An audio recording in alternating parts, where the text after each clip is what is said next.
Good morning, everybody. I'm just waiting for all the truckers to come online. Please bear with me. But we can all sit in the chat and chat if you'd like.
So we got a few up, so I'll just leave those.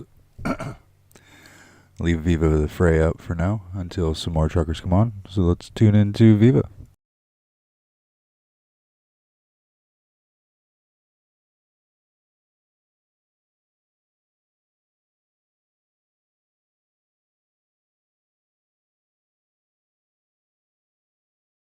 You know, the 400,000 subs on the channel before then who got to know me from the car vlogs. And the funny thing is, whenever I did the car vlogs, you know, every now and again I'd see a comment that says 10 minutes of you yelling at me, quick editing, yada yada, I don't like it, slow down, calm down. And then when I do the live streams, people are like, I don't have 3 hours to dedicate to a live stream. And now I'm sort of really stuck between a rock and a hard place in terms of the content on the channel, because I actually love both. I love the short edited stream. I also love the live streams. I love the interviews. And I appreciate that people don't have 3 hours or 2 hours or an hour and a half to sit down for a live stream. They want the 10-minute in your face, ADHD, hyperactive blast of information. And so I think I'm just going to continue to do both randomly with no system, and we'll see where it goes. Everybody should know, if you don't have time for the live streams, go to Viva Clips.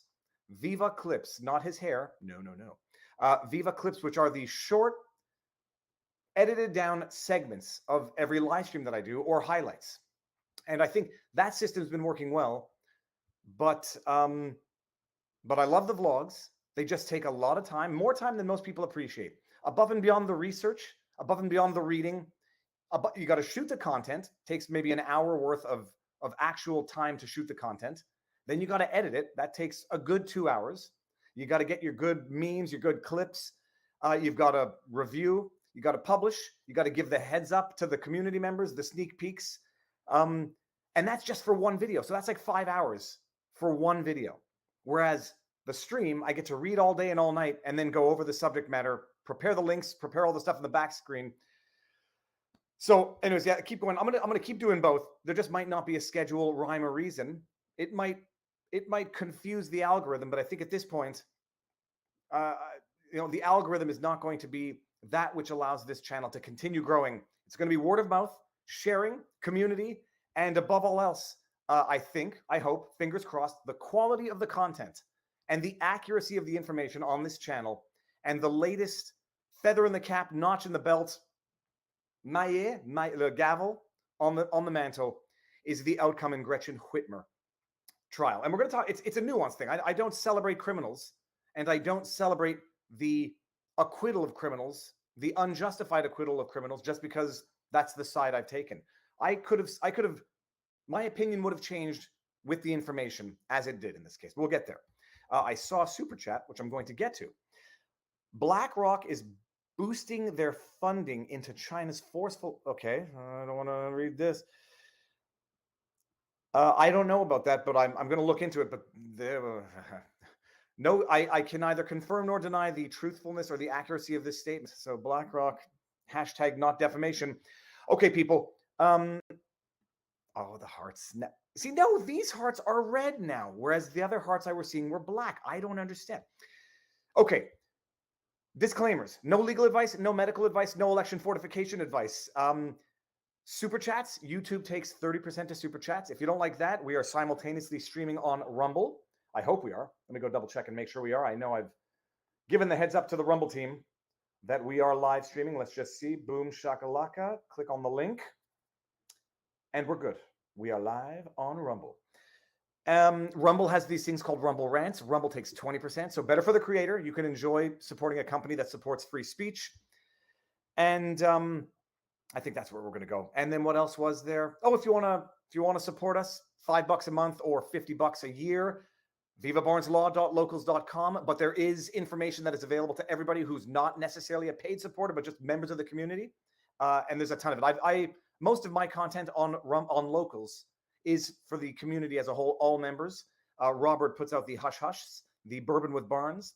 Those, I believe, are for supporters. I'm not sure, but anyhow, great source of information. More unfiltered, uncensored discussion on Locals. We don't swear just for the sake of it because we're not on YouTube, but we do have the more in-depth discussion about things that, YouTube likes to control the narratives on.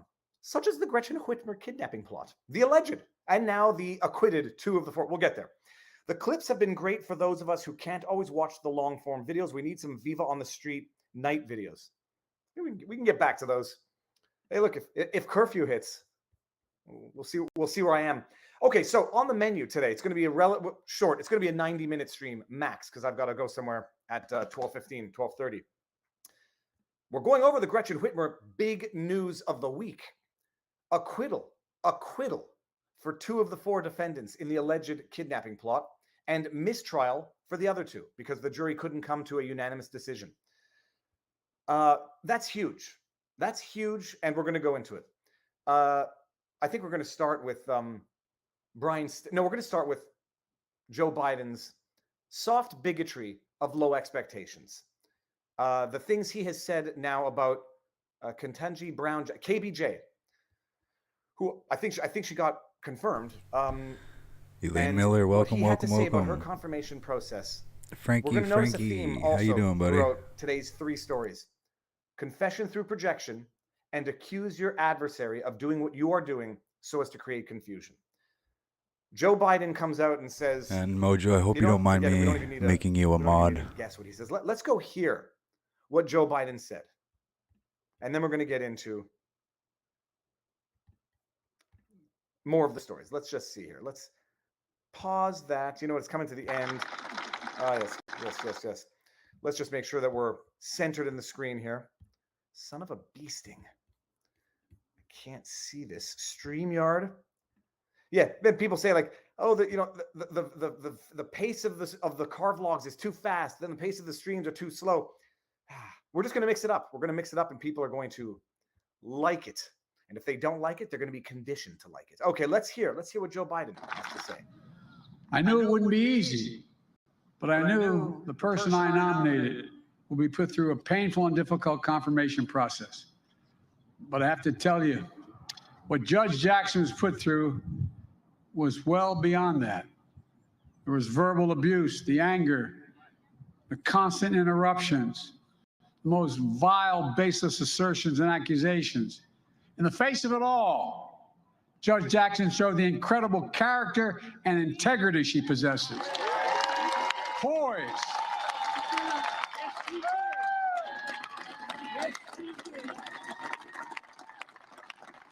Poise and composure. Patience and restraint. And yes, perseverance and even joy.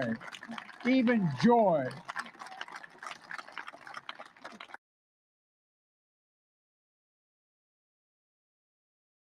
I'm on mute. I put it on mute so we wouldn't hear any echo. Can we all appreciate what we just heard there? She was put through baseless accusations, verbal abuse, constantly interrupted. I'm going to get to the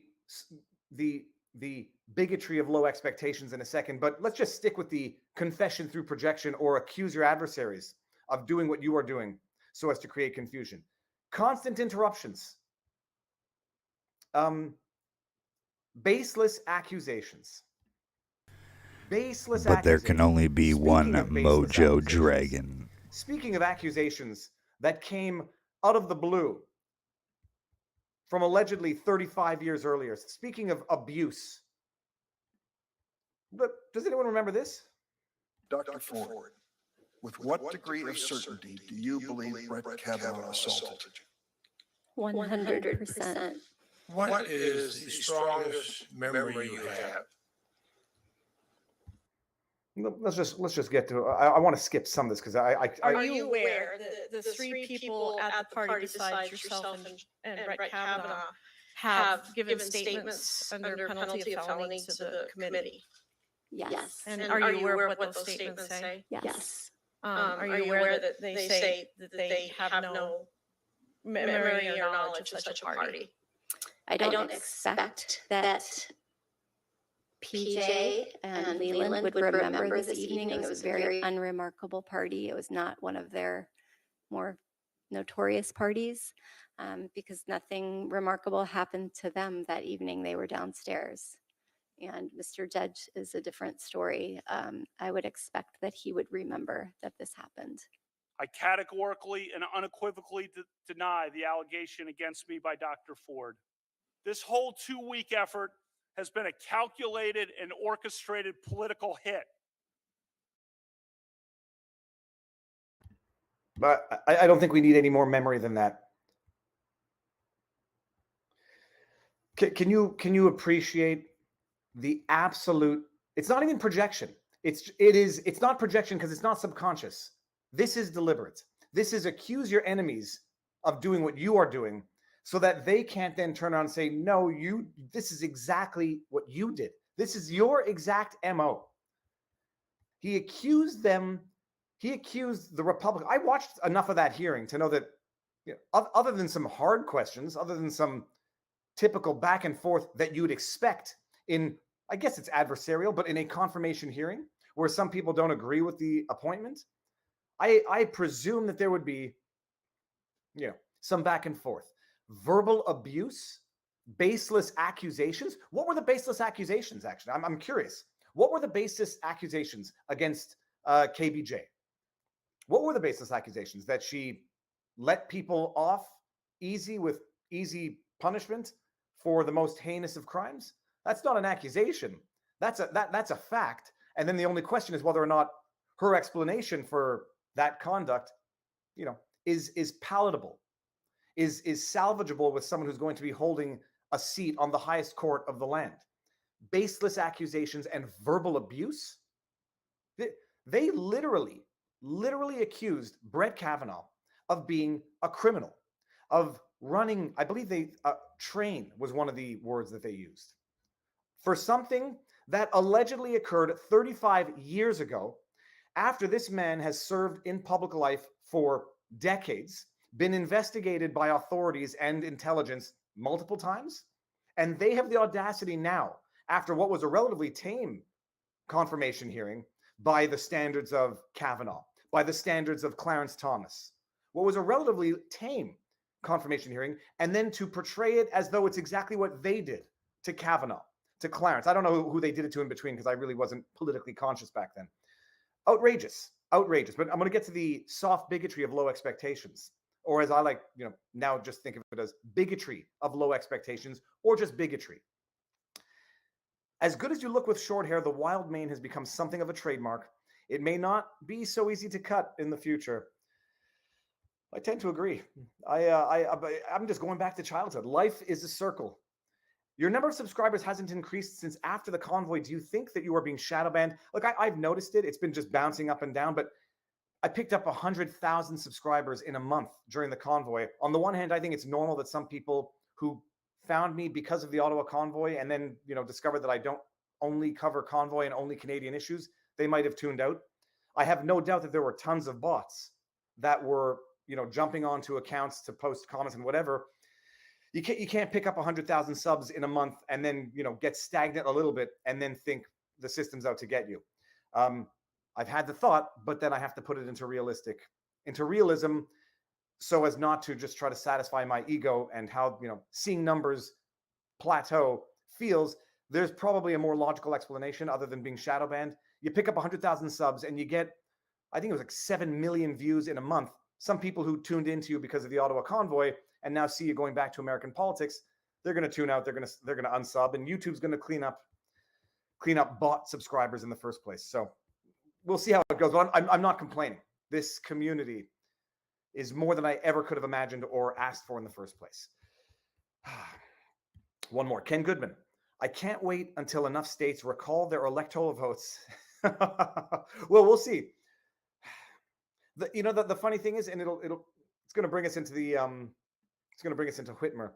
That which has been censored has now, in recent memory, more often than not, if not exclusively, actually turned out to be true. So it takes time. Think of all of the examples of things that have been censored, blocked, suppressed, removed from YouTube, and think about how those stories have ended up. We'll get to them in a second when we talk about Whitmer. The soft bigotry of low expectations. Share screen. I'm going to go back to this for a second. It's in the beginning part, because that was my ultimate point of the tweet. Listen to this. I knew it wouldn't be easy, it wouldn't be. But I easy. knew the person I nominated will be put through a painful and difficult confirmation process. Painful and But I have to tell you, by the way, telling someone how to feel, because I did not look at that and come away thinking that anyone who had gone through that should have found it painful and what was the other word he said? Painful and. but I have to tell you, process. Difficult confirmation process, painful and difficult confirmation process. I didn't find it painful or difficult. But I have to tell you, I'm sorry. I found certain parts of it painful and difficult to watch and listen to, but not to undergo. Although 3 days of examination, I mean, that's a long time.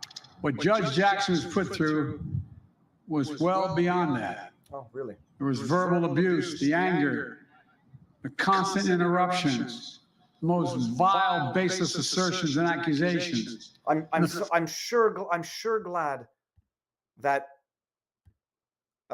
Justice Jackson has Biden to protect her. Can you imagine suggesting that what KBJ, I want to say KGB, what KBJ went through would be too much for someone who's supposed to be sitting on SCOTUS hearing the worst of the worst types of cases? That it would be too much for her? When I hear, I don't want to pull the gender or race cards. When I just hear somebody coming to the defense of somebody else who hasn't asked for that defense, I immediately get a little suspect. You know, it's either virtue signaling, white knighting, I believe is the term as well. It's also the soft bigotry of low expectations to look at KBJ and say that she's so sensitive, so frail, that she somehow was offended, ought to have been offended, or that Joe Biden is offended for her. And that she I just want to say thank you for everybody joining. We are just waiting for more truckers to come online. I have multiple people on it. Because she can't do it on her own. I'd like to say thank you for everybody coming in and joining us today. It's going to be a crazy day. Biden, because I mentioned it before. Crazy good day. In the administration's ban on flavored cigarettes. I don't know if anybody remembers this one. The administration said that they were banning flavored cigarettes. One obvious reason was for children. And that makes sense. You know, in Canada, they've outlawed edibles that look like gummy worms and things like that because, you know, there's a risk that children are not going to know what they are. They're going to come in contact with them, or they're going to be more drawn to them because they look like kid candy type things. The Biden administration said we're going to ban flavored cigarettes because on the one hand, you know, it entices kids to do it and get addicted at a young age. And on the other hand, they're more prominently used among minority communities, the Black population and the Asian population, I believe. They said we're going to ban this, and the rationale, the justification from the administration is it's dangerous for children and it's dangerous for minorities. As to treat ethnic minorities like children. That's what the administration did. That's their justification. Had they just said, no, we're just doing it for the children, fine. Adults are supposed to protect children. Adults are not supposed to treat other adults like children by virtue of their race, ethnicity, or religion. And that is exactly what the Joe Biden administration did when they come out and said, we're banning flavored cigarettes because of children and because they're more predominantly used by minorities. And I believe it was the Black population and the Asian population. And people in the comments like, yeah, great. Now you're so racially tolerant. You just deprived a minority of what they choose to use. So only regular cigarettes for you guys. Sorry, I know you like the other stuff, but we know better for you than you know for yourselves. And that's exactly, you know, mutatis mutandis what Joe Biden is doing here. Sorry, KBJ, I know better what you find offensive. I'm going to speak out in your defense because you, a babe in the woods, are incapable of doing it on your own, and you need me to come and protect you. Soft bigotry of low expectations, or bigotry pure and simple. Play some of Senator Joe Biden's own sound bites during the high-tech lynching of Clarence Thomas. He took part in, I played that a while back, one of those clips on Twitter when, you know, people are rediscovering what they never knew they didn't know in the first place. Joe Biden on Clarence Thomas, hypocrisy be thy name. Just go Google it. It will shock you. I'll try to find that tweet or just find the soundbite. Shocking and appalling, especially and all the more so given, you know, what he's doing today. Anti-commie says, but such is the irresistible nature of truth that all it asks and all it wants is the liberty of appearing. Thomas Paine. Beautiful, anti-commie. Thank you. So that's Joe Biden appointing the first black woman to SCOTUS, who's so tough and so strong that she needs Joe Biden to come to her defense because people asked her hard questions during a process that is intended to be hard. Oh, but she went through verbal assault and abuse and baseless accusations.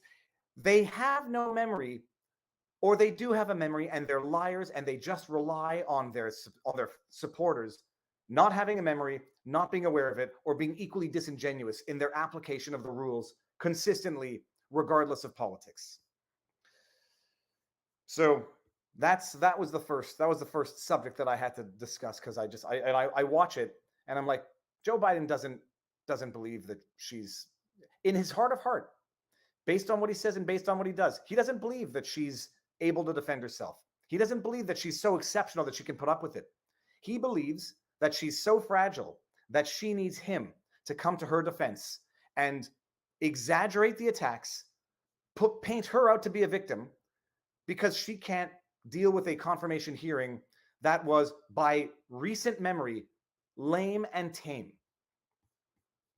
So remember what? I believe it was the treatment of Kavanaugh was one of them, and Joe Biden's treatment of Clarence Thomas, which, in retrospect now, you can just appreciate the system has always been the same. What they did to Clarence Thomas, identical to what they did to Brett Kavanaugh, except a little more contemporaneous, because at least it wasn't 35 years in the past based on some newly discovered memory submitted to the FBI on the eve of the confirmation hearings. But I remember growing up, and I remember being young and hearing the story about Clarence Thomas allegedly asked Anita Hill if there was, a follicle on her can of Coke. I remember this growing up, and I remember the impression it left in someone who just heard it tangentially.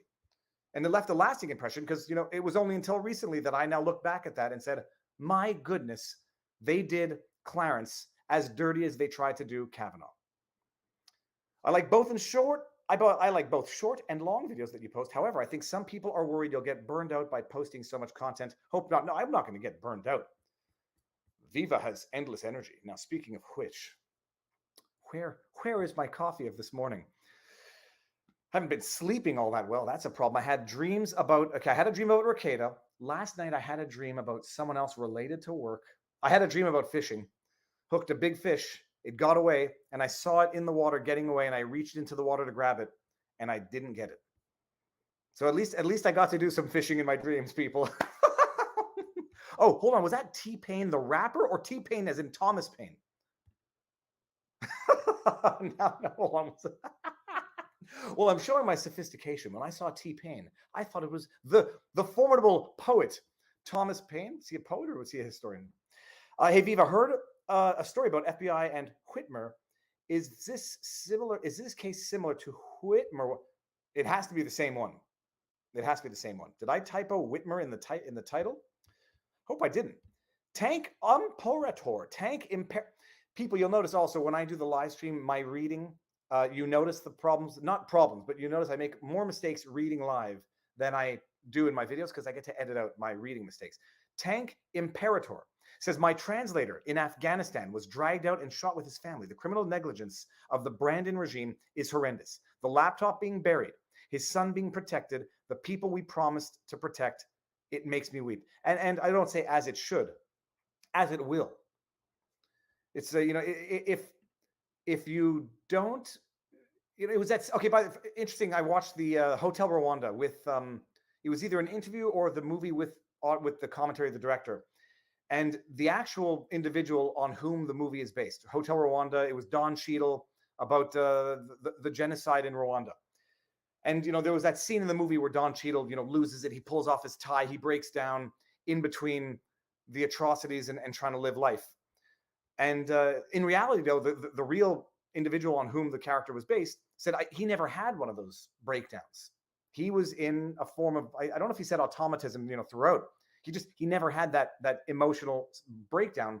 But the director said people would not buy the movie if the protagonist didn't have the breakdown, because people are human. And if you don't have that breakdown when you're faced with soul crushing, atrocious, system crushing, faith crushing acts, it's not that you're not human, but you might have become too callous for your own good.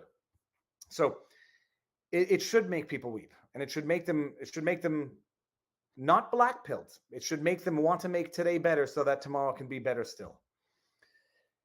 Dustlov, I know you changed your name, and I can't. Deslov Act Mankari, keep fighting. There are 4 lights. I still have to watch that episode of I think it's Star Trek. And so that's the soft bigotry of lower expectations. Now onto something lighter. And if we're lucky, I'm not trying to put anyone on blast. If we're lucky, we might have this young gentleman on for a stream at some point next week. I love the streams because I love interviewing. I love discussions with people, even if I don't. Well, I'm not saying that even if I don't like them, because I wouldn't like this young gentleman who asked reporters, lawyers. I'll say, as a lawyer, this question might have been a little complicated, as in a little too many facts stacked into it. But reporters, you want to ask someone a hard question. You want to ask someone a question that makes them pause and makes them reflect on every decision they've ever made in their lives. This is how you do it. I'm just going to read my comment because it's funny. For everyone who doesn't know what Giardia is, it's a form of stomach bug that you get from ingesting feces. From ingesting feces. You get it. I believe it's also known as beaver fever, where if you drink water from a river that has beaver feces in it or animal feces, you get violently ill from having consumed fecal matter, also known as poop.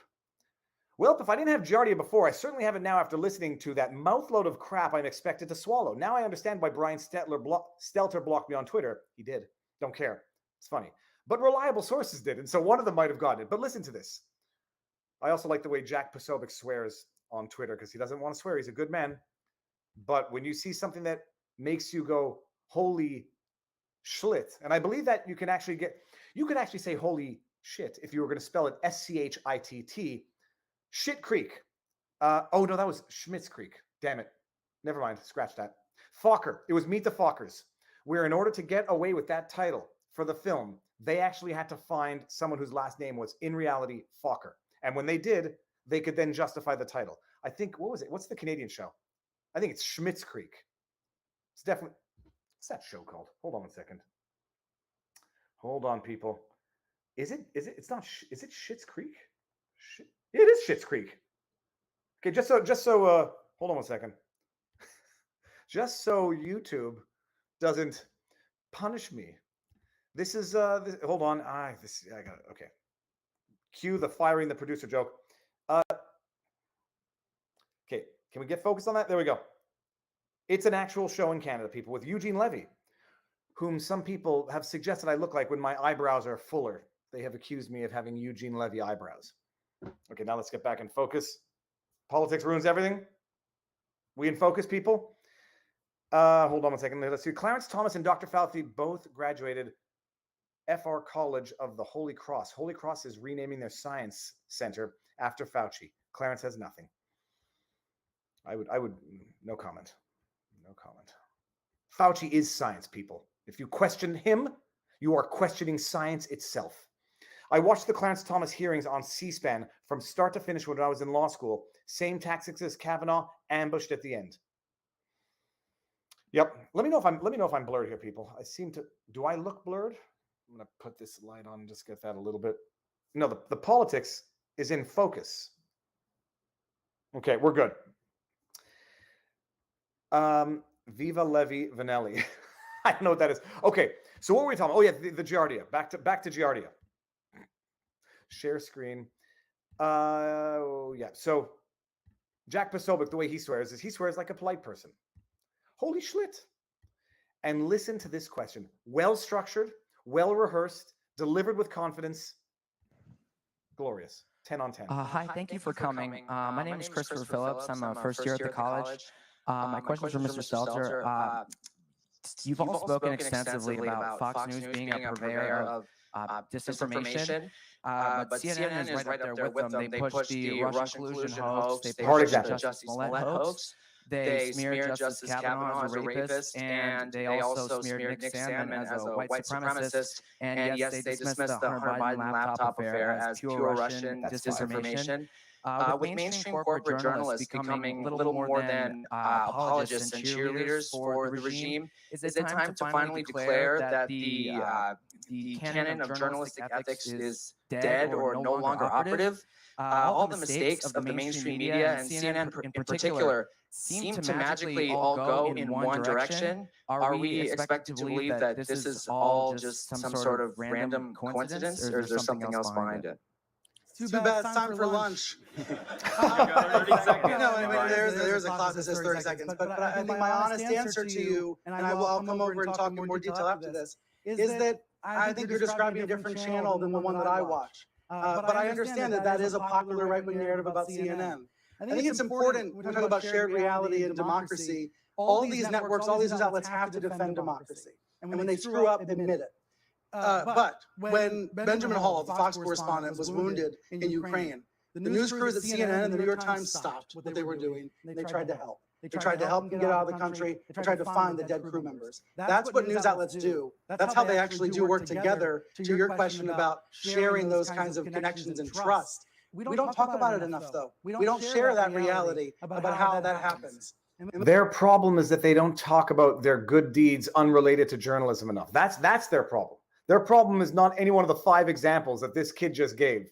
Their problem is that they don't talk about the good stuff that they do, which, good as it may be, is totally unrelated to journalism. Sorry. So that echo is actually on Frei's feed.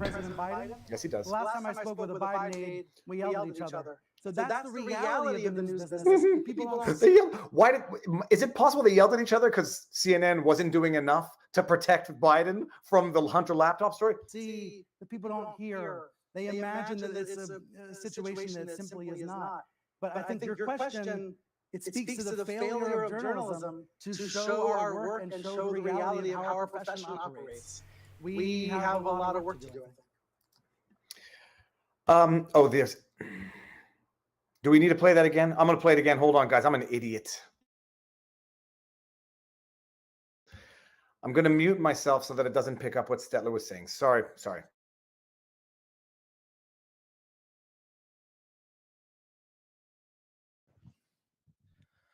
Hi, thank you for coming. My name is Christopher Phillips. I'm a first year at the college. My question is for Mr. Stelter. You've all spoken extensively about Fox News being a purveyor of disinformation, but CNN is right up there with them. They pushed the Russian collusion hoax. They pushed the Jussie Smollett hoax. They smeared Justice Kavanaugh as a rapist, and they also smeared Nick Sandmann as a white supremacist. And yes, they dismissed the Hunter Biden laptop affair as pure Russian disinformation. There we go. Maybe he was reading our chat. Becoming little more than apologists and cheerleaders for the regime. Is it time to finally declare that the canon of journalistic ethics is dead or no longer operative? All the mistakes of the mainstream media and CNN in particular seem to magically all go in one direction. Are we expected to believe that this is all just some sort of random coincidence, or is there something else behind it? It's too bad. It's time for lunch. You have 30 seconds. No, I mean, there's a clock that says 30 seconds. But I think my honest answer to you, and I'll come over and talk in more detail after this, is that I think you're describing a different channel than the one that I watch. But I understand that that is a popular right-wing narrative about CNN. I think it's important when we talk about shared reality and democracy, all these networks, all these news outlets have to defend democracy. And when they screw up, admit it. But when Benjamin Hall, the Fox correspondent, was wounded in Ukraine, the news crews at CNN and the New York Times stopped what they were doing, and they tried to help. They tried to help him get out of the country. They tried to find the dead crew members. That's what news outlets do. That's how they actually do work together. To your question about sharing those kinds of connections and trust, we don't talk about it enough, though. We don't share that reality about how that happens. And with regards to the regime, I think you mean the President Biden. The last time I spoke with a Biden aide, we yelled at each other. So that's the reality of the news business that people don't see, that people don't hear. They imagine that it's a situation that simply is not. But I think your question, it speaks to the failure of journalism to show our work and show the reality of how our profession operates. We have a lot of work to do, I think. All right, people. Sorry about that. Can you imagine? Just dissect that response for a second, but get to the question. Is impeccable. It's impeccable because it's objective in that it's nonpartisan. Fox News is bad, but you guys are worse. Now, some people might consider that to be partisan, but it's premised on the fact that all of mainstream media has a big problem. Having a big problem across all of mainstream media is far different or not mutually exclusive than one or two networks having a very, very big problem in particular. And we've heard, if you follow Project Veritas, if you pay attention to the news, we've heard CNN in particular is uniquely bad. They got the guy Zucker or Zuckerberg. No, it's Zucker. It's Zucker at CNN. They've got Zucker and staff recognizing that they are going with a narrative, an anti-Trump narrative. This kid's question is perfect. And I'm calling him a kid to be demeaning at all. This gentleman, this young man's question. First of all, his demeanor is amazing. He looks like he does martial arts, or he looks physically fit, in shape, and confident. Confident to be asking a question. I don't know if he had butterflies in his stomach. If that would be one of my questions to him. He's getting up there. I don't know what his history was, but he knows that he's making history with this question. He's taking it to Brian Stelter with a gosh darn well-prepared, well-crafted, well-researched, and well-presented question. If he didn't know how viral this clip would go, I guess either be careful what you wish for or you learn the hard way if you didn't want this in the first place. The 5 examples: Kavanaugh, Sandman, Russia collusion, Biden. I forget the 5th one. I think the 5th one was, I forget. 5 concrete examples where CNN messed up.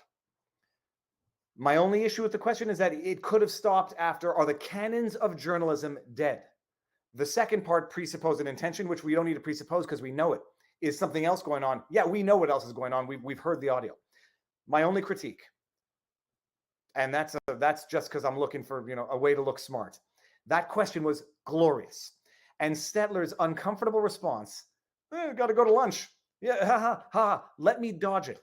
Let me dodge it by making a joke. Don't be hard on me. I'm a nice, friendly, jolly man who purveys misinformation and exploits people's ignorance by doing it.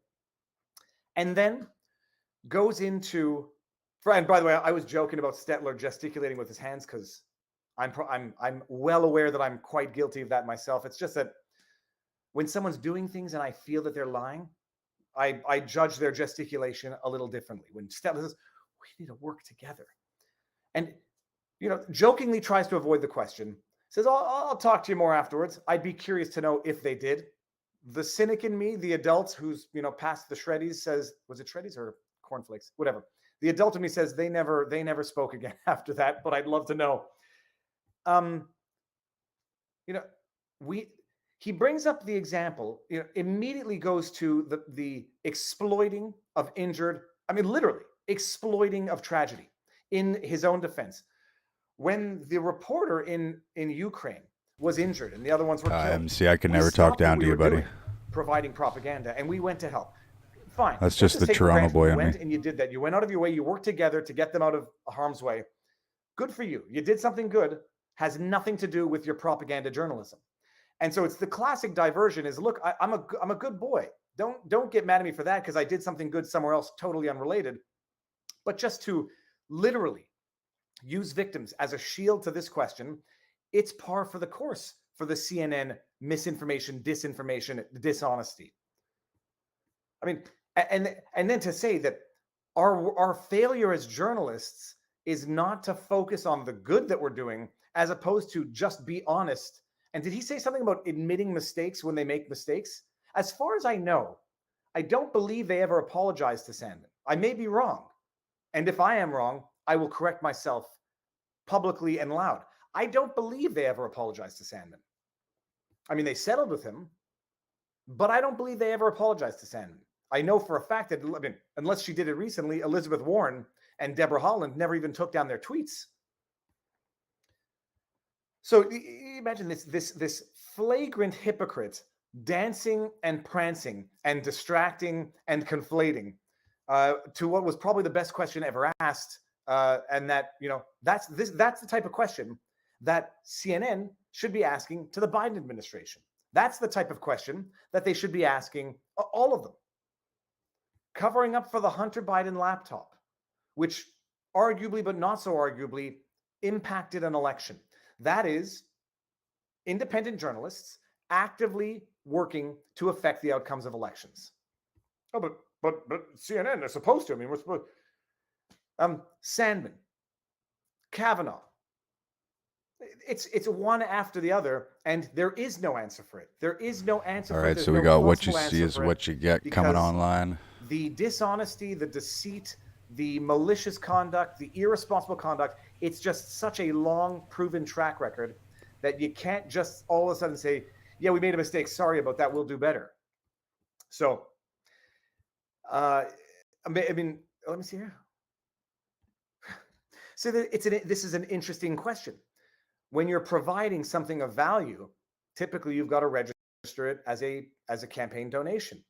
You know, something of value. It doesn't have to be a check. It could be free advertising. It could be promotional services that may not, you know, it may not have a monetary value or an easily determinable one. But when you provide a service, something of value, you need to disclose it, declare it. What they did was effectively the catch and kill strategy of tabloid journalism, or it was effectively the catch and kill, which is what the Trump campaign did with the Stormy Daniels story. Buy it, buy the rights to it, and then make sure it never gets published. The problem is that costs money. So this was effectively a catch and kill, except it, you know, there was no catch, there was no kill. It was just an ignore and stifle. But same outcome. And the only difference being when you do the catch and kill for a news story, it costs you lots of money. And so that is to effectively confirm mutatis mutandis that the stifle and ignore is a form of catch and kill. It has monetary value, immeasurable monetary value. It is an immeasurable campaign donation. I agree. I mean, that's, you know, we had discussed something along those lines at some point during one of the streams, but yeah, it's anyways, it was a great question. I'd love to have the young gentleman on for, you know, pop in for 20-30 minutes to talk about the experience. And but he's got to have some training, you know, that predates this question, because it was not a fluke of a question, and it was not a fluke of a delivery either. It was great. It was fun to watch. Let me see here. We got in the chats, and then we're going to get into Stormy Daniels. Meanwhile, now owes Trump most of legal them are fees, waking up now. as does But Shirley I've been up for a little alleged bit. bird dogger, I wanted to make sure I was up, who, ready, and prepped for has this. now been ordered to pay legal fees to Project, not legal fees, sorry, litigation costs to Project Veritas in the order of $15,000, $15,000 and change. Furious George, I get that name. So it's great question. More embarrassment for Brian Stelter, and he deserves it. It's you know, and to call your show reliable sources. I mean, I guess it is reliable sources in the sense that you It's, can reliably know that the 8:32 sources are going to a.m. be politically biased, intellectually dishonest, and absolutely wildly driven by narrative. So I guess it's reliable in that sense. Please have the kid on. Well, we'll see. I mean, if people don't want to or can't, I mean, I don't. It's not a question of shaming. I've reached out to him, so fingers crossed we can make it happen. And next week could be a big week because there's some interesting names on the back burner that I just have to you know, the timing has to work out because there's a lot of moving parts in everybody's lives. Oh yeah, Rittenhouse. That was the other one. Rittenhouse.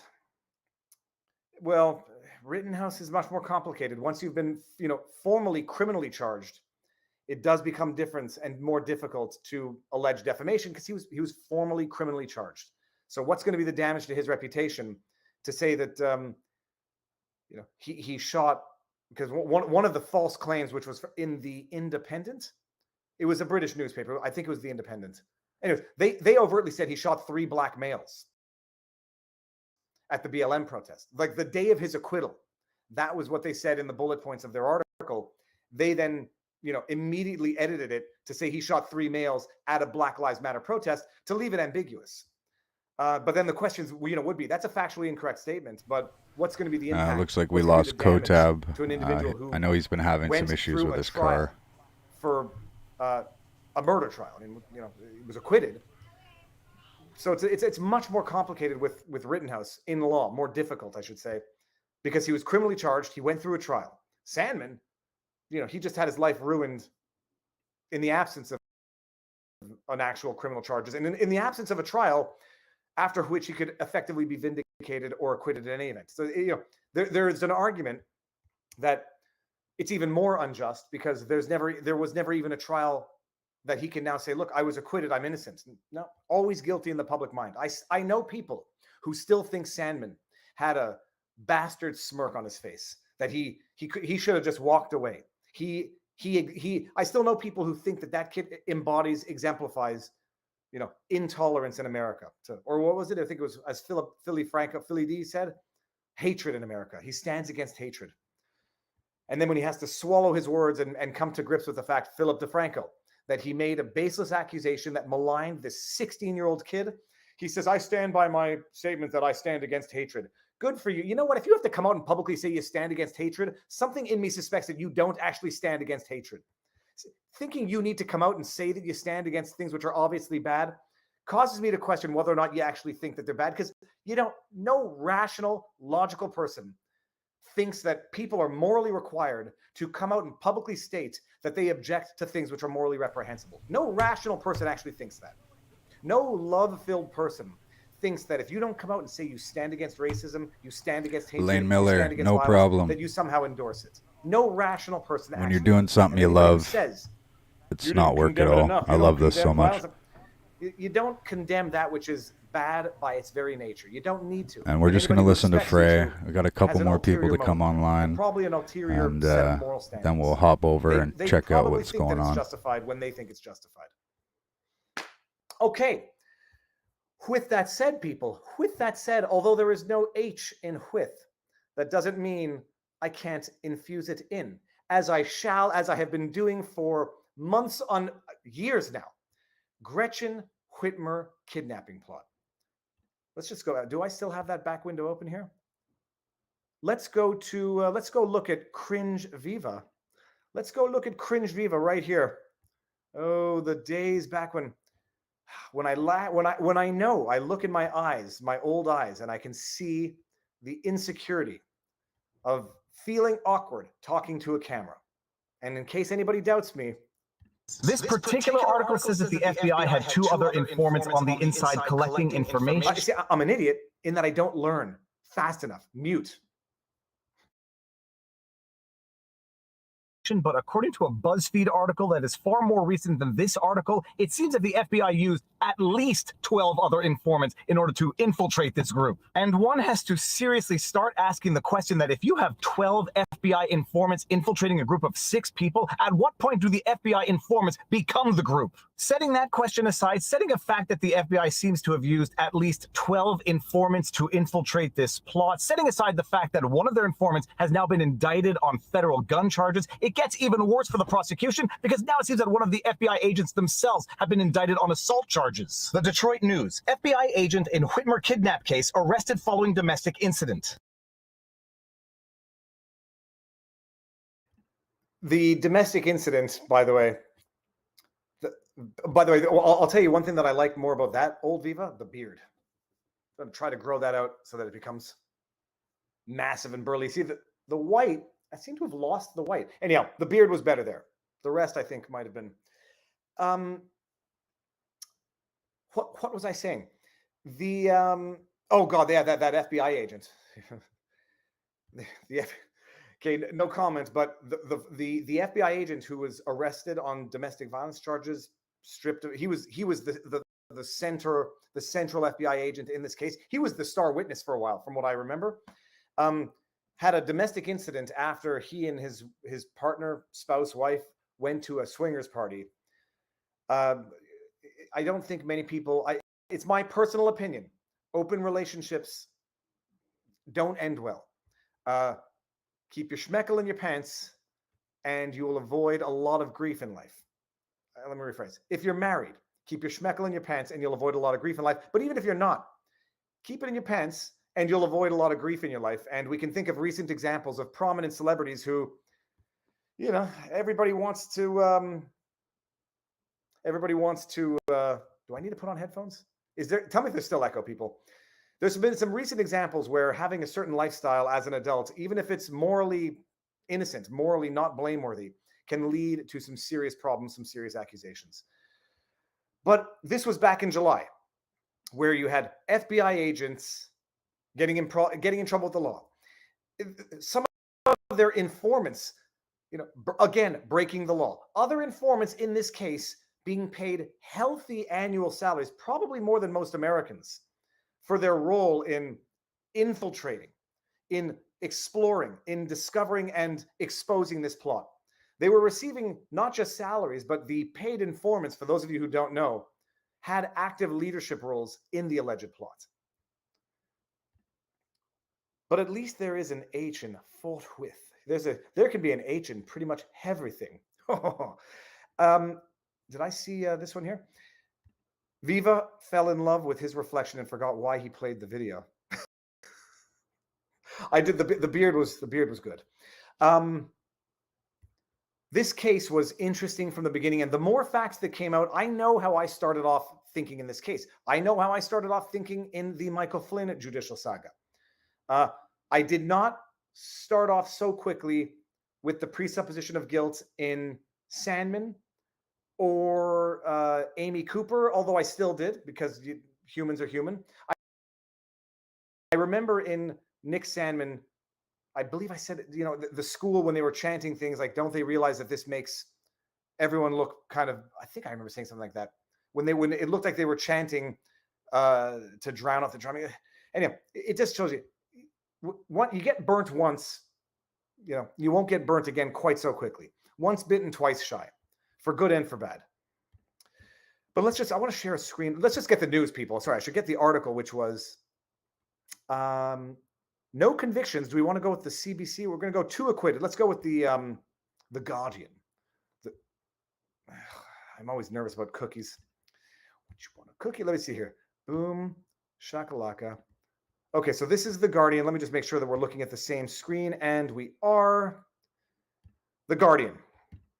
2 acquitted and mistrial declared for 2 others in Whitmer kidnap plot trial. Jury in Grand Rapids acquit 2 on conspiracy to kidnap the Michigan governor and unable to agree on verdicts for the other 2 men. They're going to go have another trial. The Crown already announced it. 2 of the 4 men were acquitted on Friday for conspiracy to kidnap Gretchen Whitmer in a plot prosecutors said was motivated by fury at the Democrats' tough COVID-19 restrictions in the early stages of the pandemic. Those are the 2 individuals who were acquitted. Jurors could not agree on Adam Fox and who was the other one? Who were they? Could not agree on verdicts against Adam Fox, who prosecutors described as the ringleader of an anti-government group. Oh yeah, and Barry Croft Jr. Okay, mistrial declared. Listen to this. In a statement, Whitmer's chief of staff, Joanne Hulls, said, there must be accountability and consequences for those who commit heinous crimes. We all agree on that. Without accountability, extremists Now all I will can be smell involved. is poutine. We all Thanks, agree on MC. that. Let's substitute the word heinous crimes and extremists for entrapment and government agents. There must be accountability and consequences for those who commit entrapment. Without accountability, government will be emboldened. This isn't, you know, I said the theme of hashtag confession through projection or accuse your enemies of doing what you're doing so as to create confusion. It's going to run through all 3 stories today. This is how it runs through this one. You have Whitmer's chief of staff saying, yeah, people who commit heinous crimes should be held accountable. There's no question. You don't need to say something like that.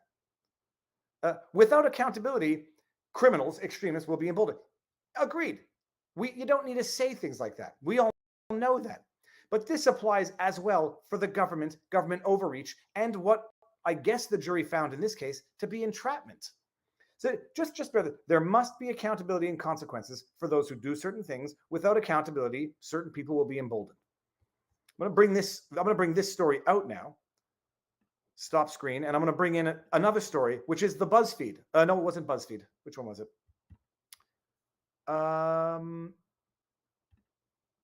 Yeah, here it's this. Let me just see which one this is. Yeah, this is the BuzzFeed article. You know, without accountability, people will be emboldened. Without identifying and sanctioning bona fide entrapment, what's going to happen? Oh, I'm sorry. That's what it was. At one point in the article, it said, they talk about normalizing extremism. When this BuzzFeed article came out back in the day, when was this from? July 2021. I read this article and I said, this article is normalizing government entrapment. The article is almost saying it's normal for there to be 12 plus informants, FBI agents, in order to infiltrate a plot. It's normal. It's normal that they do things in order to promote the plot. It's normal, people. Get used to it. I read this article, and that was my thought. And I'll just read this section right here, which was the part that I found, the most revelatory. An examination of the case by BuzzFeed News, also reveals that some of those informants acting under the direction of the FBI. So just parse that for a second.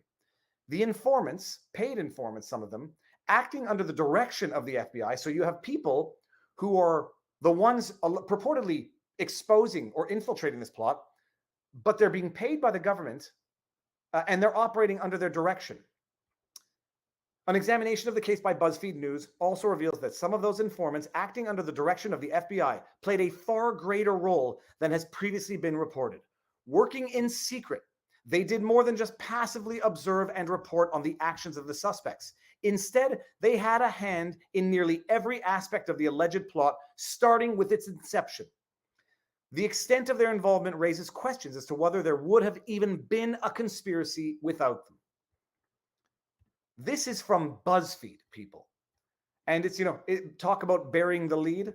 How far into that article do you have to go in order to have probably the most important question of that article brought to your attention? You have to get far into that article. So, it has people asking whether or not there would have even been a conspiracy without the involvement of paid FBI informants operating at the direction and instruction of the FBI, remunerated by the FBI, playing a decisive role at every step of the way, including the inception of the project. And you have people out there who are still saying, go to jail. I mean, I tweeted out yesterday, and I'm not trying to put anybody on blast, but I said, 2 years ago, if you had said, and I know from experience, this could smell like entrapment, you were branded as a theorist, or I'm just going to say a realist now. You were branded, you were labeled, you were maligned, you were accused and called all sorts of names. Someone in response said, funny, I don't care how many FBI agents approach me, I'm never going to commit a crime. And to which I responded, yeah, that's why they're not going to approach you. That's why they're not going to try to use you as a stooge to set up the crime to infiltrate in the first place. There's a reason why historically, when these types of situations have occurred, they have gone after people who are mentally unwell, who are vulnerable, who are easy to manipulate, or who are easy to instigate. There's a reason why they go after a specific target in order to manipulate them to commit crimes that, but for they, arguably would never have committed or never have entertained in a serious manner, in a serious criminal manner. Everyone out there has probably at some point in their life said, I'm going to kill you, and had absolutely, not even in a malicious way. Or, say that, I'm going to beat the crap. Everybody has uttered statements that could be, if someone wants to just take black and white words on a paper, can be interpreted in a criminal sense. Everyone out there has probably said, some stupid things in the moment. But when the FBI deliberately targets people, and I don't want to call anybody names in this case, they have been given labels that I'm not going to repeat, but they're not flattering as far as mental capacity goes, as far as mental wellness goes. They were all, one individual lived in the basement of a vacuum shop, and, whatever his underlying mental issues were, apparently he was, frequently consuming the Mary Jane. This is an individual who a lot of people talk about stupid things, but they don't have 12 paid FBI informants to then infiltrate and then train them and then conceive of the idea and put it into the works by exploiting their mental issues, their vulnerability, mental, physical, spiritual, financial, in order to do it. So it's that BuzzFeed article was shocking at the time, because the conclusion of the article was, after getting through that paragraph, okay, so they did this. So people are questioning whether or not there would have even been a conspiracy. If you're even questioning that, by the way, there's your defense. BuzzFeed made their defense. Some people are even questioning whether or not there would have been a conspiracy without them. Well, there's your reasonable doubt. There's your defense of entrapment. BuzzFeed made it. They made it en passant, and they made it in a way so as to normalize this type of FBI conduct. Get used to it going forward. Get used to more FBI agents, more FBI informants than alleged perps. Get used to active participation, active instruction, active training from the moment of inception.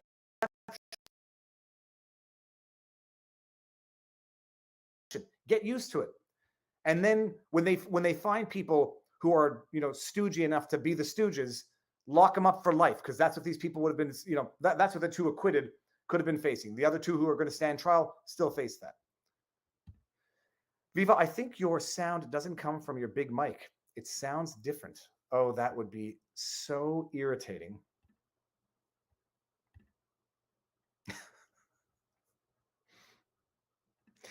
It has not been coming through my big mic the entire time. The one time I don't, how bad has the audio been? Flipping. Now I'm angry. How bad has the audio been, people? Let me know in the chat. Has the audio been terrible, 1, or adequate, 2? I don't even want to go with good versus bad. 2, the audio has been adequate. The one freaking time I don't check to double check, because the video was coming through default. I could see that. God damn it. Sorry. Don't mean to use the Lord's name in vain, but gosh darn it, is that frustrating. Anyhow, thank you. You shouldn't have pointed it out. Let me just live the lie at least. I would never have known. Okay. But so BuzzFeed is, I didn't get enough of a condemnation from BuzzFeed. I don't want to switch now because I'm going to put this into a podcast anyhow, so it's going to mess with the audio if I do it. So we're going to live with the mistake. BuzzFeed, I didn't get the feeling we're condemning it enough. I got the feeling they were sensitizing the general public to this is how it's going to happen going forward. And in a way, it puts January 6th in perspective. This is the way it's going to be, people. If the FBI has to pay more informants than accused, if the FBI and its informants have to play an active role in setting it up, carrying it out, training individuals, finding the right vulnerable people to exploit, if that's how they have to foil crime, get used to it. That's what justice is going to be going forward in America. Well, I don't know that there'll be any sanctions for the entrapment in this. Barnes and I have talked about it, and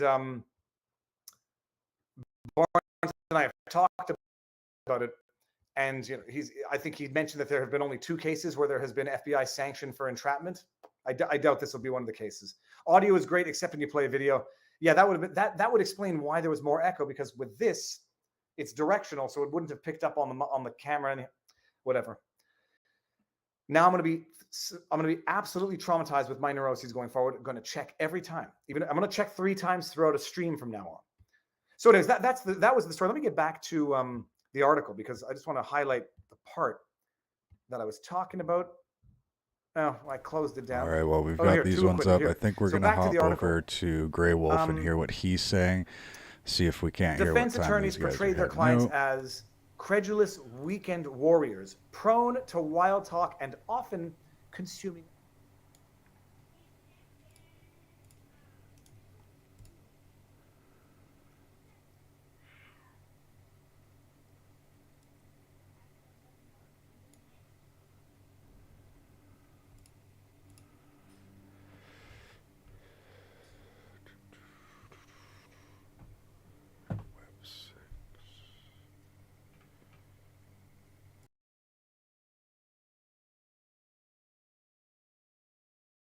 hard for me to follow all the comments. This is the guy you guys really want to talk to. I ought to probably give it back, you know. I ought to give it back. So let me sign off.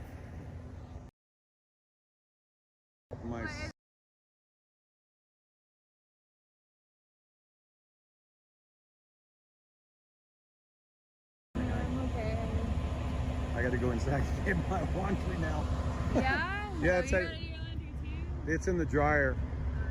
Yeah, I already did it. I just got to go get it. That was great. Thank X-Ray. X-Ray was awesome. Sasnak's X-Ray. up too, so we're gonna grab him. Yep. Wonderful folk. 500 people? Yep. Good Lord. Yep. So,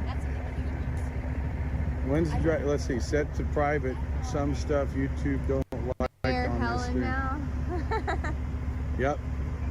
X-ray, dude. Oh, X-ray. Yeah, they meant dude. That was funny. He did good. So now we've got him all set up. We got the mayor back, and I'm gonna go in and get my laundry and fold it, get a breakfast burrito, and then so I'm gonna end it for now, and yeah, he did a great job. I was laughing watching him run around and look at everybody, and yeah. Good morning, Joan. Yeah, we had well, I don't even know what time it is, but it's a 9 o'clock meeting.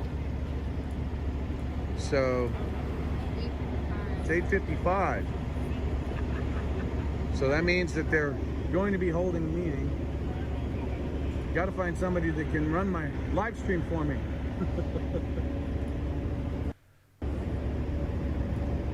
Hi, Spike. Say hi, Spike. You did.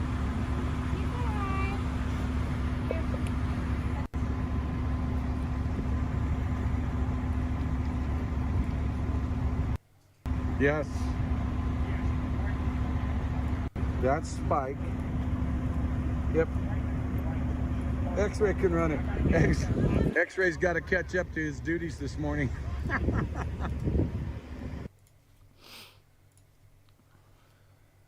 But yeah, that was wonderful. All right, honey. You bet. I'll take you in with me. And then how you doing?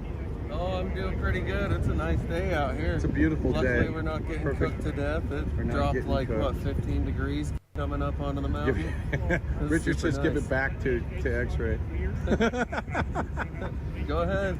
Get it back on X-Ray. Yeah, he's trying to get stuff going. Yep, I need to get stuff. Hey, X-Ray, you want to run this while I go get my laundry? Yeah. Yeah. Might be working a problem right now. What are you working? I'm going to go get my laundry. Might be a personal problem. All right, yeah, but I got you. Hey, you people hang with me. I'll show you around. Or what? How did you lose 500 people, Gray Wolf? I gave you this thing for 5 minutes. You lost 500 people? Come on. Come on, driver. No, it's all good, guys. Hey, can anybody guess my background? Did you hear me talking to Bryant? Somebody was really close. You're about to fight right in the middle of the parking lot. Hey, this is Paul Revere. This is the real Paul Revere, guys. Paul Revere is real. Can I say your real name? Sure. His real name is Chance, and he's done so much to help me. I wouldn't have been able to accomplish anything out here without Paul Revere here, without Chance. And all the drivers know him. Everybody loves him, and he busts his ass. You know, he flies ahead on the advanced party, does reconnaissance for us, helps set the landing up. He's really, really squared away. Really squared away, gentlemen. Couldn't do it without the team we have. We get great people working with us, and there's no way any of this could be accomplished without the people that we work with. Temple, he's a good leader too. All right, I will take care of whatever you say. I appreciate it. All right. 10-4. We need to help one of our drivers. One of our drivers is having some financial issues, so we got to take up a collection for him. And he's the guy who dove under my truck and fixed the brakes and stuff for me yesterday. So I'm going in my pocket. He's got bills.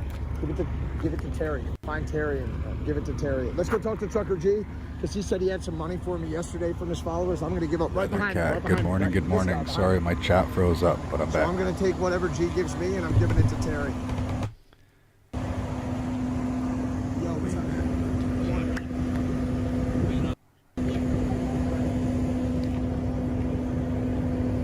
Yeah, I could meet up Whatever with that is, Tyson. we're taking it to I Terry. think he's back into Terry's one of school, our but drivers. He fixed it's the the brakes. weekend now, so maybe if he's not busy, you never know. Then you handle I just gave I was told to give it to you. Thank you guys. Go to give it to Terry. Come with us. Thank you, Trucker G's.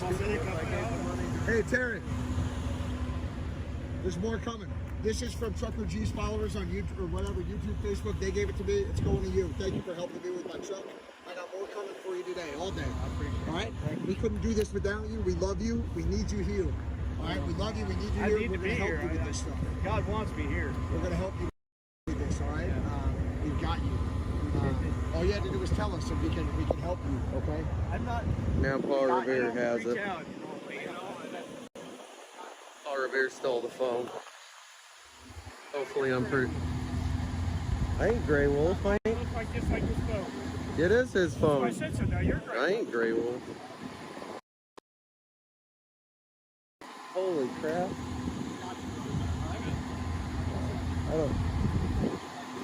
I'm not that old. Everything's gonna be fine. See, this is what we're about. We help out. I gave him 20. They gave him whatever money. Good deal. Doesn't matter. We all need money, but we redistribute it. Anything that we get, we redistribute. If any of you guys want to send anything to help out, I'm Revere the Bandit on Cash App and Venmo. X-Ray I don't think has anything. You like to pass the stream thing? Hello everybody. Get a little closer. We finished it. It's installed. We installed it ourselves. But they're going to reverse it next time. All right, good. Awesome, G. Awesome. Awesome. This is how we take care of the family. Yeah, I made this happen. Are you filming? All right, I guess.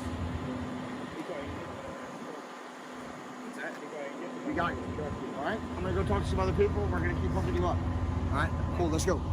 Are you live streaming now? You guys are with the real Paul Revere. Yep, with Paul Revere. We got X-Ray. Yeah, buddy. Squirrel over there. I'd probably move the phone around I'm too going to go move much. my truck. You've got Grey Wolf. I'm going to find No, I was a combat engineer in the Army. X-Ray wasn't a corpsman either. He was a combat engineer in the Marines. Well, I'm supposed to find Sasnak, I guess, no?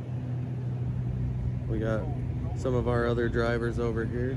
We're gonna go back over to Terry. We will go see WYSIWYG. All right, just want to say good morning and welcome to everybody tuning in. So it looks like we've got some screens up, still looking for more. There probably will be lots more going up, but it looks like everybody's just sitting having a coffee, getting ready to hit the road.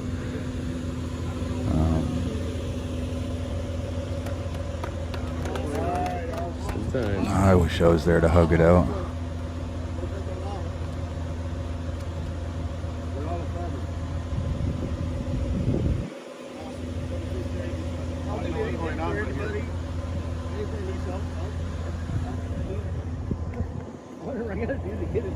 Good man. Not our place in life to question. Hopefully I'm a good live streamer.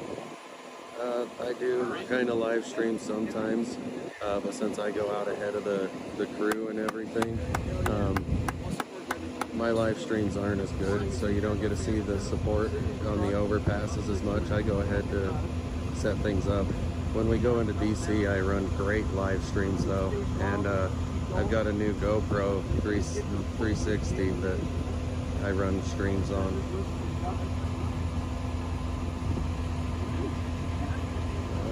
Just a minute, I'll see what he needed. Sasnak, got money? I'll do that, I'll go over to X-ray. Oh wait, never mind, he's busy. And she would needed a knife to cut it off because she's on her way home to try to save her family. She made the choice either go to DC or stay home. And she made the choice to go to DC. She's one of these people that stands on the bridge by themselves in the dark and the rain, in the wind, in the cold, holding the flag for us, for their country, because they think they're going to lose it all. And, my heart felt it. I'll stay with X-ray, he's just right behind me, but he's conducting some business.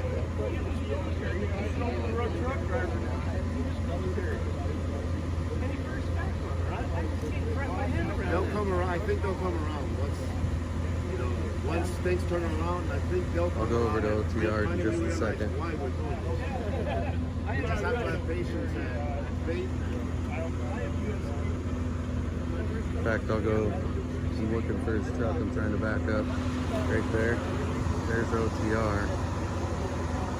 His truck, but I gotta find where he is. Right there. I think we gave him that money.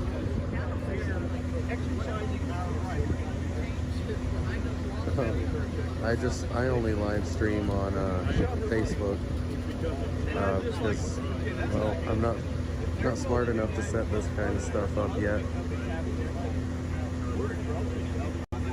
Oh, then Sasnak probably already gave it to Eric.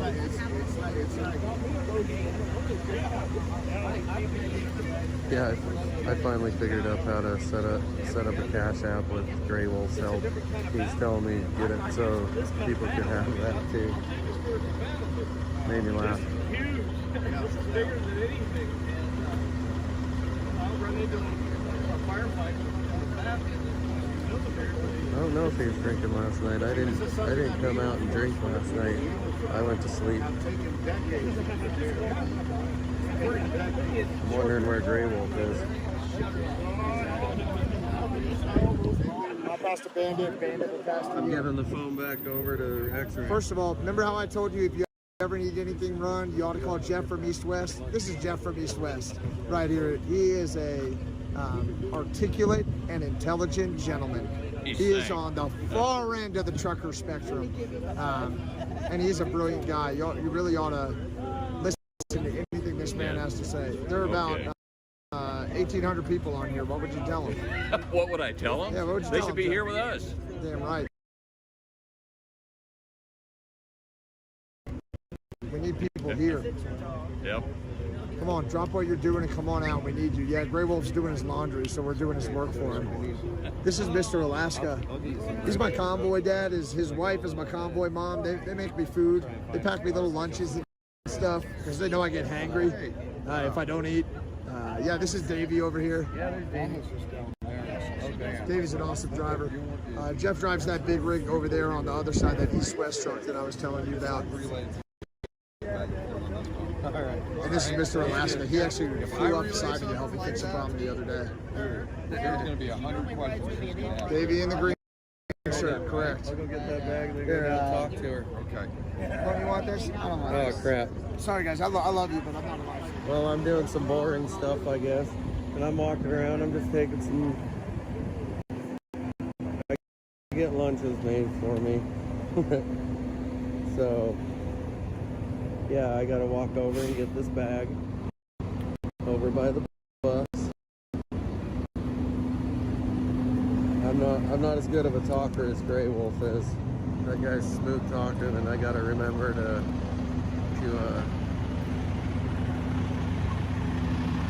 keep talking. Oh, hey, there's Sasnak over there.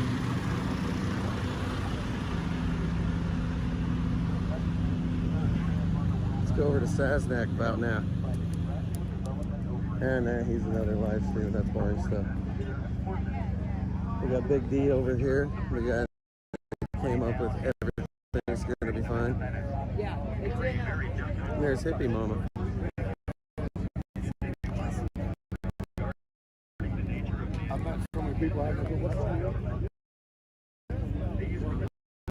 I got Grey Wolf phone. I'm live streaming. Yeah.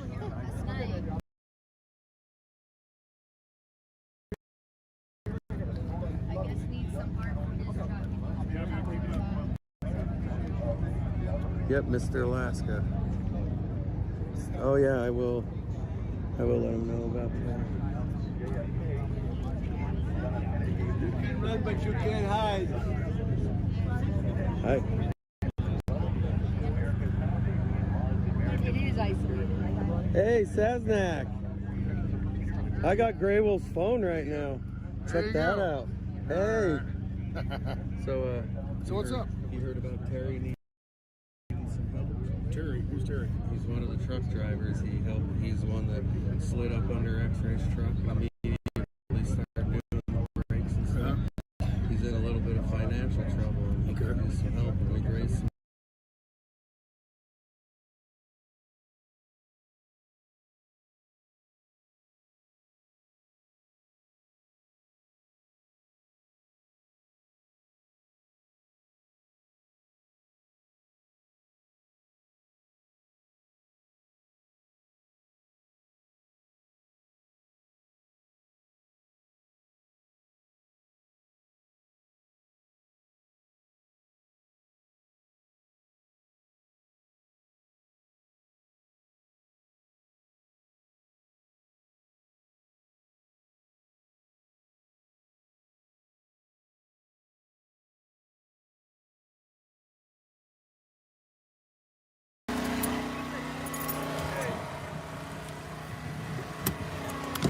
All right.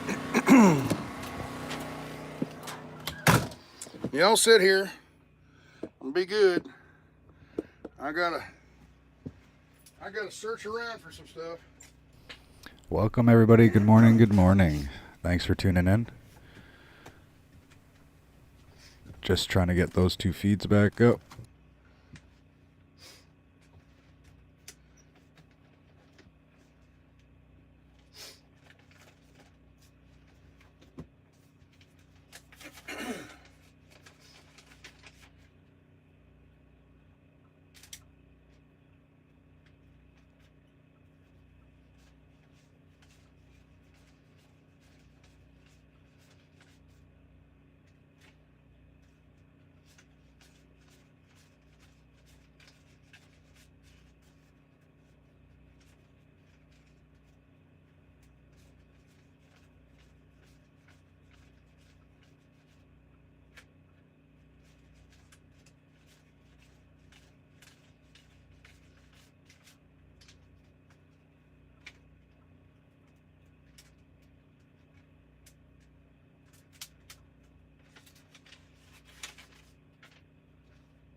There's a nice little breeze today.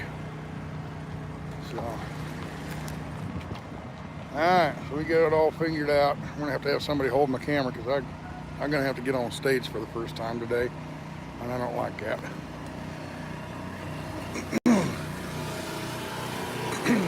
Like I said, we got 1,800 people watching right now, and I don't see 1,800 people. I see one stick, one camera, and I think of one person I'm sitting there talking to.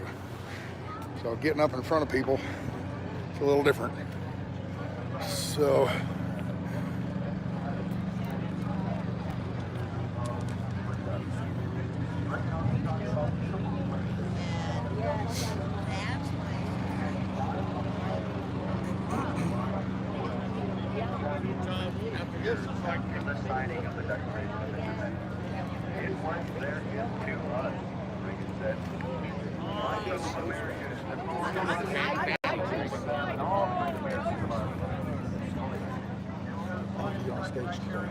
okay.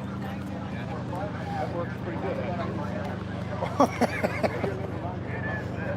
Where is? I'm looking for somebody. Seeing if I see them. I probably don't. Uh-oh.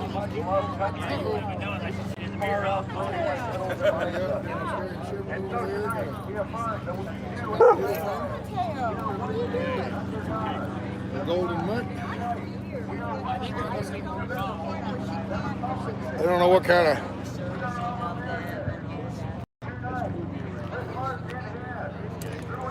Have you seen that? Mechanic Eric? Have you ever seen him? Because it has given life to this land and hope to the world. Hello. Hi. How you doing? Have you seen Eric the mechanic? Have you seen him? I think he's already left. I have his phone number if you need to get it. Okay, that's great. Where'd that come from? People over here. That's awesome. Yeah, so. He mentioned something about. That's great. So I was going to open and hand it to him. Yeah, I believe. I guess I'll have to hand it Mike. I think he went to pick up a hitch because he was parked right here. Hey. Do you have some of these? Good. I found you the wrong truck. It's the one with the white Ford on it. Oh, okay. Wow, this is really light. So I'm on Sasnak's feed right now. His system is really light. What do you guys think about that? That's crazy. Wiggy Wiz. Hey, I'm WYSIWYG. Wiggy Wiz. Wiggy Wiz is. I don't think that casino You has guys been got that fuel up loud here? in there. Okay. Because I'm local. Once you get to San Diego, let's go. Okay, thank you for You telling can us. save some money by getting Freedom! All right, somebody gave me $20. Well, it looks to like give you. Kotab is getting towed again. Somebody gave me $50. He got to towed give quite far last night. I did a good job on it. $120. So let's see how they do today. Thank you guys so much. Thank you. Thank you. I'm gonna go give it to the guys who helped me do the breaks, Terry and Dennis. Thank you. Thank you. Thank you. Thank you. Thank you. Thank you. Thank you. Thank you. Thank you. Thank you. Thank you. Thank you. Thank you. Thank you. Thank you. Thank you. Thank you. Thank you. What a camera hog. Come on. Here last night, and we're gonna have something here real quick this morning, and then we're gonna get fuel over here, fuel and gas.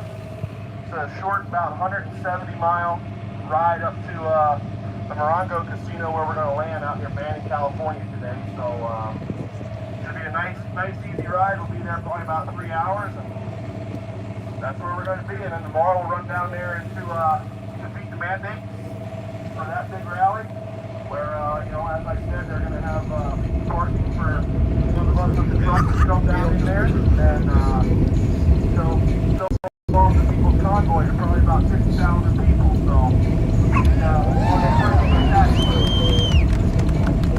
we're gonna let Thunder King start this morning out here with prayers, and then we'll get right into it. And I think Smack got a little something about come up here and say. Thanks.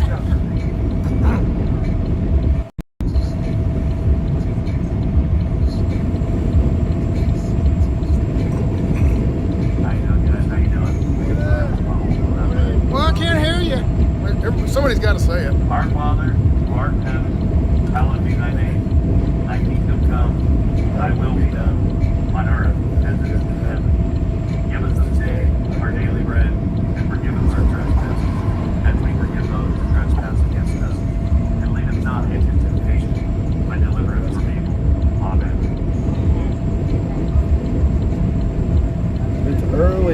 still need their coffee and joint. I haven't even had a coffee and a fucking joint yet. Get a talking now. Y'all have seen me in the morning. Come on now. If I'm this happy, y'all can be this happy.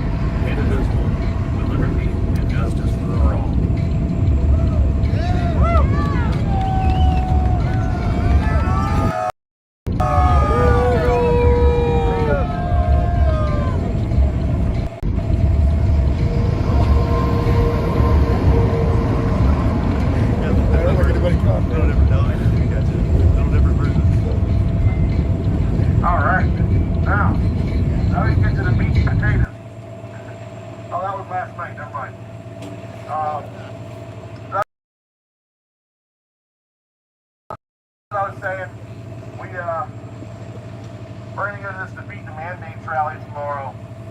There's going to be, I don't even know how many speakers are there, but I'll put it to you this way. They only have about 4 to 5 minutes apiece, and it goes for like 10 to 12 hours. Wow. So there is a lot of them, and myself and Brian are actually going to be one of the speakers during the rally.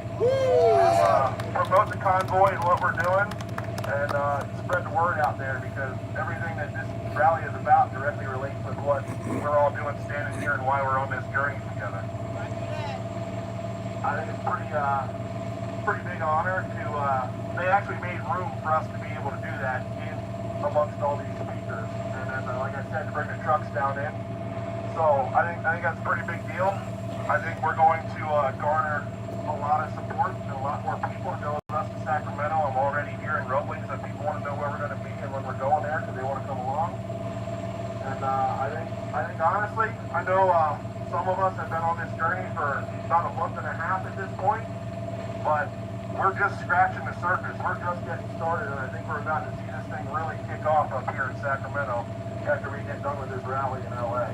So I hope you all are prepared.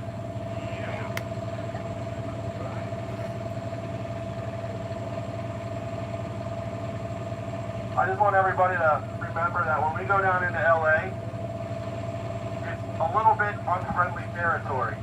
So your flags and your sayings and your writings, they will attract attention, but we're better than them. So just don't let it bother you. Just be aware is all I'm saying. Just be aware. Be aware.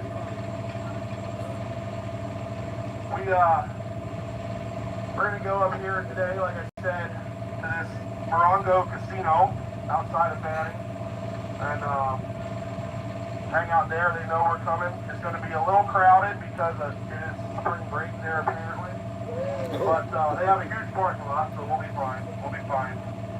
It is about an hour and a half, well, about 90 miles, which in LA is about 2 hours at least from LA. So just keep that in mind for tomorrow for going to the rally.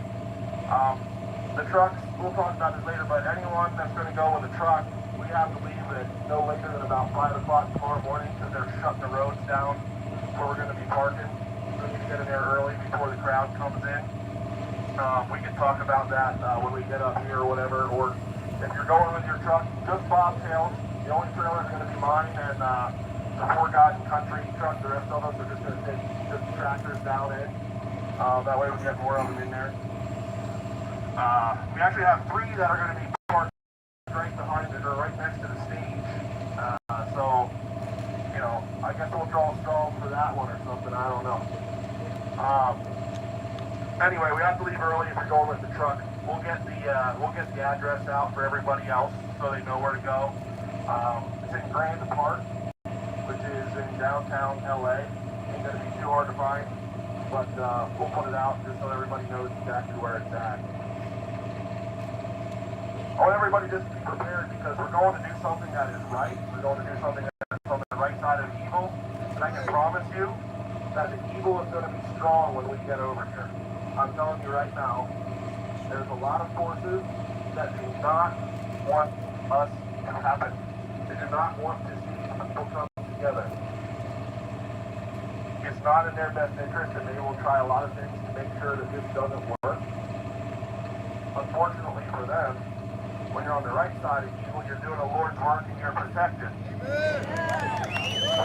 We won't lose and we won't give up. And there's more of us than there is of There them. is way more of us than there is of them. All we have to do is get people awake and realize that they too have a voice, no matter how big or small.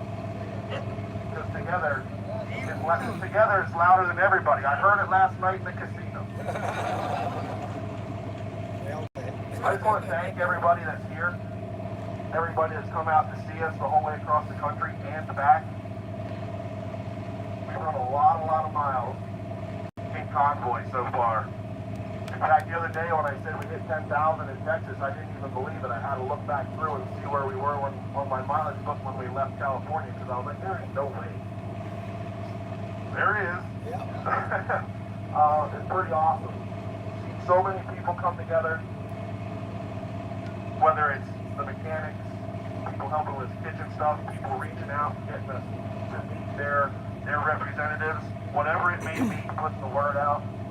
We've been shunned by mainstream media, Sean Hannity specifically, so good on you, bud. Okay, well, after seeing my face close up in that cam, I can tell I need more coffee. That's okay though, because we have our live streamers here, and we're visible 24 hours a day with nothing but the truth. So come at me, bro. I don't know. I never expected to be doing this long. In all honesty, I figured we'd get to DC and create a little bit of a ruckus and everybody give up and go home or something like that. But whew, that ain't happening. And that's good. It makes me happy. It makes me happy, I ain't gonna lie. This is what's needed to happen for a long time. And as I said, I think we're just scratching the surface. We got the beast stirring, but it's about to wake up. And man, I can't wait to see what happens when that happens. Country back! Did you just say one more thing? Okay. G's turning into my market. Nailed it! That's pretty much all I got for right now, because we got to get up and get moving here. I appreciate y'all. I specifically have to go meet And Fry TV now, if you're watching, we love you, buddy. and get moving. Then give us more details on everything for tomorrow. But I know Sasnak's got something to say here, and then we'll let the next one more thing go. I'm ready. Are you ready? The guy's got the most viewers of everybody. You can't Put his argue whole that, life on MC. blast for the last 5 years, and he's nervous to stand here in front of you. We like to hide!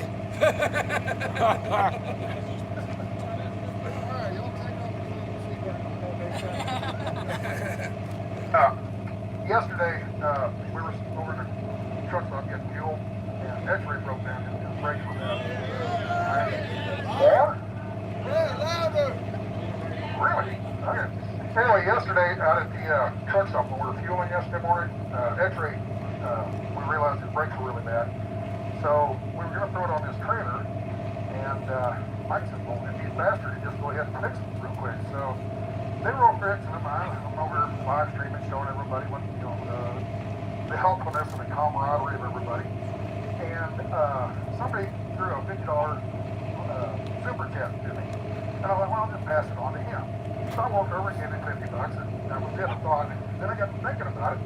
There's a lot of people out here that probably... So back in the day, you used to be able to like pay people to go sing to people. I wonder if I could pay someone to go knock on Fry's door and hug him. I went over to PayPal and looked at how much money I had in there, wrote it down, and I told everybody, throw me $5, $5 or $10, you know, 1,000 people, $5, $5,000. So... Big ups to Fry TV now. $3,000 later, I wanted to give this to Eric, but apparently he's gone, so I'm going to give it to you and you can pass it on, and there we go. All right? No, it's not me. It's those people. Those people. Right there. Those people. That's awesome. The Star Spangled Banner. And then he said the national anthem. What was that? Pledge of Allegiance! Pledge of Allegiance!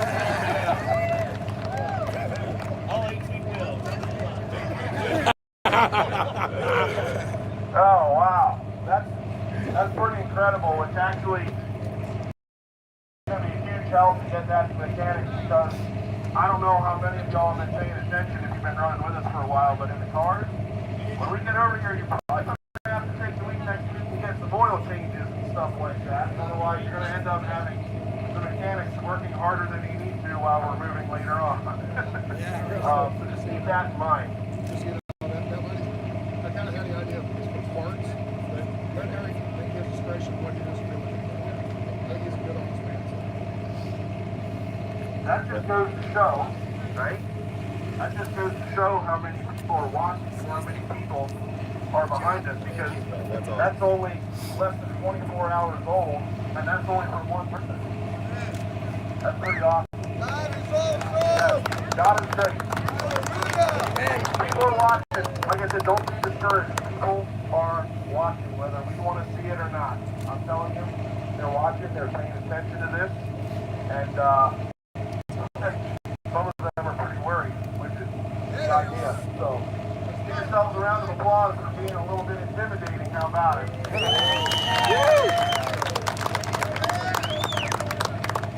All right, one more thing.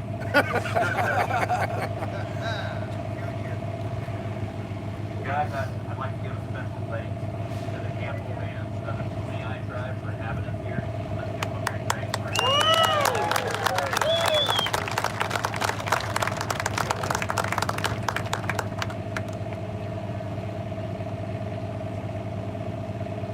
Too many people that know what it's like to have all your stuff taken better than the Indians do. So, like G said, Native Americans, yeah. Native Americans suck. But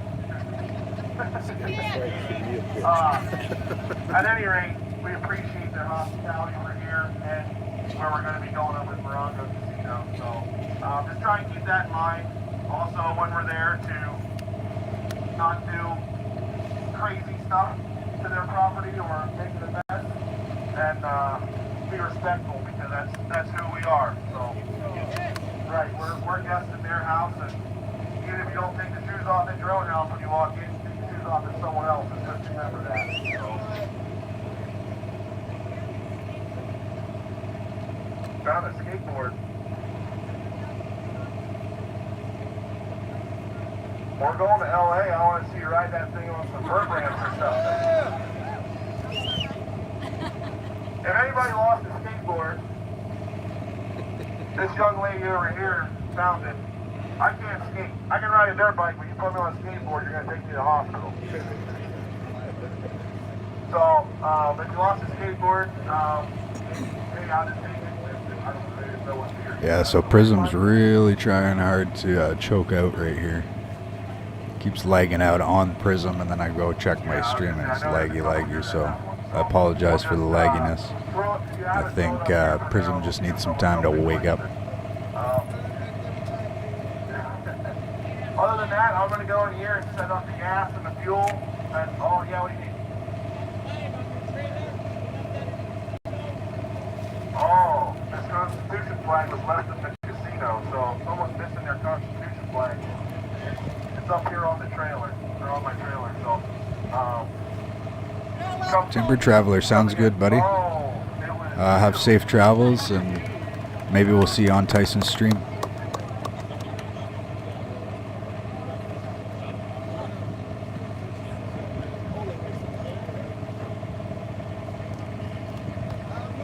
there you go.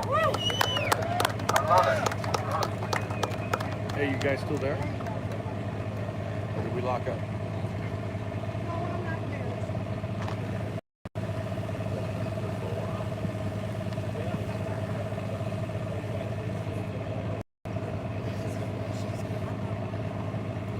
Timber Traveler, we appreciate the extra love for Frei.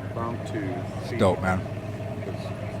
Actually, I wanted to have people see me doing repair. Are you going to be around the Parliament, or are you just coming for a visit to Vic? So I got the feed going, handed it to What Dexter happened while I back was in working. January 6th is a bit of a tragedy for some, and others see it as a There you different guys light.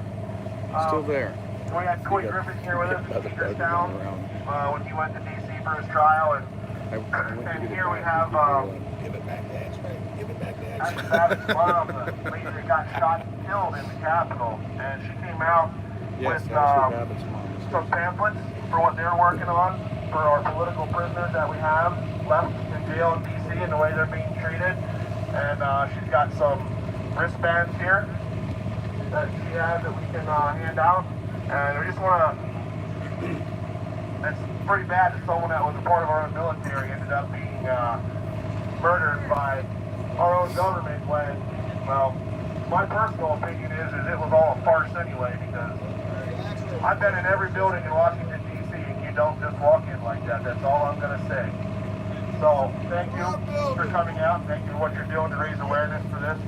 And if everybody can come up and grab a pamphlet from her and a bracelet until they run out, that would be great. And then we'll get the gas set up and have X-Ray come around and take y'all to get fuel. Thank you, everybody.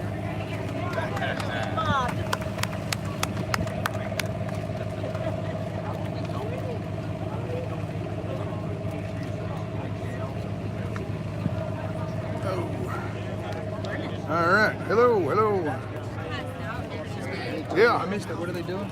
I'll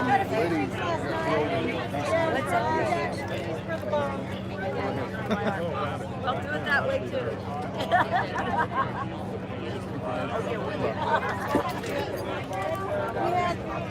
Hello. I had them in the truck for you. Pardon? I had one of them in the truck. Remember I gave you the bracelet last night? Yeah, I had one of these in the truck for you. Is that what that was? That was okay. Yeah. Is this there are 5 people in jail right now? Or 4? Well, this is the one that was killed, Ashley Babbitt. Okay. It's her mom over there. Oh, is that who that was? Yeah. Okay. All right. That's her mother that brought the bracelets and these. Okay. I kind of missed that. Greg was talking to me. I wasn't. These are the other. Good morning, everybody. 3. Oh, no, 3, yeah. Still, looks like lots of people are waking up. Streams are starting slow, but I think as soon as they hit the road here, the next little while after There the you meeting, go, folks. This is what the pamphlets look like. I think we're gonna get more streams going.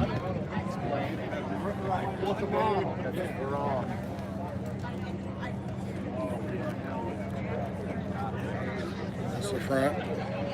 And on the back, you got all kinds of.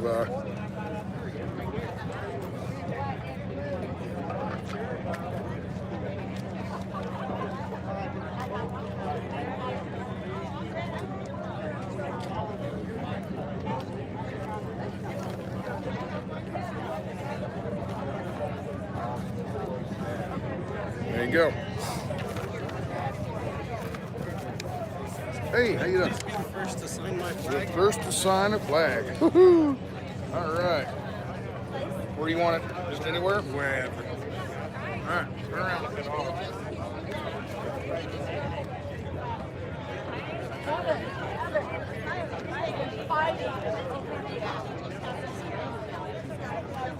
There you go. Thank you so much. Thanks, Sean. Thank you, Dave. Yep, we're good. Thank you. Yeah. Appreciate it. That was really awesome. I was watching that yesterday. What's that? When everybody started donating. Oh, yeah. I was watching that last night at the hotel. Yeah, That's so cool. there's a ton of people. It just kept growing and growing. And like Mike said, it just proves how many people are watching it who either can't be a part of it, or, for work, or whatever the reason is. I hear a lot of people that are just sick, physically disabled, can't walk and things like that. Yeah. They can, but it's very, very difficult. Yeah. So we live in South Dakota and we can't drive all the way down there because my mother can't travel or something like that. So, but yeah, I hear that all the time. But that was really cool. I was watching that last night. And I was just like, that is awesome. That's really cool. Yeah, because these people are driving their own vehicles, even the trucks, driving their own vehicles and everything they got to, worry about. Yesterday, coming up that grade, I had the AC on and I started to get a little bit hot, so we turned the AC on. Yeah. We were good. Yeah, I was just pulling up a mountain. It doesn't take much, Hello. All right. She snuck in here. See that? She did one of them Blitzkrieg things, Will you take our picture? Can I get my Sure. picture with you, please? Sure. I've been watching you since Missouri. Come around this side And I for the just sun. got here. Otherwise, Come over on this side. You and me over here, him over there. Otherwise, it'll be a silhouette of just dark silhouette. And I sent you a card, and I know you got it. Pardon me? I sent you a card, and I know you got it. Okay. My name is Shane. Oh, you sent it to the... Yeah, and yeah. I sent you a picture of my car, that red one, and I put watch Oh, the yeah. People's Convoy. Yeah, Sasnak that's you. too. Okay. And Yeah. then on my back window, I have this truck. And keep on trucking. America loves you. There you go. Yeah, Yeah, so, I remember so that. wonderful to That's meet you. you. Oh my God, you have no idea. So yeah. I'm glad you're here. So yes, so I just got here, and then I'm gonna go with you guys to Casino Morongo, Yep. and then I'll. You live up north, don't you? Don't you live up north somewhere? In Fallbrook. Okay. Yeah. And then I will go home, and then I'll go with you guys again to LA tomorrow. Very good. I cannot wait. You have no idea. So excited. But so first I need to go to the restroom. That building right up there, the main building. See the truck that's kind of sticking out? Yeah. Just go up to it and follow it up to that corner. See where the overhead where the fuel pumps are? Yeah. There's an entrance right there. You go in. It's like a convenience store, and there's a restroom in there. Okay, and then I'm gonna go get gas. I have like 200 miles on my car to go, and that should be good. I'd top off anyway, just in case. Okay. Yeah, I'd top off anyway. Because the thing is, if you get up there and realize, oh, I'm not going to make it, you got to stop in there, and maybe you lose the convoy and you don't know where to I go. know, I don't want to do that. Do you know where the Casino Morongo is? On I-10? I'm following you guys, but yeah. But if you have to pull off, you get gas. You go ahead and top off now. I'll just go right now. Yeah. I'll just drive over there, go get gas, and go to the bathroom. There you go. There you go. Thank you. Okay, so happy to meet you. Nice to meet you too. All right, I'll see you. Take care. Yeah. What's up? Let's heard that X-Ray was just here. Where'd he go? He's like there he is, way over there. I figured I'd say hey. Yeah. I've been following the convoy since you started up in Texas heading east. So just I'm one of the trucks over parked that you said hey to in the morning. So okay, the truck driver? Yeah, just one of the ones that are here. I'm heading over to San Diego in the morning, so figured I'd say hey because tomorrow morning you mean? No, Monday. Monday no, morning. Yeah, Monday morning they have me scheduled for a delivery downtown. Okay, so you can't go to the no. I've been trying to watch everything on that, and I mean, I could try what I could, but the company really wouldn't. Company allow truck, it. yeah. A lot of companies don't want to be seen in it and all that, so I don't understand that. The good thing is that at least they're supportive on everything, so that's what matters. Yeah. They're not deterring us from anything. They're saying, hey, just don't make a ruckus. Right. Yeah. They don't really want us following. That's what my mom said. Don't make a ruckus. Be a leader, not a follower, but do your own thing. It's really cool though. I figured I'd get lucky and be able to see you guys when you were going through Ohio because I'm initially from Ohio. So, okay. Well, what part? Northeast, just about 40 minutes of Cleveland. Okay. Yeah. That's about where I was on 9/11. Mm-hmm. I was up there delivering to I think it was Kroger. Oh, okay. Kroger grocery store. I think I had laundry soap on. I think I had laundry soap on, and I was delivering at Kroger that day, and like 3 o'clock in the morning, got done, went out, took a nap, woke up about 6 or 7, and started heading down to my next pickup, and all of a sudden the guy started talking on the radio, talking about a plane hit a building. I'm like, really? Now that's in a movie. I remember seeing that in a movie. Right. Or no, World War II. That was in World War II, a bomber. I think it was a B-17 bomber, something like that. Anyway, a World War II bomber hit the Empire State Building.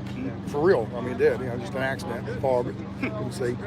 But so there was that. But then I'm thinking, okay, that terrible accident to happen, And so I pull into the truck stop to get fuel. And while I walk back inside, we're sitting there watching the stream when the second one hit. Oh, geez. And immediately everybody knew exactly what was going on. This is on purpose now. Yeah. I was in, I want to say first grade.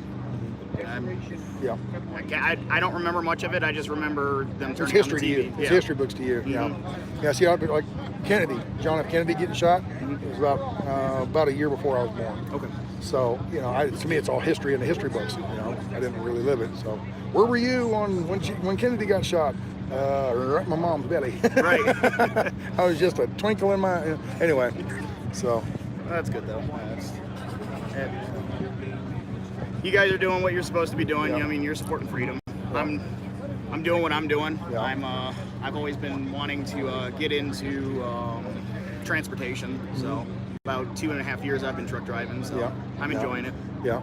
So it's a good gig. Are you wearing flip-flops? No. No, sir. No. No shorts and flip-flops? Okay. No, just. Do you put your foot up on the dash on black ice and check your Twitter account? When they gave us those new trucks, I was kind of freaked out on it. They gave me, they put me in a brand new 2021, and it has the electronic steering, and I'm like, I don't like this. Oh, really? Yeah. Well, initially when they trained me, I was in a 10-speed. So. What does electronic steering do? It's kind of like lane departure.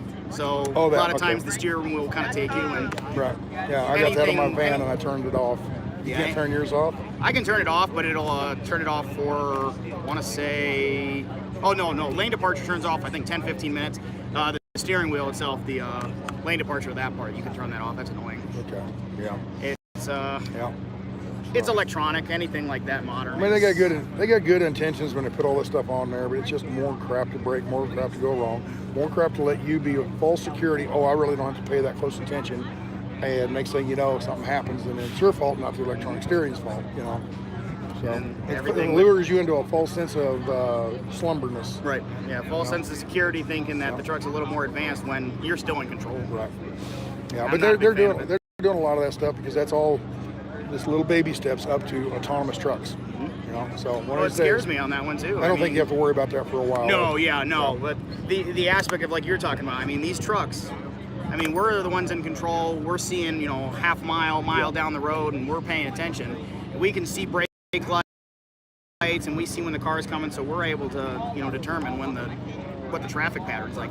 These trucks, if they're going to be autonomous, you're going to have trucks that are going to be really observant, and then they're going to be crawling. So now you're going to have a load of trucks crawling, and it's just going to be bottlenecking everywhere. So you're going to have electronic trucks that are going slower, and people are going to be even more annoyed by them. Right. Yeah. So yeah, it's I don't know. There's crazy things in the future in trucking. But either way, I'm glad to be a part of it now. So enjoying while I can, right? Yeah, exactly. Mom's getting sore holding the camera. Oh yeah. Switch cameras. Or switch hands. But yeah, no. I've been following the stream here and there because obviously driving, I'm able to just turn it on and kind of listen to it as like a podcast. Right. So I'll just be listening. And I heard when you guys were going through Phoenix there, I'm like, because they had me going down. They pretty much had me taking load picked up in Wisconsin, going down to San Diego, and trying to remember the route, but it'll take you through Dalhart, it'll take you through the Panhandle of Oklahoma, so you're going right through there, and then you come out to Tucumcari. Yep. And then you pretty much go all the way through Albuquerque, and then up to Flagstaff down. So. Oh, no, you went the long way. You get off around Holbrook and angle down across to Phoenix. Prettier drive, less traffic. Yeah. And then about, I don't know, 60 or 70 miles shorter. Really? Yeah, two-lane road. A lot of it's two-lane road, but it's open. There's not very many people on it. You go through a couple little towns, but it's scenic and beauty. Gotcha. Once you leave Heber, you drop off the Mogollon Rim down into Payson, and that's a pretty nice little drive through there. Oh, okay. And then from Payson, heading down to Phoenix, you start getting into more desert and more cactus type stuff. The squirrel cactus, they're all over the place up there. So yeah. I got to keep that one in mind then. Yeah, I think it's Holbrook. You get off Holbrook. Yeah, because more than likely when they, because this load doesn't deliver until Monday morning. So they're going to try to probably get me a load back. I always wish they'd keep me out around this area, not California per se, but out Western 11. Yeah. It's a lot nicer on the west side of the Mississippi because our company's out of Wisconsin, so they're always keeping me up in Wisconsin or right around Chicago. There's a company up there, I think it's in Minnesota, Design Transport. They run pretty much all west. Okay. I think it's Design. I don't know if they're any good to work for, but I know they don't run east at all. They run mostly west. Okay. So, and I think they're out of Minnesota. I think. Yeah, I've probably seen their trucks, just probably never paid attention to them. So. Yeah. Let's see what people got to say. What do you got to say, folks? Let me see here. I don't think people realize.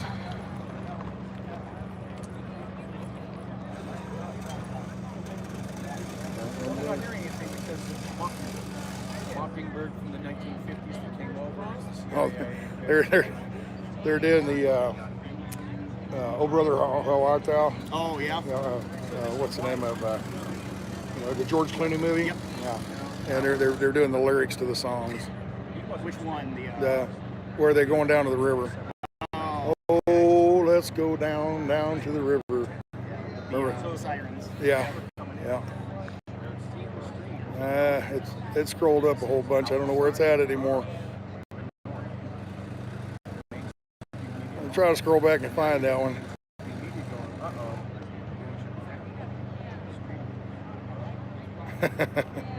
No, X-Ray is not Jersey J. Whoever said that. They're two different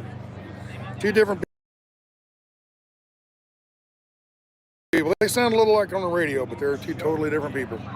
That's why I go to 5 streams.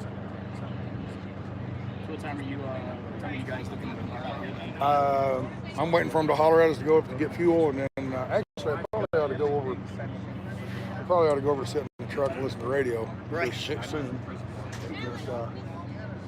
Oh, there he is. I gotta go talk to Eric. He's the guy where you got that money for. You bet. Just wanted to stop and say hey, so thank you again, sir. You bet.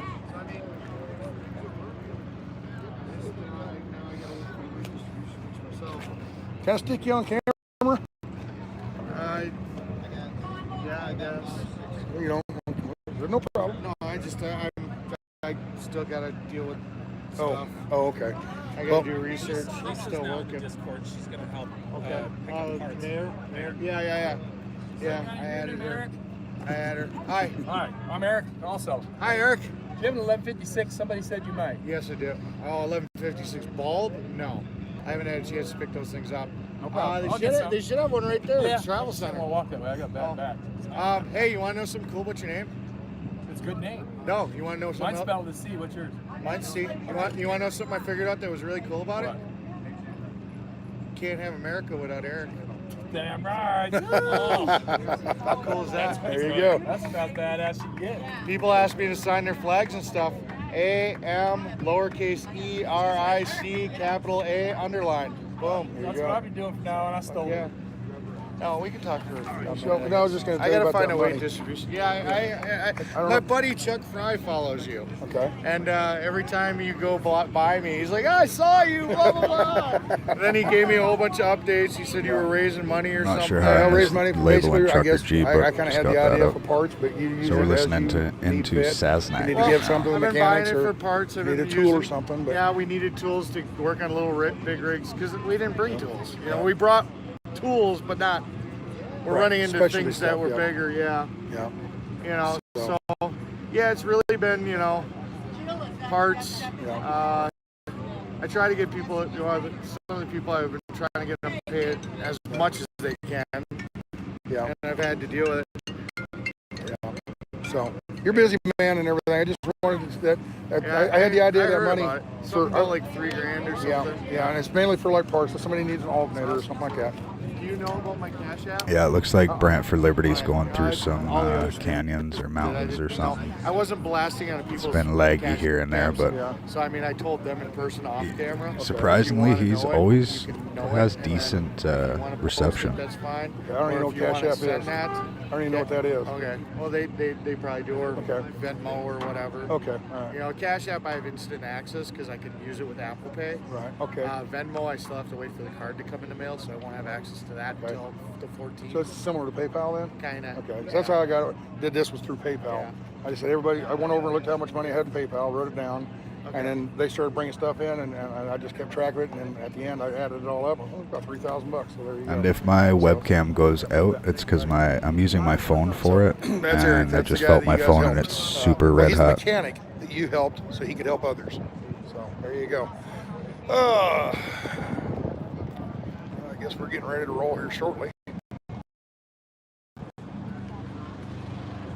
What? Oh, and That was a blessing. in the restaurant, she was sitting at their table with us. Now, you know Anthony Aguero, right? Huh? You know Anthony Aguero? No. Conservative Anthony? No. Ben Bergwam, RSBN. Yeah. Anyway, that's him. He was down in D.C. too. So Okay. he's still, but he's a Is he a live congressman streamer. or something, or what? No, he works the border. Oh, okay. It's like from El Paso. All right, they're getting ready to roll shortly, he said. Yeah, there's I'm so going to many step people away and doing grab a stuff, and I have coffee. no idea who any I of them are. appreciate you all Do you being know here. someone? Like, you don't know her? I am here, Never and heard I'll of her. have my chat open on my phone. No, Anthony. Yeah. Yeah. Yeah. No, like I said, I got so fed up with everything. I started looking for other countries to move to, like Belize and stuff. Yeah. You know, I actually about 5-6 years ago, I was so fed up, and I was like, the heck with it. I'm packed. I figure out. You remember how people were all fed up over in Europe? Right. And they all, let's go to the new country. Right. You know, we get fed up with the kings and queens over here. Let's go to the new country, so they come to America. Okay, I'm at that point now with America. I just wanted to pack up and I'm done. I'm out here. And I look around. There's no place else to go. That's right. So we We're better the save last it. hope. We better do save it. something. So, but yeah, I was thinking I'm just sick of this. And then the news just a constant barrage of negativity. Yes. And I don't know, several years ago, I just said to heck with it. I turned it off and just got to where I don't hardly watch anything political anymore. I know how I believe. Right. But I don't need it barked in my face all day long, Right, 24/7. It just made me a bitter, mean ass, a mean, bitter man. So I just weaned myself off of that. My blood pressure lowered. I mean, it was amazing. The stress levels went way down. This has brought a lot back. Yeah. A lot of hope and a lot of energy. Right. And, yeah. So, but anyway, so in those last 3 or 4 years where I really wasn't paying attention to anything, I've lost track of so much stuff. I used to be right on top of this stuff. And now I'm like, I don't know what you're talking about, It's I mean, it's like it wasn't our country anymore. Yeah. Even in Fort Worth, we didn't recognize it was getting so bad. Right. Is that where you're from, Fort Worth? Well, Azle. But Azle, yeah. I got a good friend of mine was from Azle. He left. Really? He moved to Joplin a few years back. But yeah. I lived here you're south of near Dallas. What town? Oh, I can't say. Dallas. We'll just say Dallas. Yeah. I knew you were south. Yeah, Right. somewhere by Dallas. I used to live in I used to live in Saginaw. So. Oh, really? Yeah, for quite a while. When I first started watching you, you were coming through there, all the mowed lawns and everything from your place. You were heading out, and then you were meeting up in Weatherford. Yep. So. That's when I wanted to meet up. So I just said, I'll just ride with Sasnak. Yeah. Okay. But yeah, it's around by Dallas. It's not too far from Dallas. No, it's not. So. It's not. So. Yeah. All right. That's good. All right. Be good. Bye bye. Oh my. I guess we're getting ready to go get fuel, I guess. I don't know if it's even worth getting fuel. Just wait till we get over to the other casino and get it. So somehow you might just have to organize that a little differently. Hey, are you on the phone? I'm always on Discord. Always on the phone, huh? Well, no, I have the chat room. Right now I'm in with the pit crew team that is helping Eric find and source parts on the road. Okay. So that's who I'm talking to. But, you can Is interrupt me. it kind of like a chat room kind of thing, just on the phone? Yeah, so Discord's really great. And that's how I met Dwayne, because Dwayne was hanging out. Dwayne hasn't been around at all lately in our Discord. You've been keeping it busy, I'm guessing. Yeah. So right now My there's... Dwayne. What? My Dwayne. You're Dwayne. Okay, Yeah. all right. He was hanging out with us for a few days, quite consistently. But so these are all the people that are part of the pit crew right now that are able to join in. So it's just a voice channel. And the voice channel up here has a whole bunch of people that are just hanging out in the lounge that I spend time with while I'm live streaming. They can ask me questions without having to go through chat. And it's a community thing. Okay. But we're also like... Are they hearing you talk right now? Yeah, they're hearing me talk and they can hear you through Hello. my earpiece. They're saying, hi Stan, it's... So, yeah, they're all excited that you're hanging out talking. But so this Discord channel has chat rooms where they put memes in there, convoy clips and info, screenshots. They take their animals, food. I guess somebody wanted to show off their food, so they created that channel. But then we have pit crew. So the pit crew uses this one, and they communicate on a separate channel. And then when they're looking for a part, they can create a thread so that they stay with it. And it's just a really good organizational system for what Eric's doing to alleviate him having to do that from his truck. And so far it's working out pretty good. But as we find little snafus, they're working on fixing that. I guess this is a more a better developed system. There's something similar to happened to me 2 days ago when it's coming through Wilcox, Arizona. We left New Mexico, came into Arizona. There's a town of Wilcox. and I see on the stream somebody says, "Hey, could you come?" Oh my God!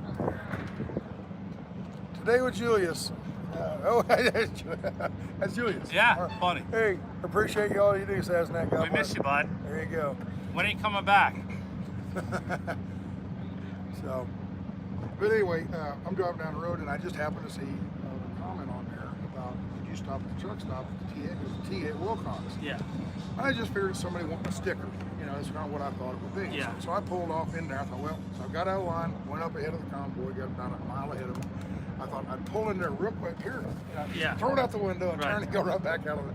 So I pulled in and this lady comes walking up and she has some stuff in her hands and everything.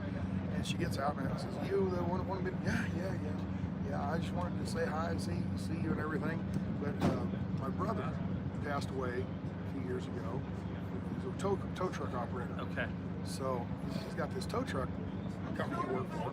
And he went up in the mountains to pull a truck. It was a state truck. Well, she just said basically he was up in the mountains doing a job and he got killed. That's about all she said. Yeah. That's all I knew. Oh, I would hate to hear that. You know. Well, here's a sticker, and it was the cable and the hook from a tow truck. Okay. You'll see it on the back door of the truck. Okay. It was on there this morning. But anyway, a guy named Don Steele and his birth date and his death date. Right. So it's on there. I'm like, oh, okay. You know, and I was going by. I can hear them honking horns, you know, the people on the bridges and stuff. I'm like, I really got to go. And her sister walks up and she says, "Here's the jacket." And I look at it, I can tell it's not a brand new jacket. And I knew exactly what it was. It was his jacket. And she says, "Here, we want you to have this." Oh, please don't make me take that, please. I mean, that's a family thing, you know, really, please. And she said, "No, he was the only trucker in our family, and you're the only trucker in our family now, and it's a trucker. It had Peterbilt on it." So she hands it to me. And I'm like, "I really don't want it, you know. I just, please, it's good. I just feel really weird about that, you know." Yeah. So anyway, she says, "No, take it. Okay, all right, well, all right." So I got it, and I jump in the truck, and I take off. And I said, "Come along with me. We'll follow the convoy for a while. So you come on up here. I'll put you up with the trucks." So she comes up in her Challenger, follows me right up, and I get right in. Oh, that was that gray Challenger. Yeah. Her and her sister. And I know they were having a blast. They run from there all the way to Benson, about an hour. Okay. They go over to Benson, they turn around, went back home. That night, your Discord thing. Yeah. My thing was, I get home and start checking emails, and I had 3 emails about Don Steele. People looked it up for me. Yeah. Like they're looking up parts for Eric right now. Yes. So they did all this stuff, so I didn't have to look it up. Yeah. Okay. So they all look it up, and I'm like, oh, yeah, I just click, and there it was. It pops right up. One was the article in the newspaper about what had happened, and then another one was the obituary about it. So I get to read it and find out the whole story that I didn't have time to when I was standing there with her. Yeah. So it's just, you know, but anyway, so I've got a jacket now. That's awesome. Does it fit you? I saw a picture of him. Yeah. I hadn't tried it on yet. I'm looking at it. I don't know if that's going to be big enough. I saw a picture of him, and he's a slender guy. Yeah. Looks like he's about 6 foot tall, but he's slender. Yeah. And I'm thinking, this jacket, I'm going to put it on, and it's going to be yeah. I put it on, it fits perfect. That's awesome. It just fits perfect. So, yeah, and it's a nice Peterbilt jacket. It's one of their nice ones. Yeah. You know? So... You should have Dwayne set you up a Discord, because it's a great way for like that type of information all in one place, and then it's sort of archived there. I'll have to sit and talk to Dwayne about that someday and educate me more on it. Yeah. Once you start using it, it's really easy. It's a great system for communicating with everybody. So right now you're listening to what I'm saying, and you're listening to what they're saying. Correct. I can't do that. I know. There's too many things going on. I got wait. I know it. You gotta remember when you're talking people and their brains or a computer, let's say, I'm like a 1970 NASA computer. It's okay. With the spinning and it's not this sort of thing that you would need to do the same thing. When I'm out on the street with protests, especially the more violent ones, for me having more eyes is what it's about. Right. And they're watching other live streamers, they're seeing what's going on, and just communicating that information. Right. I don't have to acknowledge, they know that I'm hearing them. And I can tune them out and talk to other people while hearing these voices in my ear. I got voices in my head. I know, it works for what I do. Sometimes I have to pull it out because, you know, if I'm having something and I'm just like, but most of the time it's so.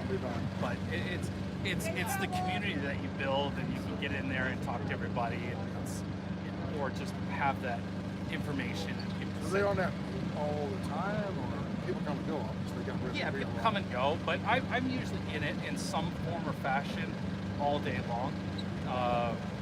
Right now, with so many people in the room, they'll have conversations, and I've been hanging out there, but things have been kind of easy on the ground, so that's why I've been hanging out there. As like tomorrow when we're in LA, I'll be in the voice channel just with the team, so that we know what's going on around us. Yeah, And there's so, some bad stuff going on 2 blocks from here you want to know about. and usually then in my other ear, I've got my police scanner, and I'm listening to what LAPD is doing, and I hear when they have something that comes up too. So Yeah, my process that stuff like that. it's just you're a it's just gifted man. filtering out the important stuff, and I'm going to be leaving the convoy, as you know, to go home. I've heard go back to work. And I need to pass people on. So this is one of them. This is WYSIWYG. WYSIWYG? WYSIWYG. What you see is what you get. Yeah, what you see is what you get. Just all the initials. It comes up. Or just Wizzy or WYSIWYG. Yeah. So, but anyway, this is WYSIWYG, and then first responder. We'll probably get quite a few of them. But all these people that are watching this stuff in the convoy, they're not going to. I hope they still watch my regular stuff. Sure. You know, in the evening after this is over, whatever. But you know, little 10-minute videos I put up or stuff. But anyway, I'm going to pass most of these people off to you guys so that they can stay abreast of what's going on. And plan on going in, you know, hauling freight for a little while. And who knows, maybe things will. People keep saying, you're going to miss it. You're going to miss it. You know. But you know, remember too is that you know you started live streaming with the Convoy, so it's a different audience than obviously what, and so that group of people that watch this type of content, they're watching multiple panels on their computer, multiple devices.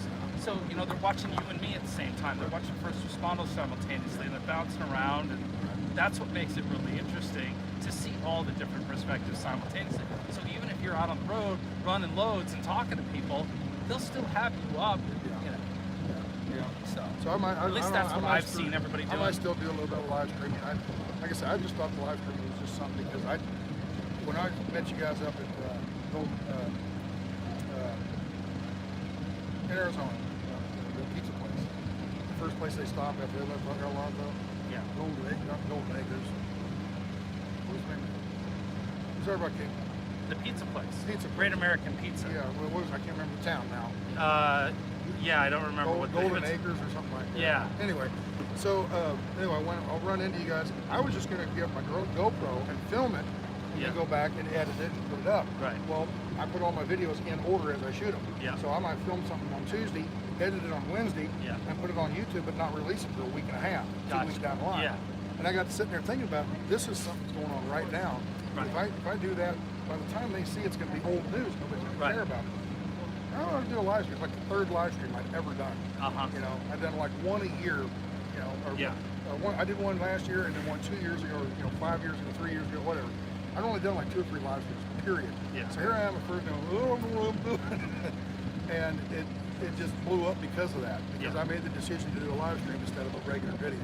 You know, that would tell people everything what happened 2 weeks ago. And they're like, you know that. You know. So, but now anyway. Little trick for you with Prism. Okay. Prism will import into the live stream any video or photo that you have on your phone. Okay. So if something happens and you pull out your phone and record it, you can then go live and pull that video in and show everybody full screen. Oh, really? And talk about it. Okay. You can do that, or you can actually. Yeah, that's the best. It's pretty simple, but it'll pull anything in and give you the play option, and you can show it as a little image or a big image, full screen. Do I have your number? I thought you did, but I don't think I have. You gotta give me a card, business card or something, and I've got so many. I know.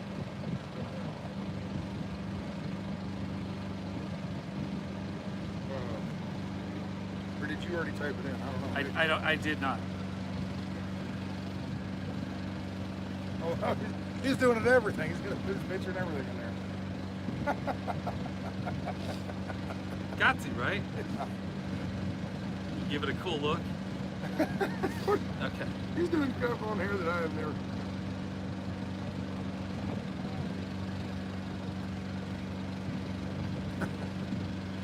I got some. He's my new IT man. He doesn't know it yet. Anytime. How do you do this? How do you do that? It's all about helping each other. I'm downtown Seattle getting shot at. I'll call you back, Sasnak. That's it. You know, just like you, I had to learn all this stuff too. I didn't know what a RTMP feed was. I didn't know any of this stuff. And I knew how to work the camera, and that was it. You know, learn the rest of the stuff. It's complicated, but it can be simple. But once you learn the tricks, that's... Well, everybody, somebody come up to me last night wanting to know, how do I start a YouTube channel? And I'm like, I don't know. Go to YouTube and find out. Yeah. What do you mean you don't know? I said, that was 5 years ago. Yeah, and right. The screen of YouTube's page or whatever has changed. Yeah. You know, they've updated and things like this. So where I went 5 years ago is going to be different now, even though it's on YouTube. Yeah. And I don't remember how to do it. Yeah. You know, and I says, anything you want to do, look it up on YouTube. It's Yeah. the best source of what do you call it? As much as we dislike YouTube for the censorship, it's still everybody's on here. You know, I turn the mic off when Dr. Lockham gets up there, and they go nuts. And I hear about it on my channel. Censorship, right? Yeah. But they don't notice the $3,000 is because of YouTube. Right. Okay.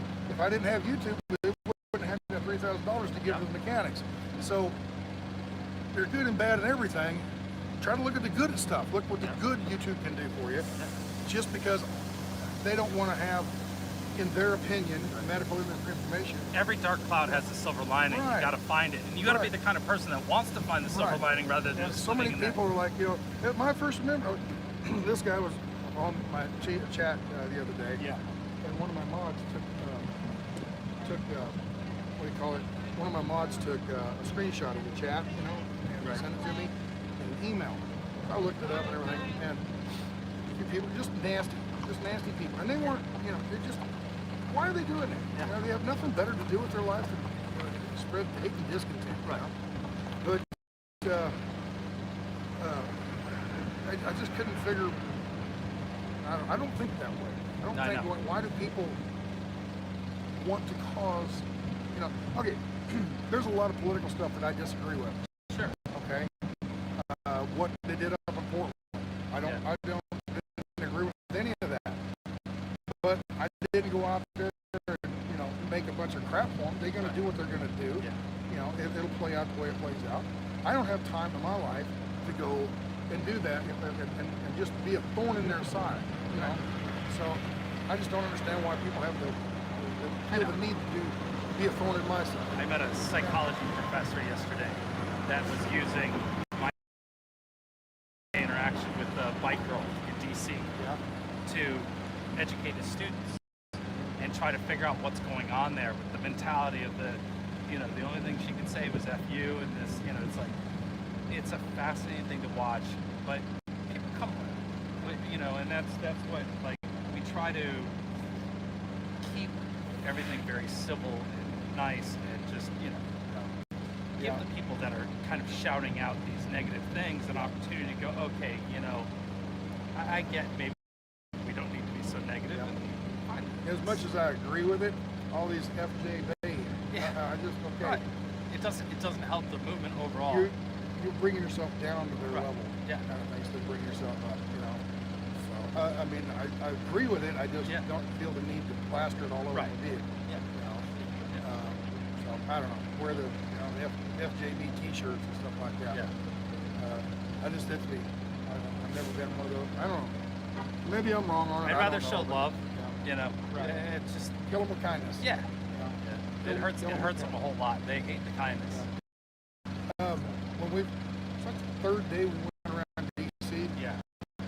We get down and we hadn't gone 395 yet. We're just going down and going around the loop.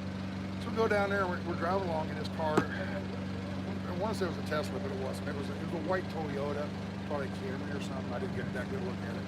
But this guy, we're sitting in kind of line. It's about where we were going to start doubling up, you know. Yeah. And he comes up in the right lane and they're hauling on the radio. Yeah, so it looks like Polish is another one that has unsubscribed, or YouTube is unsubscribed on me. So yesterday I had to resubscribe to about 4 or 5 people.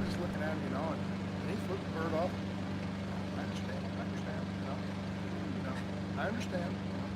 And so he does this all the way. We're doing this back and forth for a while, and then he finally gets the off ramp. And as he takes the off ramp, I'm like, I understand. I blew him a kiss. hey, That's like, and I blew him I'm sure he's thinking Brokeback Mountain or something. But I blew him a kiss, and he's like, oh, okay, cool. And he thumbs up me. I'm like, kill him with kindness. Now, what would have happened? What would have happened if I started flipping him back? Off? Next thing you know, we're road rage. We're out there fist fighting in a highway.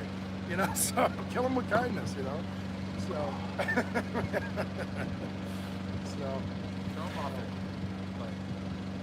It'll be fun. Are you gonna come back into the convoy at some point? That's a question. I'll leave Time that. will tell. I'll leave that. As a possibility. But thing is, when I was on vacation for the winter out in Arizona. Okay. It was in my van. Ford Transit van. I don't know if you remember that. I remember seeing it. So that transit van, I'm out there camping out for the winter out there. And I told the company I'd come back on April 1st. Okay? Gonna leave on December. Well, I got back home about December 15th. Little did you know this was pre-planned. I had no idea. Yeah. So I got home, stayed around for Christmas and New Year's and all that. Left on January 1st and started working my way out to California, out to Arizona. Spent the winter out there and then come back home. Spend a little time there at the shop, fixing things up, and working, at home in the shop. And then on April 1st, I was going to fire the truck up and go back to work. So, anyway, that's what I told the boss, and he's okay with that because in wintertime it slows down a little bit anyway. And we've got roughly 50 trucks, 45 to 50 trucks, and they're all owner-operators. And all these guys, there's most of them are older guys, older than me. And a lot of them, it's a retirement place. They go to kick back and work a little bit, not real hard. So in the winter, there's a lot of them just like me. They just cut off for the winter. Well, instead of having 45 trucks and having to find 45 loads, they only have maybe 25 loads available. So they're kind of like, yeah, good. You go ahead and take the winter off. Right. So we don't have to find a load for you. Okay. So around April it starts picking up. It's starting to pick up. Well, I called them when we got ready to leave, when the decision was made to go to California. So I called them up, and Brian wanted me to haul the reefer trailer, the one that Gray Wolf is called pulling around. He wanted, could you hold that for me? I'm sure, I'd be happy to. But I got to get clearance, because of insurance reasons. They'll have to write it up as a haul and charge you like $1, something like that, just so to make it legal, And so I called him up and said, hey, can we do this and everything? And he, all right. So it looks like we got Polish Angus. Sure, I mean, I'm going to do it for free. And it won't cost me anything. He said, Agnes. What do you mean? Yeah, you're hauling and you have an accident. Everybody's buddy. Yeah, can you tell I don't have enough coffee in me? They're getting ready to leave, I guess. So he decided he didn't want to do that because of that. Hello. I'm Jill. I'm from El Cajon. You guys are going to our amazing city of El Cajon. Yeah, okay. My sometimes is kicking in. City in California for the mayor to say no more minutes. Really? Yeah. Yeah, the only thing I know about El Cajon is Jimmy Johnson. That's the only thing I know about El Cajon. Jimmy Johnson actually lives up in Crest. Well, he still lives there? He did live up in Crest. I thought he lived in Nashville now. He does. But he's from Crest. He went to Granny Hills. Not Nashville. He lives over by Charlotte. North Carolina. His wife's from Oklahoma. I think that's where she's. Maybe it was Oklahoma City. I don't know. Can I get another one here? I lost mine last night. Your sticker? Or I gave it. No, your. This here? Yes, that's it. it. Okay. All right. So, can I get a picture with you both? Sure. See if I can get a selfie. Here, I got long arms. Okay. You can do it probably better than I can. He's a pro at this. Yeah, be better. What?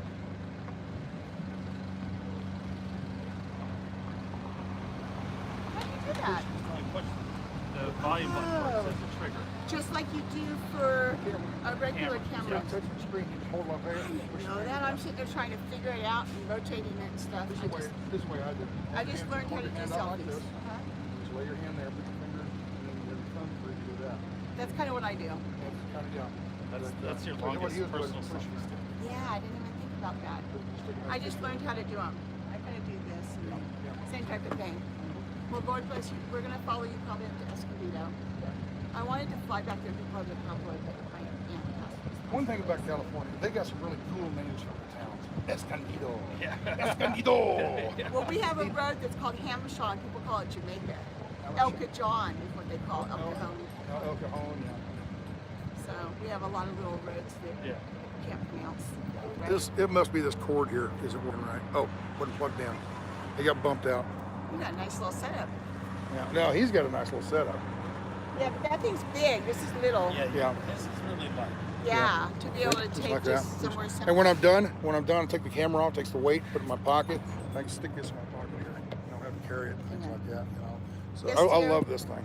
Just twist it, pull it, twist it. We haven't even left yet. So it works for me. So, all right, well, I'm going to go get in the truck, get ready to go. So we'll talk later and all that. Okay, yeah, I told them around 10:30 or 11. They haven't even Monday, started yet. Tuesday, something like that. Yeah. After LA, Okay. yeah. Okay, you'll be fine then. Bye-bye. Thank you guys so very much. Woo-wee. I am dying of thirst. So, hello. My mouth is just dry as a bone right now. Figure we better get in the truck and listen. They'll all take off and leave us. We won't be. Where'd they go? So, got to get the truck up and running. Get it warmed up. Get the engine warmed up.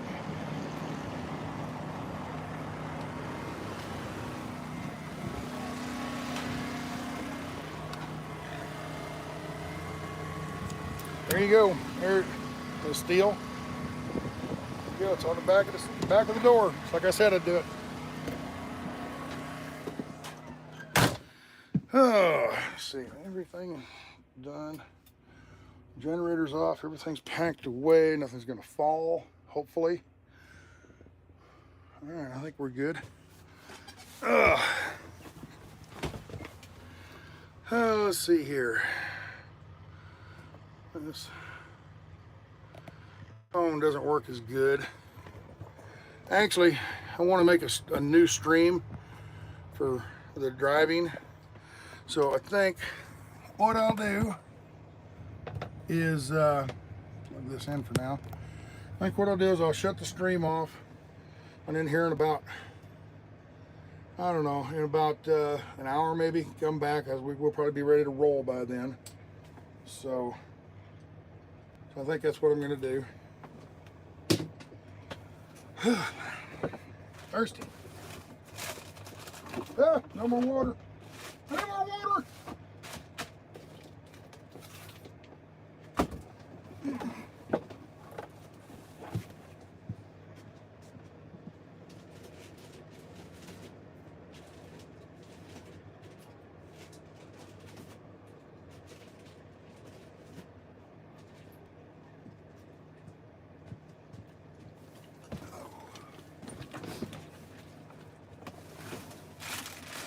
All right, well, if Sasnak's going to cut her, we'll go over to Polish and check out what's going on there. So,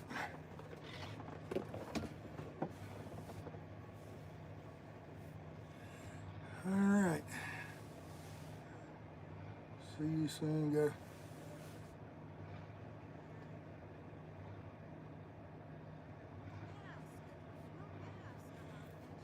Stan is a chicken magnet. A chicken magnet? You mean a chick magnet? I don't know. Maybe a chicken magnet. I don't know. Oh, some of the stuff you guys come up with.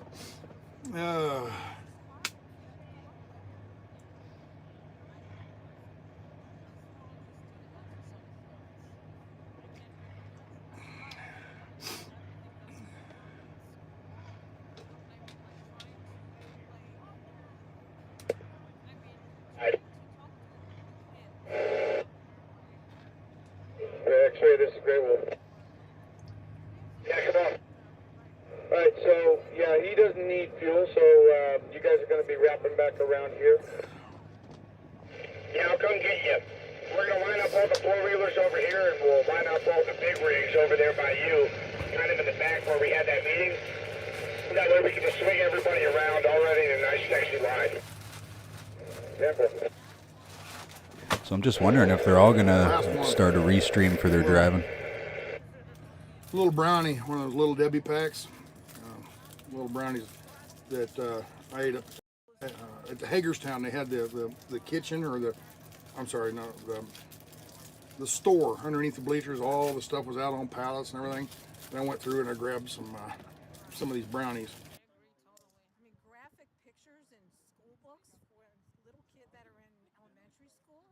This is crazy. Yeah, it's way too much. I mean, why are we trying to do all this? For what reason? Like, let's let the kids be kids, you know? Like, let them play, you know, let them figure it out, you know, they gotta figure it out and all. Of course, there always comes the time when you have to talk to your child about all this stuff, but that's on parents. Yeah, that's on parents. I mean, a friend of mine, we were talking about how children, you know, the way they use words for graphic body parts and stuff. When we were a kid, when I was a child, you know, our parents made up silly names for them. Yes. You know, we couldn't even come out and say them. Yes, right? exactly.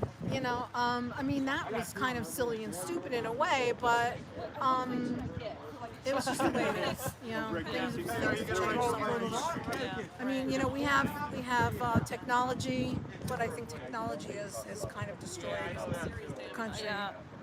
Unfortunately, we've been controlled with those phones. Everyone knows where you're going, you know, where you're watching, and, you know, they have the possibility to block a lot of stuff too, you know. Just recently I watched a video where some guy was saying that, I guess on your computer there's like an eye like on the top of your computer, and if you have a microphone, and this guy had some kind of a gadget on top of the eye, and he said it burned out like a few times. Really? And it's showing that how they're using watching it. Yeah. So I took a piece of metal Yeah, and I covered taped it. I covered it and taped it on top of my computer. Yes. It's just it's like every day you're learning like more and more stuff that there's, you know, there's no privacy at all. No, not anymore. I mean, everyone wants to be in your business the whole time because they want to control you. They want to control everything about you. Yeah, exactly. And we live in the worst times that we ever, like, communism probably was not as bad as it's now, you know? I mean, the life now. Because you can't really, I mean, they're doing that to you and you're not even realizing. I mean, they come right out and say, we will control everything in your life. You will have nothing and you will be happy. I mean, they come out and say that. And there are people in this country that just don't even know. I mean, they're just so oblivious to what's going on. They have no clue. Yeah, absolutely. So sad.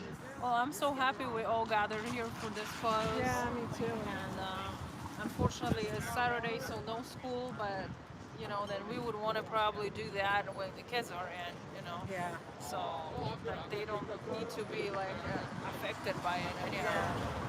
So yeah, we will definitely demand for that school to be shut, you know, for all the, you know, people that have been involved in that, you know, to be prosecuted, you know. My sister adopted a girl from China. She's now 21 years old. She's just graduating next month. She's going to school in Tempe, Arizona, University of Arizona. Yeah. And I'm sure she's been indoctrinated. You know. That sounds pretty she good. told my nephew something to my nephew about thinking that the government should pay for everything, and, you know, whatever. So she's in that mentality. It blows my mind. It really does. Yeah.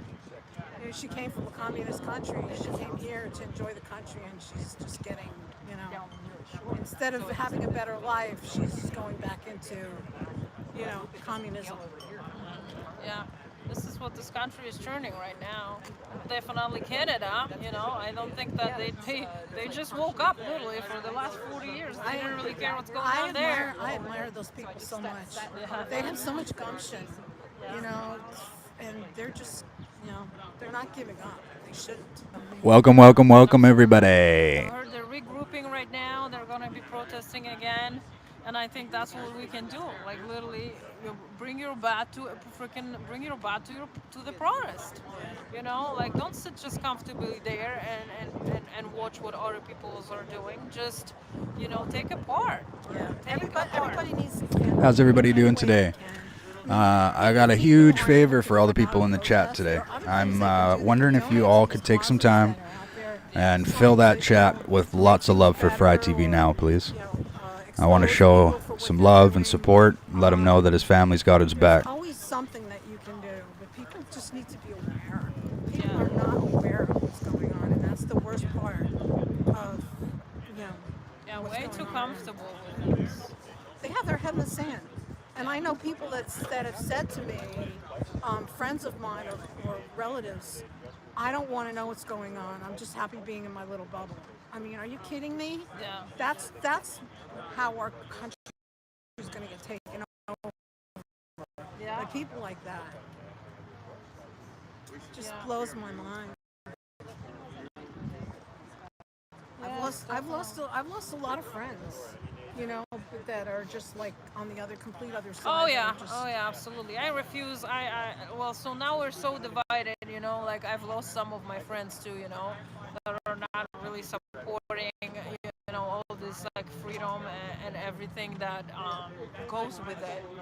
You know, it should be. You should have the possibility to sue the school now. You know, you should have an opportunity to do something about it, and that's your freedom. That's your freedom of speech. That's what that nurse did, you know, like by bringing this all into the light, you know. And this is all being like taken away from us, for real, you know. And then that's, you don't have the voice anymore. Like I'm literally feeling like they're taking my voice away from me. You know, in this country, and so I really don't like that, and I don't understand that people can't see it. They can't see it. Our forefathers saw what could happen, and they tried to prevent it from happening. But you know, we have a constitution, and it's being ignored. It's totally ignored. Yes, absolutely. The constitution is like literally forgotten. They have been doing things, you know, our government are doing things against our constitution. So many times, and no one does anything about it. Like, well, how come? Look at the 10 Commandments. Yeah. I mean, thou shalt not kill. I mean, look at all these people that are being. I know it happens. I watched the video that Paul sent me. Oh yeah. At the grocery store, and you had yeah. I had F Biden flag on. Yeah. I was cracking up. Oh yeah. I'm bold like that. I'm gonna show you. I'm gonna tell you. I don't even care what anyone thinks.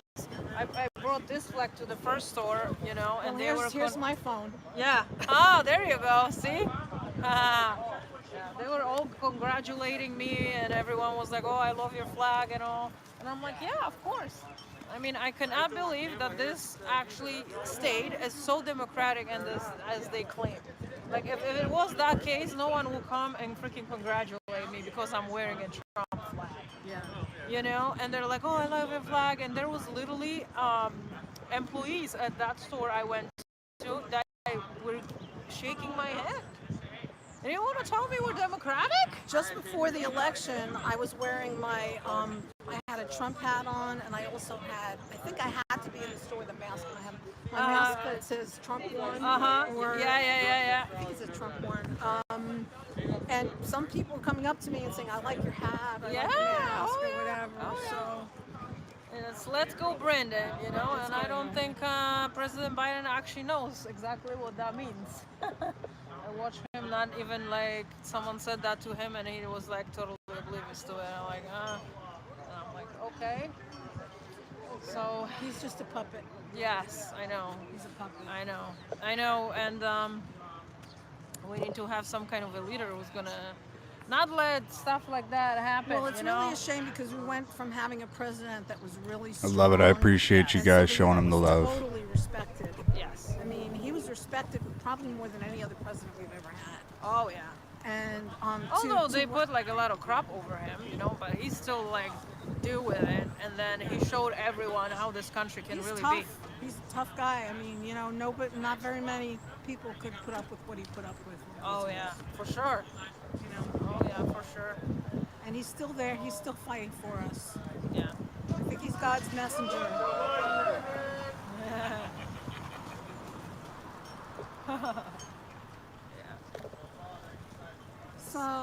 at least something is going on in this country. You know, at least we're protesting. At least we're showing we don't like things. At least we're standing up. And at least we're talking. We're doing something. Tommy Temper in the house, everybody. Welcome, Tommy. Welcome. It really does need to happen. More and more people are. Looks like we are getting a temper tantrum raid. I mean, both of my sisters were vaccinated, and both of them said they're not going to get the boosters. So yeah. I mean, at least they can go to that. Yes. I mean, it doesn't do anything. Thanks, buddy. For real, it doesn't do anything. How's your morning going, Tommy? Did you get some good rest last night? Regardless, you shouldn't put anything into your body that you're not. I couldn't believe it. I got a full 6.5 hours of sleep. For real. So I'm not supposed to know what it is? Yeah. Like, how come? Like, how come I'm not going to know what it is? Well, there's some of the batches that have different things in them. Yeah. I mean, they're not even consistent. I know. There's like metals that they put in there, and they can damage your brain and all that. I mean, come on. Like, no thanks. Like, there is no way I'm going to ever put my 100% of trust into the government. There's just no way. Absolutely no way. Or as a matter of fact, into anyone. Okay? Even if I go to the doctor, I still question a lot of things. They want to put it in the food. I mean, you know about chemtrails, right? I mean, yeah. How many times you go out there and you see them putting that stuff up in the air? You know what's in there? Graphene. Yes. It's mercury and graphene that's coming out of the sky. They say that people have complain that they have allergies, they can't breathe, whatever. I mean, it's that stuff that's coming out that they're spewing out in the sky. Yes. You actually didn't know about that? Well, time to research. Yeah, exactly. Look up chemtrails and you'll find out about it. Time to research. You have a lot of researching, to do, and you're only gonna find all this stuff online. I even carry a magnet in my purse. Yeah. And when you go buy meat at the grocery store, you try to check your meat because they've already also put it in the food. Yeah.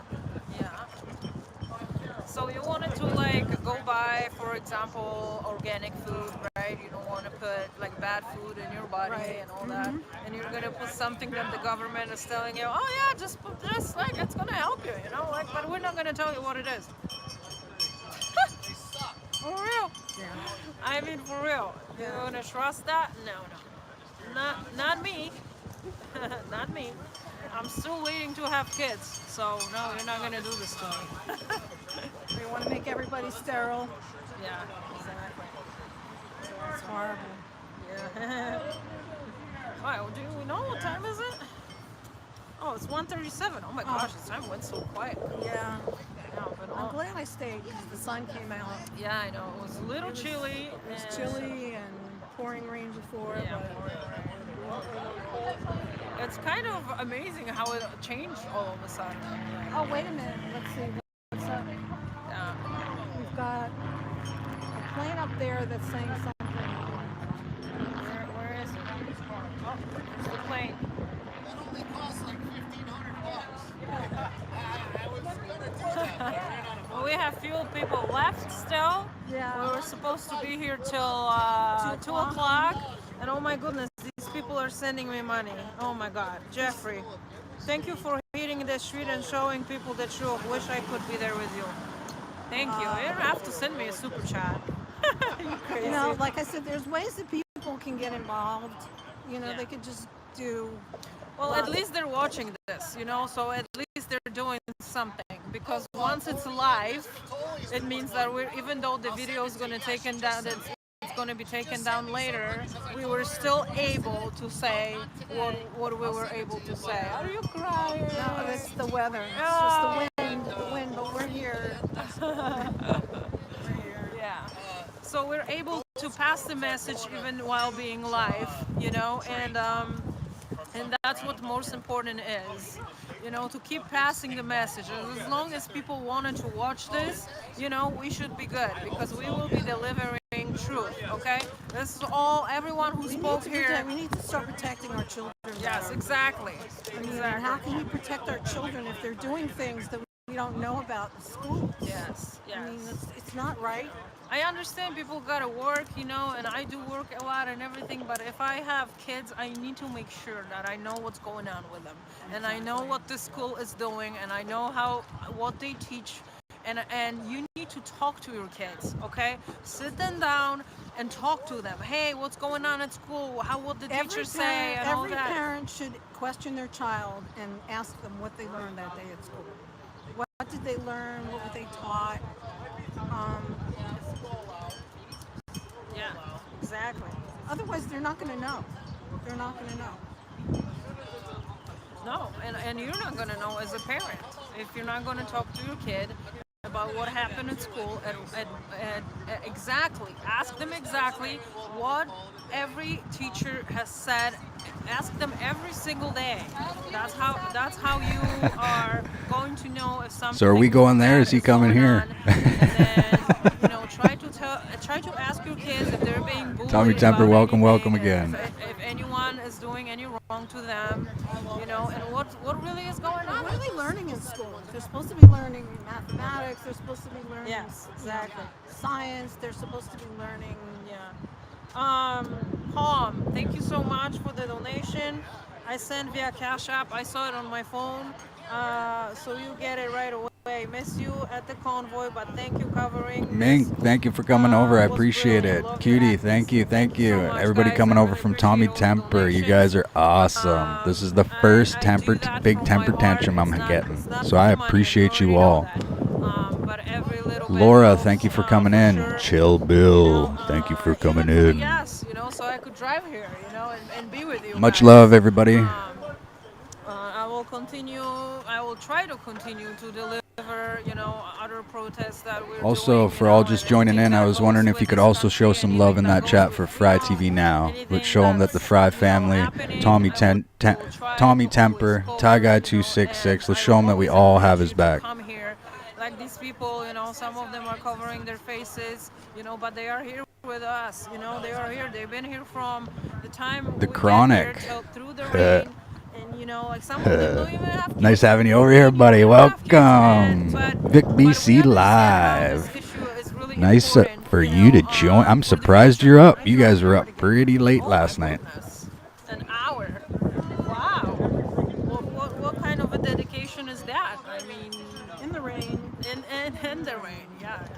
It's really hard for camera with the rain, to be quite honest. But we made it work. So we're almost going to be done here. I appreciate the Tommy Temper crew coming over to show the love. Oh, there's the flag. Watch this, guys. Woo! Sue Harrison, much love. Thanks for coming over. Chill Bill, yes, I have seen you over there, I believe. Yeah. Juniper, correct me if I'm wrong.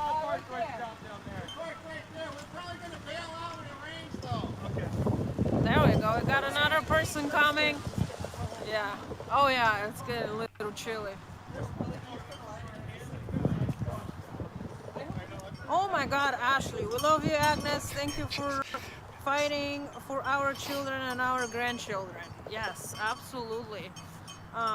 Thank you, Ashley. And I know I missed a couple other ones. I don't know if I can find them or not, but you're a real multitasker. Yes, you have to. I mean, these people, there's like 125 people right now conversating in the chat. Wow. On the video that we have right here. So yeah, I missed a couple. I know there was the dollar that I got. I got $2 before that and $5 before that. So thank you guys for that. Whenever I talk to someone, I don't like to really, you know, embarge their Again, welcome everybody joining from Tommy Temper. I appreciate you guys coming over, and everybody else just joining in. We appreciate you coming in, showing love. Maybe pop some questions in the chat. Oh, they had to refund it. They refunded Tommy it. Temper says, good job on the restream. Keep it up, buddy. Thank you very much, Tommy. I appreciate you, buddy. Maybe we might have to come sling some pies. In Canada. So hopefully people just went there and just gave them the money. Yeah. That's what I did when I went to the convoy. I brought some cash with me, and I was just like, here you go. Yeah, I know. The really bad weather is coming. hold on with the protest. Yeah. I wonder if we're gonna have some people downtown Victoria today. It is super windy here again. Later. So I don't know how their audio will be. I hope people Yeah, they just did. I wonder if there's even anything going on here, because normally the federales come and juice up their caffeine intake here. They normally park right outside. And I haven't seen any today. Live streamers. Anyone in Connecticut, Tyson come might help. be doing events. I'm not too sure. I actually Come and haven't really help. seen much from So him listen, up, I unless it left the, unsubscribed him and took off my notifications for him. I should left check with that them, out. at the People's Convoy. That's okay. Yeah, But I believe he's also back in I have a couple other school. things for you. I have the zip ties. Hey, you guys. I love you, brother. Yeah, it's about, we're about to have a, what's that called? A twister. God bless America. FJB. Watch this, guys. I'm gonna show you these people's cars. FJB right here. Yeah, FJB Tyson's right last there. stream was 3 days ago. Joe He Biden. did Fuck Joe Biden flag. peaceful sunset walk to Braden Park in Victoria, BC.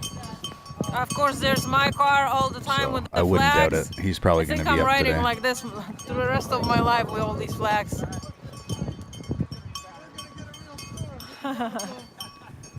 Digital Soldiers, good morning. How did you guys sleep? Let's go, Brandon. You guys were all up Sleepy pretty late. Joe.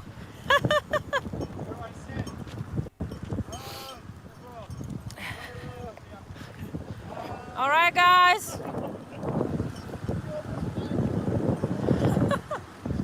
Of course, this one is mine. And then we have all these flags right here. How awesome is that? And we're in Connecticut, the blue state, supposedly blue state. Just so we're clear. Sorry, I was just reading. I just got a message I ain't saying giving Victoria, up BC's shit. first cruise ship in 2 years is docked. Now, I don't know if it's the All same right, I'm one, gonna have but to say I was goodbye told to you that there guys. was a little bit of Thank you, guys. sickness going around on the cruise ship, Watch and they it weren't going to be later. able to dock. So I really hope it's not that ship. Ooh, it got cold like really quick. Oh my gosh, this rain. Okay, alrighty. I'm gonna put you on suction cup for a minute, and I can talk to you now because I really didn't have time to talk to you guys. My goodness, I missed you so much. What did you guys think about the protest? I thought it was really awesome cause. That's why I came here, and it was on Saturday, so I didn't really have to like lose the time of work. Thank you so much for all the donations. I really appreciate all of them. That's absolutely not necessary, but helpful. Okay. Get that flag out, and this is my Trump flag I was wearing. I think I'm gonna be wearing this everywhere now. What do you guys think? My Trump 2024 flag. 2024. That's right. Oh, okay. All right. Oh my goodness. I have 100 people in my chat. No way. Well, I'm so happy you guys are here with me. Never surrender. That's right. Don't forget Trump rally today, Agnes, 7 p.m. Eastern time. Oh, that's what you want. That's what you wear. That's where you want me to go, guys. To the Trump rally. I would. Awesome protest, Agnes. You did a great job, Agnes. Thank you. Yeah, absolutely. I mean, whenever I can deliver, I will, for sure. It feels like everything is moving so fast and coming from every direction. Damage control. Thank you, Agnes. Yeah. Lovely. cowbell, you think of everything. Yeah. Thank you, Agnes, and to the wonderful lady you were just speaking to. Yeah. Oh, why my light is on? Yeah, these were some awesome people that like that camera, no? Especially this guy in the sunglasses there. He was like really killing it.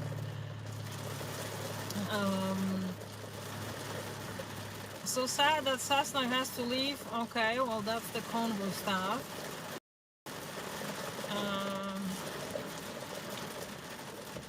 That's the correct flag. My goodness, this rain. I tell you, I always freaking drive in the rain. And these guys are trying to put these flags on. Yeah, I'm leaving my flag there. This flag already got rain on it a million times. Thank you so much, Agnes. I hope to start a trend of live streamers covering these schools so they can quit hiding in the dark. Absolutely. And anything that's been going on around anywhere, around any type of the protest or anything, should be covered by a live streamer, should be live streamed so you see with your own eyes at the minute when it's happening, okay, what's going on, and you can then think differently about what they're trying to, what kind of a message they're trying to send you. You're an awesome person for getting out and doing what you do, Agnes. Thank you. Mr. Chekai, hello Aggie, hi. Oh my god, how would a child know this adult concept? I mean, so I'm kind of upset with this country a little bit, because what they're doing right now is they're trying to promote, let's say, this weird type of the family, okay? They're suppressing a mom and dad type of thing, and then now you have parent number one and parent number two, you know, and they are going out there with all that, and it's just literally kind of feels like, and I'm gonna relate that to myself, you know, and that's how I feel a little bit, and it's just my personal opinion. No one gets offended, okay? And it feels like it's taking away a little bit from me being able to find a person who I can have a family with, okay? Because it's not promoted ever now. Like mom and dad, a normal type of family, it's not really that important anymore, okay? They're doing this parent number one and parent number two, okay?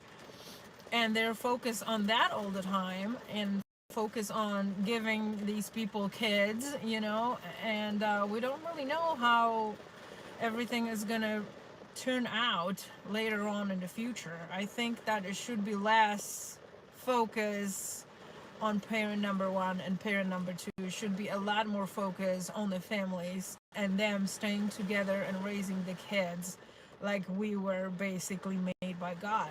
You know, that's how I feel. It's okay, you can be whatever the heck you want, just I don't need to know about it, okay? I don't need to know about it, you know? And I want to live my life in a normal type of family like my parents were, okay? And most of our parents were, you know, with mom and dad, and that's what I'm all about it, okay? So please don't put on my child this non-binary thing that they don't really know who they are, okay? Either they're a male or a female. Like, why are you doing this at school? Why what's the school has to do with like being non-binary? I mean, like a child being 5, 8, 10, you know, is not gonna know what they are? I mean, I don't understand. I don't understand this. And how come they're making in California that law that they're gonna pay you money for being non-binary? Like I mean, so now they're gonna have more people coming out all of a sudden because they're gonna like pay them. Hi, my dear Missycreatively. Hey, girl, what's going on? Oh my gosh, I miss you. So glad you're doing this. You rock. I'm muzzled on YouTube right now. I go to my second strike and go live until next weekend. Oh my God, I'm so sorry about that. Yeah, of course that happens a lot. I am not quite sure if this video is actually going to be kept on the YouTube.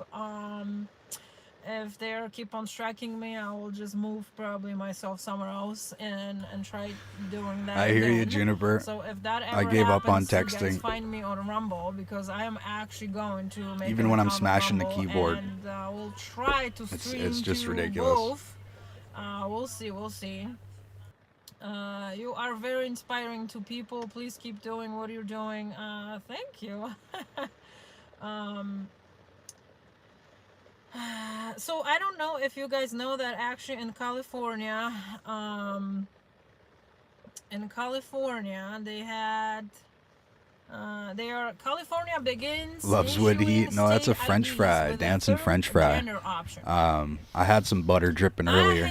I'm Maybe it's time to add quite some sure butter. how I feel about that.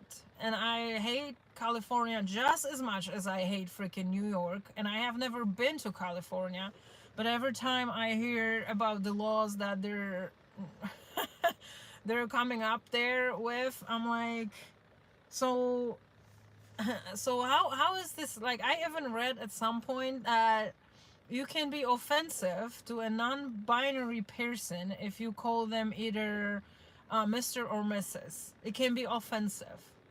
So now, right, I coming up to a person and trying to interview them. I supposed to know what they are, like what they identify themselves with. I have to come to everybody and ask, so are you a Mr. or you're a Mrs.?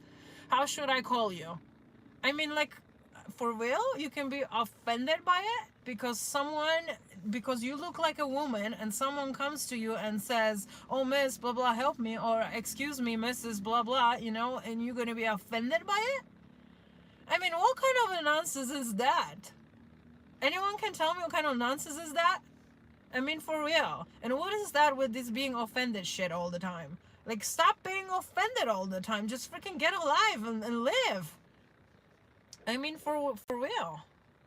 So the California Department of Motor Vehicle began issuing IDs to non-binary residents who aren't male or female, giving them an X marker instead of the traditional M or F. The new law is part of a recent wave of changes in states throughout the U.S. that have made it easier for transgender, gender non-conforming, and intersex people to have accurate documents that recognize their identities. Are you for real? Are you for real? I'm all about changing genders. You know, you don't want to have a wee-wee and you want to have a JJ, that's fine, that's on you. Go ahead and do it, okay? Go ahead and do it, and then change your freaking driving license to what you are, okay? But actually having a people that can't decide what they are, is this for real? Is this real? Like, and then first non-binary person in United States. Okay, Digital Soldier, I appreciate that. In the United States, that they came up with this whole I tried to go to bed earlier, but I went to walk away from the computer and was like, maybe I should set up a little more extra stuff just so it makes the morning a little go a little easier. Crazy stuff. And yeah, I'm enjoying it. It looks good. I appreciate that. It didn't come from Poland, okay? I mean, it didn't come from England. It didn't come from Asia. Like, why is it gotta be United States? I don't understand. Smash that keyboard. Yeah, and California again. Like, who wants to live in California? I mean, that's how I type. So then let's say, let's find. It was in 1963, I think, the first non-binary person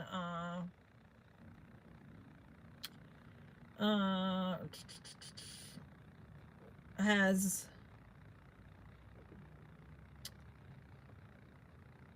Okay. Non-binary celebrities, non-binary gender list. Like, why does your kid even wants to, like, need to know about that stuff? If they come to you and they will say to you that that's what their concern is, as you know, and you as their parent, you know, I'm gonna do something about it. But why do they need to be taught about all this stuff at school? That's my question. I mean, I don't understand. Okay, let's see. First non-binary person. Okay, let's see. I'm getting all this information from Google. First non-binary person. Okay, it's Alyssa Shoop, or whatever you read their name, and born in 1963, is a retired U.S. Army soldier. Okay. I just saw that with the extra in side 2016 pee became pad. the first person in the United States to obtain legal recognition of non-binary gender. For real? For real. Okay, United States Army soldier. I knew it wasn't far. Always got the pee pad close by. Put this up at your local gas station and let them know on the Welcome, bump. welcome, Miss Brought to T. you by NATO. How's your morning going? Agnes, where are any other parents of the children from that school? They probably don't even care. That's why they send them there. So I'm gonna tell you right now, there is not really that many people out there who are going to be doing what we're doing here, okay?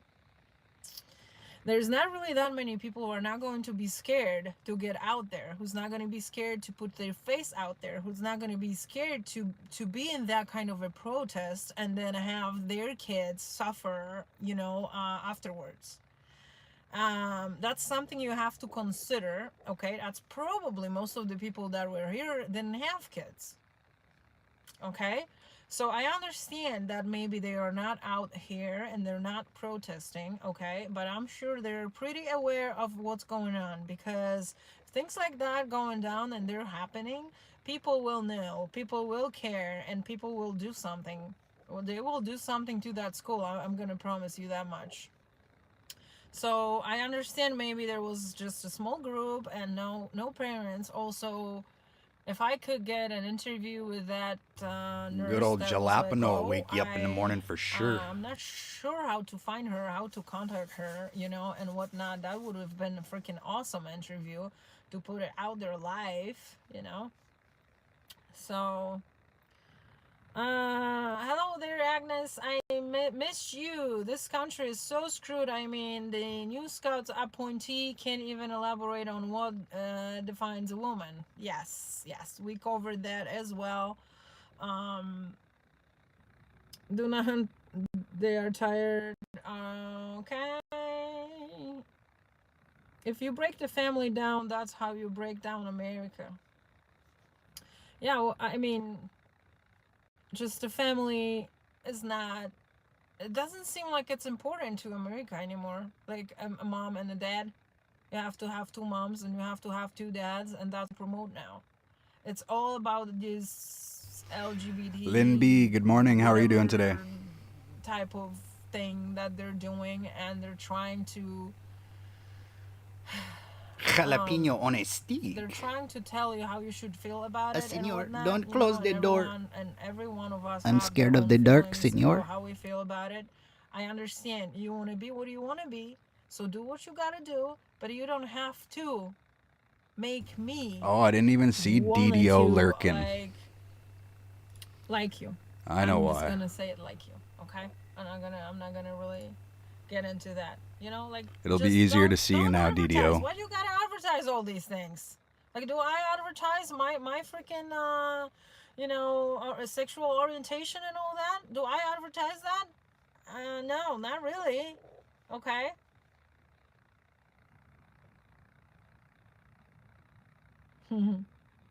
Do not judge. Yeah, who judges who? Like, I don't care what you're doing behind the closed doors. I don't care what your calling is. Lynn B, I'm doing good. Please do not got put that on quite a bit our of sleep kids, last okay? night, 6.5 Hands hours. off our Woot kids, woot. I would say. You know, that's what we protested, you know. And like, I mean, now I'm spending the day with the fam. You guys are I can't. I awesome wanna for say coming so in and much, showing the love and but support. know I can't. appreciate y'all. And I hope you guys understand. And remember, my it's feelings free with to that, because smash that like button, the sub button, and even that bell button. Bing-a-ling-a-ling-a-ling. I want to have kids, but I don't want them to live in a horrible world with these horrible people. Oh, crap. Exactly. I mean, We all saw how DDO is changing names. how you raise them. He's going to start timing us all out now. So if I get timed out, guys, I'll be back. It'll only be 300 seconds. Okay. And you as a parent, you have to be really, really, really cautious at what you're putting in your child's brain at this point. You know, teach them to be patriots, teach them to be good to others, you know, teach them not to be so materialistic about everything, teach them values, teach them that they have to help a freaking older woman going through the crosswalk, teach them that they have to hold doors, you know, teach them how to properly treat a woman, or properly, you know, being just themselves. Like, teach them that they don't have to actually go by someone's, you know, direction. Teach them that Lynn B, yeah, I hear you. That's you know? Like, let them be 3 them, hours. That's you know? about our Don't normal try sleep. to change your kid because he feels some kind of a way about something, you know. And Oh, Diego teach TV them will be not to live scared, tonight. Okay. Teach Juniper, them would not you to be mind scared. Don't slapping that ever link tell them, in "Oh the my God, description? don't go to that If dog, y'all the dog is haven't gonna hopped bite you. over to Are you Diego scared?" TV, Like, you should hop over there and subscribe. He does a live panel at night, and it's anybody can join, as long as you have a camera or a mic, or if he likes you lots, just a mic. You're not allowed to be scared. And then you can join the panel and the discussions that he has. He does a great panel. It's always a great time. There's good laughs. Okay, and this is So why again, I'm if you have here, that time, and hop you over guys to are Diego TV. All right, because and that's how I was raised. I was hit that always sub told, button, don't please. be scared, okay? And go out there and do what you gotta do, and don't be scared, because the fear is gonna take away so many things from you, okay? It's gonna take away your life, and don't ever be freaking lazy. That's a whole another thing I was told by my parents. Agnes has no kids. Thank you very much. Thank you, DDO. Yeah, kids are not allowed to be kids anymore. Exactly. Like, we're so scared about them, you know, about those like pedophiles. Yeah, we gotta get like, get over there our and kids hit that and sub selling button for their DDO. freaking organs and like, my goodness, you know, like when I used to was a child and I was playing by myself, you know, around my house, and we lived in a like huge block of flats, you know, and everyone would just go out there, and our parents would even let us sleep in the tent, you know, overnight. And I guess no one has ever mentioned a pedophile, so they were not existent, you know, but apparently they were there, okay? So now we're so afraid, like we can't even let freaking a child walk from school to home by their own, because like, I'm actually so gonna scared. pin his You know, what about link someone's to the gonna top steal of the your chat child? for a bit. So they've just if been y'all stealing want to kids. click that, hop over there, hit that sub button and the bell button. And that way you'll be able to know when his panel is live. Sometimes I join in, but I like to lurk like How DDO. many kids are parents losing? You know, it's quite a huge number. Agnes for Congress.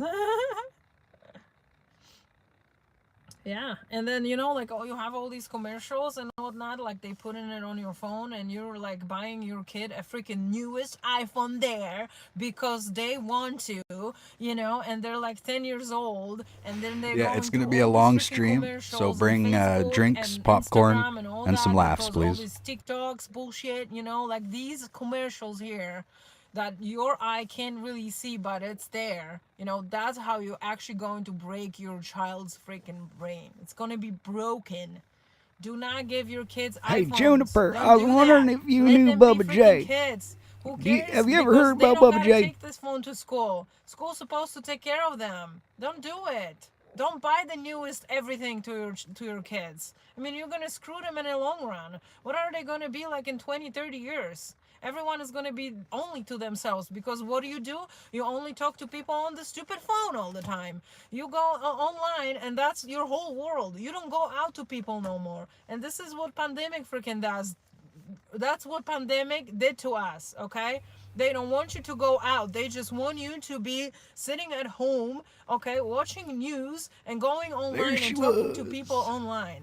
Okay? There is Sunlight no more glistening off the interacting, curlers. you know, Budweiser nowadays. in one end. And corn I dog refuse. in I the go other. out there and I talk to people and Then I she go smiled. everywhere I can, and What I'm a not tooth. scared of it, okay? I much rather talk to someone in a real life than talk to them over the phone. I freaking hate texting. I cannot text. If you want to talk to me, you need to call me. Like, as a matter of fact, I'm getting upset if people want to talk to me and freaking text. I mean, like, you can't freaking have 5 minutes out of your freaking life to talk to me in real life. I know, I understand. The phone is not like the best way to go.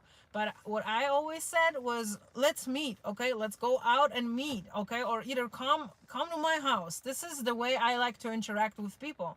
And I would have like party after party after party. He's making and a left sometimes we turn. would even meet up once a He's month. making another left just to meet up and turn. follow. Like, I don't need to freaking go online to find out what's going on with you. Like, my friends are like, oh, you post so much shit on Facebook, you know, like, oh, I already know what's going on with you. And I'm like, no, you're not. No, you're not. You don't know what's going on with me because you never pick up your phone and freaking call me. Welcome to You Walmart. just Get your assume shit that and you get know out. what's going on with me. You just assume, okay? If you're not gonna pick up the phone and freaking Yeah, he's call one me, of you're my not gonna know. one of my favorite So please, let's not comedians don't for give sure. those kids freaking these iPhones, those phones, and like screw them like right from the beginning. No, they don't. I gotta have to watch have all that these tonight, new man. iPhones, okay, they Oh. don't. They don't need them. DDO, Why do you're they great. Need them? Or like these PlayStation freaking games and all that. Why kids are not playing outside anymore? Why don't you just send them outside? Okay, this is what my parents would tell me: go outside and don't come back till like 8 o'clock. I was gone. How do you know I if was, you've I had was too many? Not You there run to out? play any games on the computer and all, anything like that. And this is what I'm gonna try to do to my kids. That's it. No, no internet, no all that. I mean, it's old. DDO and Juniper. I take it you've seen that before. I should get my cat. Oh, I'm gonna be laughing about that all day. In front of a computer, yet we are He's making a social left beings. turn. Agnes has no fear. I hate texting too. It doesn't make a relationship. I mean, it's not even about the relationship. I mean, I can text someone here and there, hey, how are you, you know? But then if I really want to find out what's going on with them, I just call these people. And if I need something from them and I want to invite them or whatnot, I just call them. You know, so, and also that's what I'm doing with my parents. I don't text with my parents. I mean, like, what's that? I call my parents. I sit with my parents for freaking hours sometimes on the phone. And even though that we sometimes have anything else to talk about, I still sit with them on the phone because I feel their presence. Double down. Is he going to be live streaming it or recording it and then restreaming it at midnight? And as a matter of the fact, I text someone and they don't respond. I mean, like, really? I mean, you're not just not taking time to really give it to me at this point.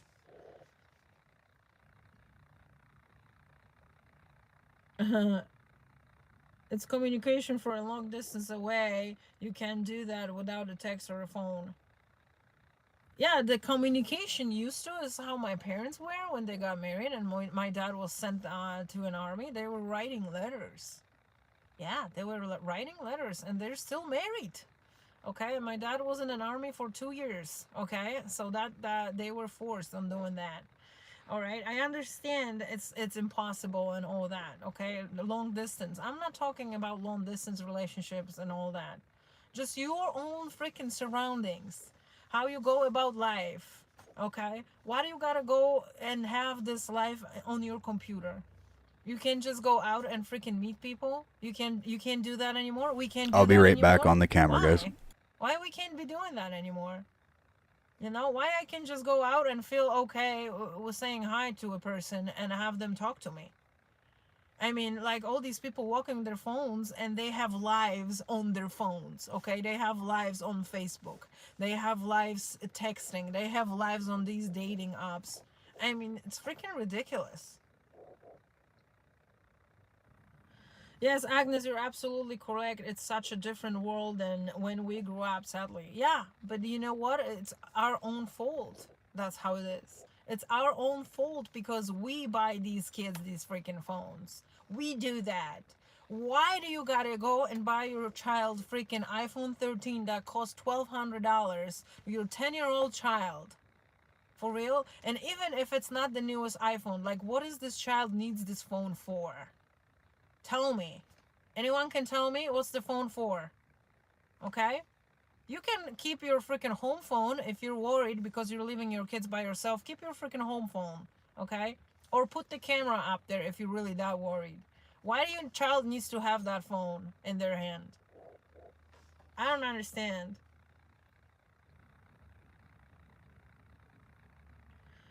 Yeah, when I started doing all this live streaming and whatnot, like I totally abandoned my freaking Facebook page. Like literally I don't even care what's going on there, you know, like I feel like most of my friends on Facebook are brainwashed and there's literally not that many to find that they know what's going on, you know, and they just don't care, you know. They use Facebook to advertise their families and like put their life out there so they're being accepted. That's how I see it. When I'm on Facebook many times, I just literally put a lot of information out there, you know, about the vaccines, about, you know, virus, about politics. And when you're in my Facebook page, you're gonna see my Facebook wall is all about getting the message through people, you know. And do they read that? I don't know. They don't. I have no idea. I love you, Agnes. Ever since the first night when you were driving around the parking lot on your first live stream, you're the best. Oh my God, you were with me that long, Joe? Wow. That's, I mean, not really that long, but through all of these videos. Wow.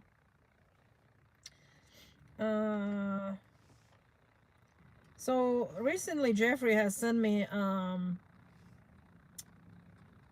an article about New York, which I hate. You already know that. But it recognizes... Okay, where is it? Where is it? It recognizes so many genders. And I was a little shocked. I can't find it now. Haha, I can't find it. I guess we're texting a lot.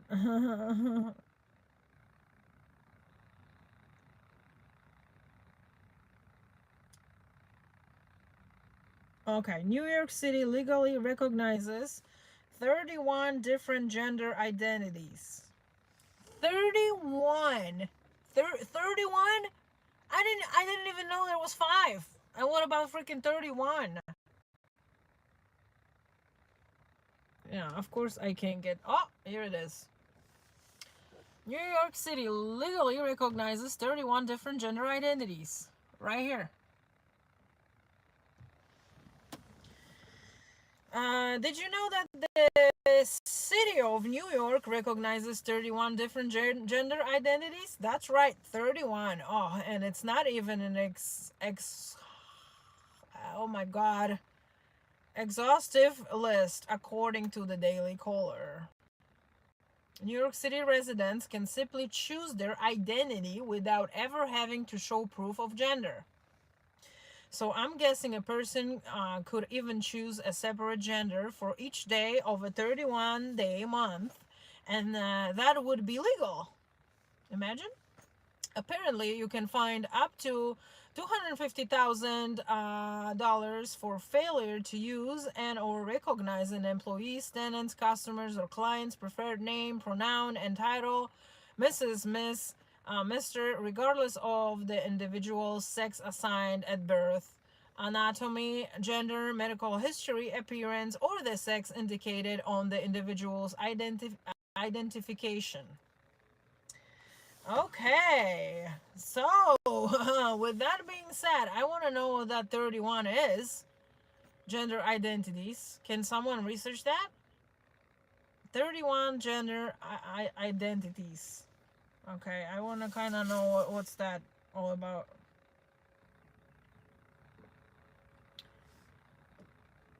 So, I mean,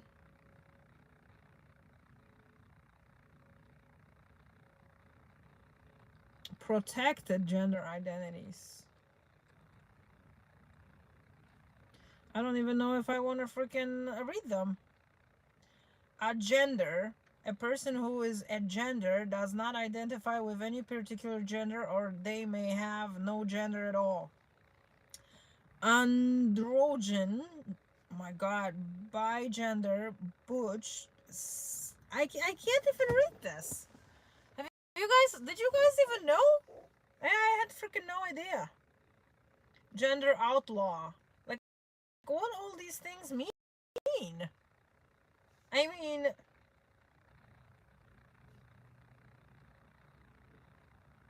I'm a little speechless on that, to be quite honest. What does this all mean? 31, yes.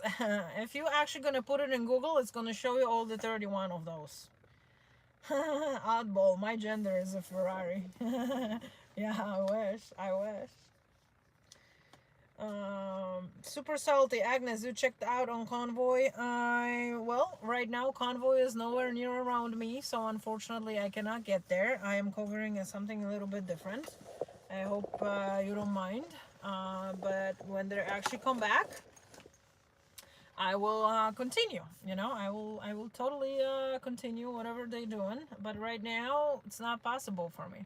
Like I said, California is $900 a ticket to fly from Hartford to California, Sacramento. Like, I don't think I can afford that. And then the possibility of going there on a weekend where nothing is going on, like they did in Hagerstown. I mean, I'm gonna be interviewing the same people that I already did back at Hagerstown. So thank you, Agnes, for sharing today. I'm in Massachusetts, and it's pretty much the same here. Oh yeah, for sure. Mass, not much better than Connecticut.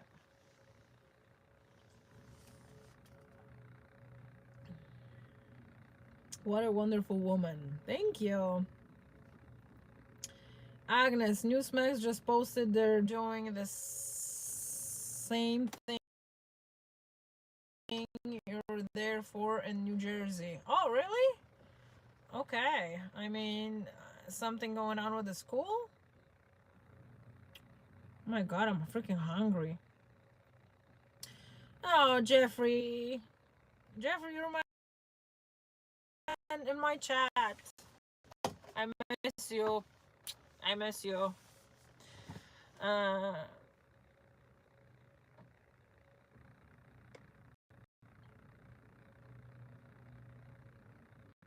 Okay, I think we basically covered a lot today that needed to be said.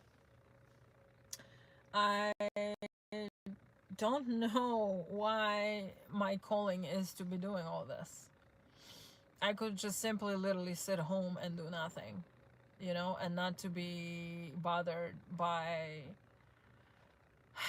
any protest, not to be bothered by any convoy and whatnot. And you know, the funniest thing in all this is that I wasn't even born here, and I want to fight for this country, you know, because this country is my home now, and this country has given me a lot of opportunities, and it has given me the love that I needed. Okay, the love that I never have gotten from Poland, really. even though I was born there, you know. And a lot of people will tell me that I abandoned Poland because I couldn't make myself situated there, and that's not really true. You have to always know what you want in life, okay? You can't just be like, oh yeah, I don't know, maybe this or maybe that or maybe blah blah, maybe I want to have a job, maybe I want to have a business, maybe, you know. We got the real Fry TV in the house, ladies and gentlemen. Let's fill that chat with some love for him. Show him how much we support him, love him, let him know we're always going to be here no matter what. I still exactly know that there is no way the government is telling me what to do. That's not gonna happen. I mean, I will probably leave this country before they will be telling me you have to get vaccinated or you have to do this or you have to do that in order to live, you know?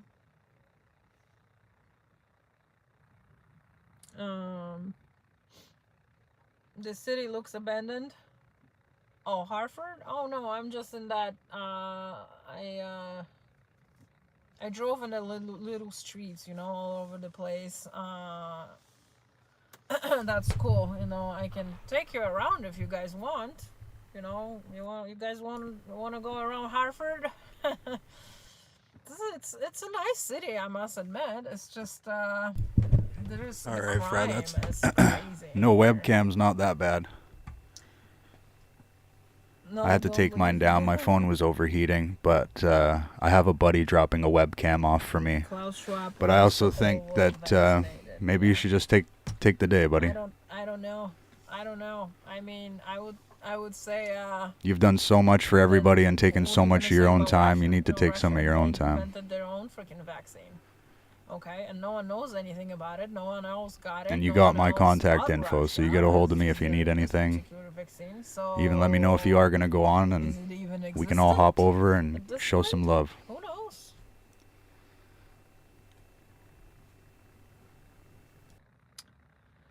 Yeah, so, yeah, well, Ashley, see, you're like, I believe it goes by what they identify as, and you actually have to identify yourself as something. I don't believe in this, like, I don't feel like a man, I don't feel like a woman type of thing. How dare I not give him a wrench already? For real.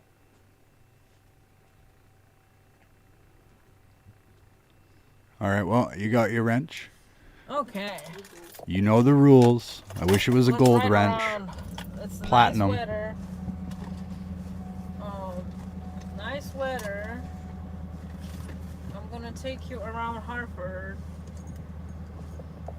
Connecticut, a little bit. Let's see what's going on here. We have a really nice capital city, capital in this city.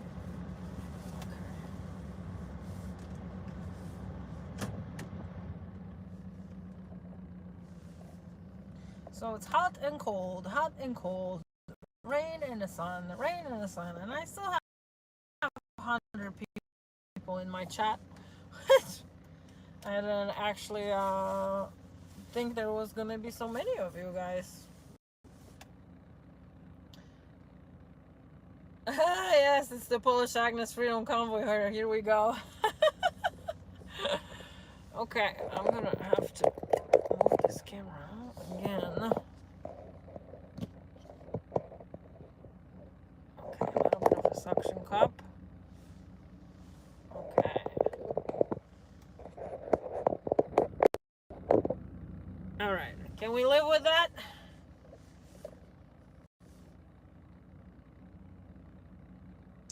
So, Baba Yaga. Baba Yaga. 108. I felt male energy my whole life, so what? So, I'm gonna tell you this much, and I always say that. I wish I was born freaking a guy, a man. I wouldn't have to deal with this freaking womanly thing, you know, and I feel like I'm a very strong person, and sometimes I just wish I was a man. I mean, my life would have been so much freaking easier and less complicated, and I wouldn't have to deal with all these, like, women's, you know, type of things every single month and da-da-da and whatnot. Save our children. Good afternoon, Agnes. Lots of love. Speedy girl, my goodness, you're a little late to the party. I was just doing this whole huge protest here in Hartford. Okay, guys, what do we see? Can we live with that view? Yes, lots of love. Speedy girl, my goodness. Can we live with that view with that suction cup a little bit and the thing? Oh, it drives me crazy. I cannot have a suction cup. Okay. Maybe that.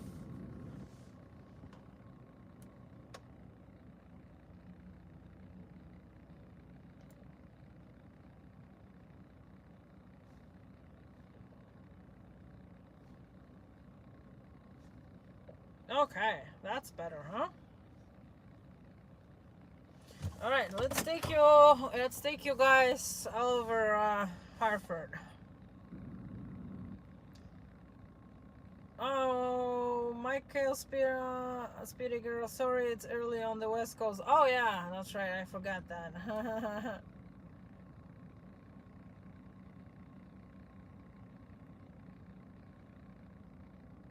Looks good. Shut it down. Shut it down. What do you want me to shut it down? If you don't like it, you can just go. Alice, much love and prayers to you and Jeffrey. Oh, thank you. Thank you, thank you, thank you. All right, let's see.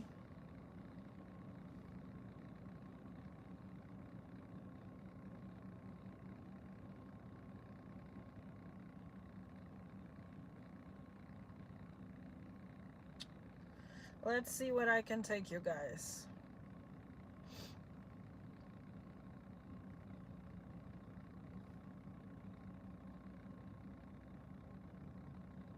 I don't really come here too often.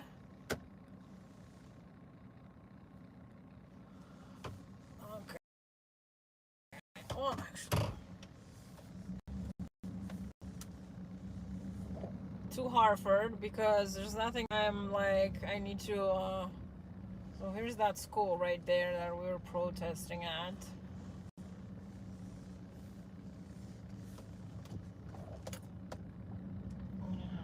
That's the school that the protest was.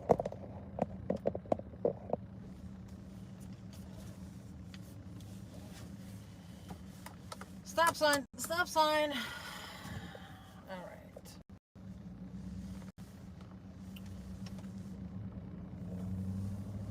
There are like freaking slums here. Look at that mattress on the side of the on the side of the road.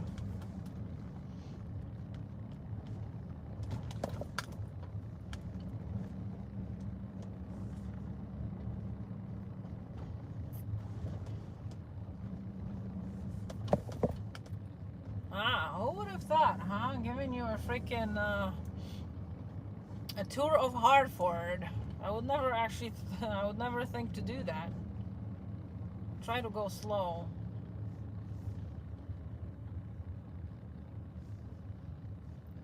Let's see if I can find these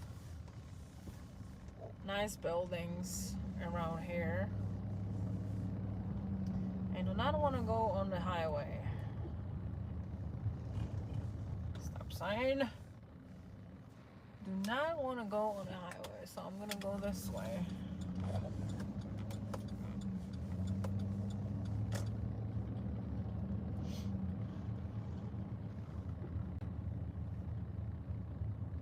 Okay, go to the center. Go to the center, Agnes. Show these people something.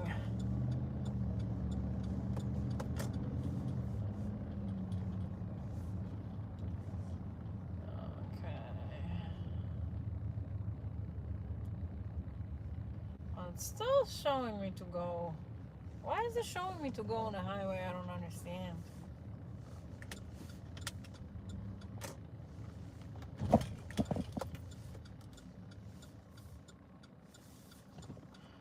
Green light.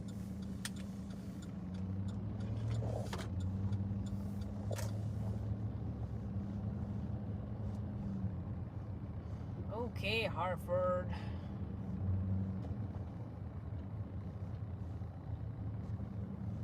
Okay, I'm gonna take this route here. Hartford. I used to go to Hartford a lot when I first came here, and they had these awesome freaking parties going on. Okay. Like the clubs. Oopsie, I'm supposed to turn here.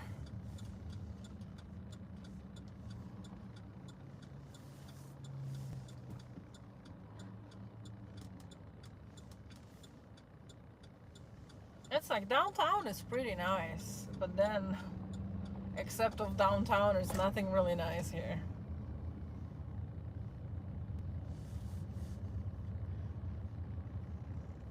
Looks good. The signs the protectors were holding were good. What did you say? Anyone? Okay, Agnes is funny.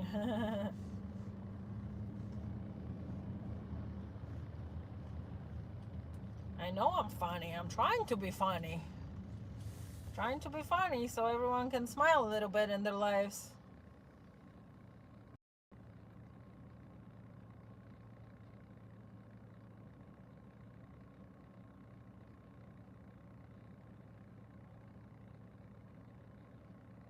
I remember watching the Hartford Wallers. What's that? Back years ago.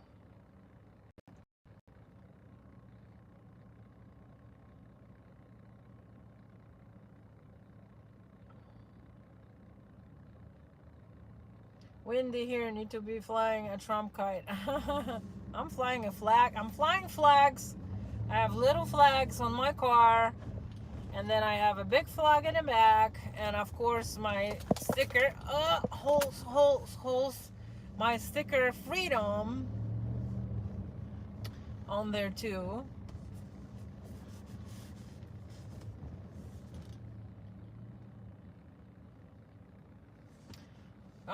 Come on, you can do it, you can do it.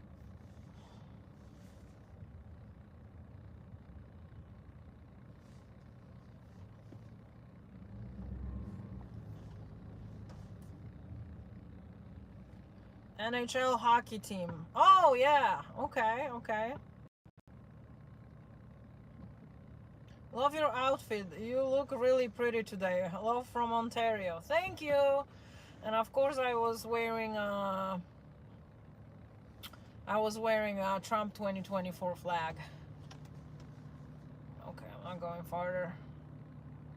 I'm gonna wait for this guy to take off. Okay, there we go.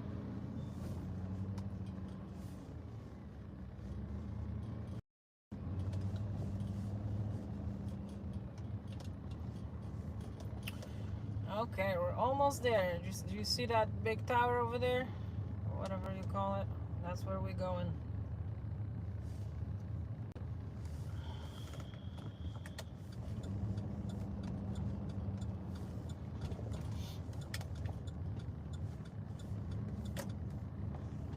Alright, I suppose I'm getting off here. Yeah, I'm getting off here. Okay.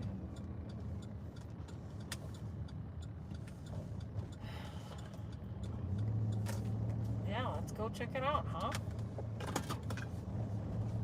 Well, it's coming up. It's coming up.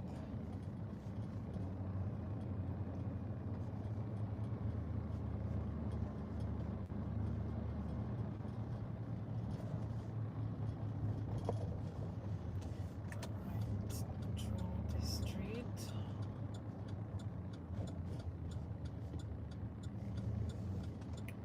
I should have gone over there.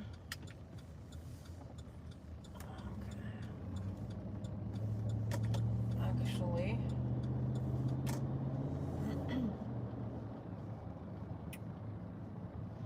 oh, look at this guy here on the horsey.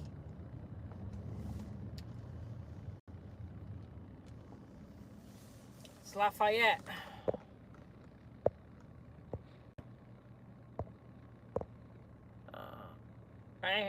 Right here on the left. Okay, How do I get into this capital? Okay, I guess maybe I can go left now.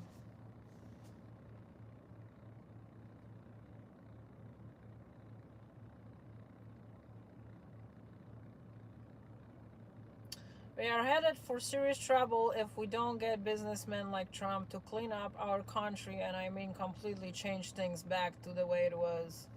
Well, he was on a good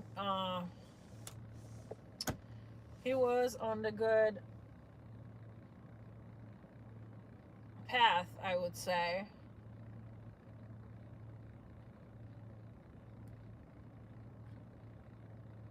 What is this guy doing?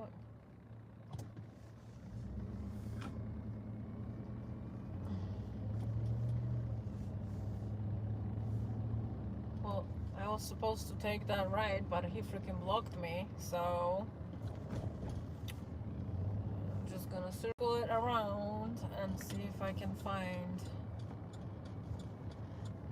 the way to go into the capital.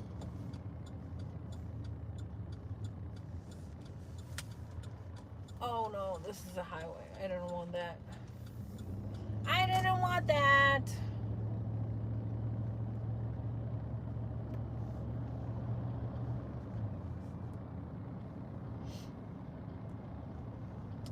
I didn't want that. Okay, it's taking me around. Alright.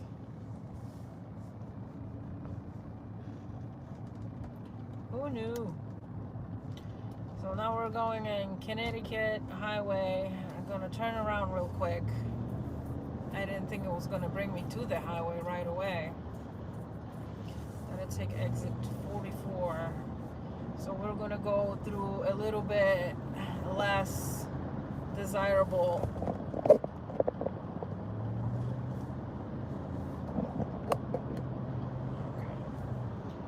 44 Agnes, 44.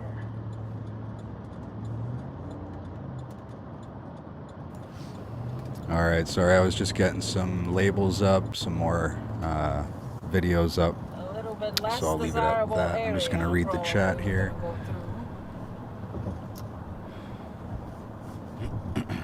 Wow, you guys still conversating about what we did for the protest here?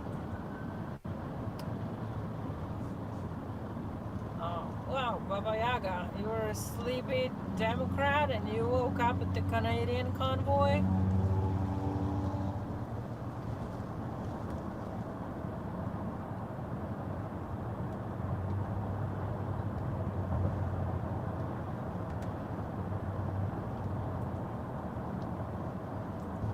Oh, Fry, so Grey Wolf had the fake account, eh? Okay, well, I'm glad I made you mod in here.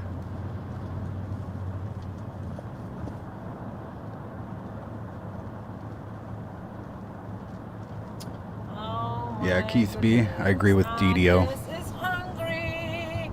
Agnes is hungry. And it's raining. And it's raining. Okay, let's keep the view clear. I haven't got the fake account yet.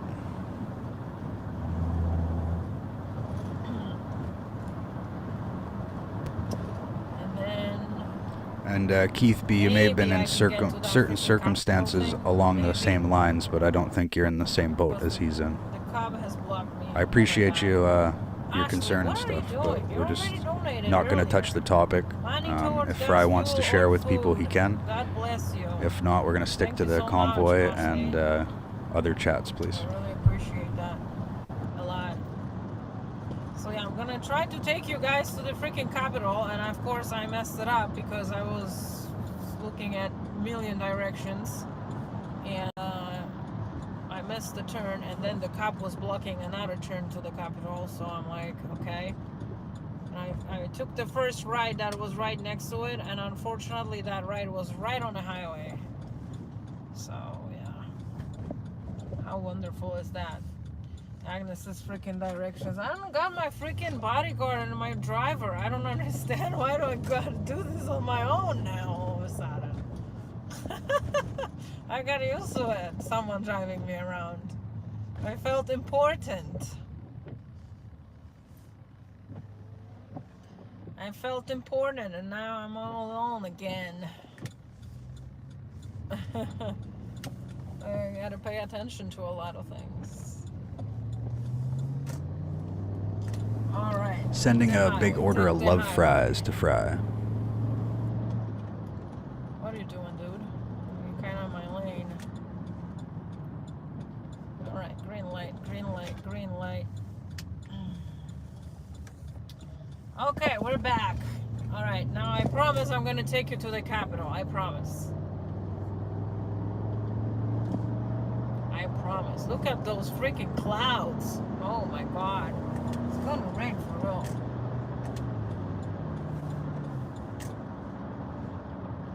Exit Capitol Avenue, 48B.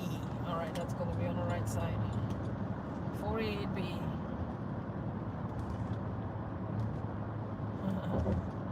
I wish I was there. Yeah, baby. Wow, that's I a need crazy you here, shot. Jeffrey. From what you Where's see my is what you Jeffrey, get. bodyguard and cameraman and driver and my friend. Jeffrey, she needs your expertise directing the show. Yeah. I hear your blinker. Yes, well, I do use those time to time, you know. Oh, I got the ball. I got the... Oh, my first honk. Oh, how awesome. This is my first honk I ever got here in Connecticut. You know, riding with the flags. Or driving with the flags. They must know. They must know what's going on. Oopsie, what are you doing here? Blinker fluid working fine. Thank you. Yeah, I do maintenance on my cars, so so I think they're all good because I do drive a lot, as you know, everywhere I can. As a matter of the fact, I think the weekend after Easter, me and Jeffrey are gonna go to Albany, New York.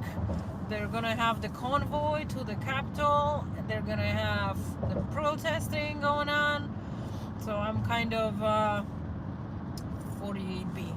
I'm kind of curious how it's gonna look like, you know, comparing to Hagerstown and all that. And definitely, I'm riding that freaking.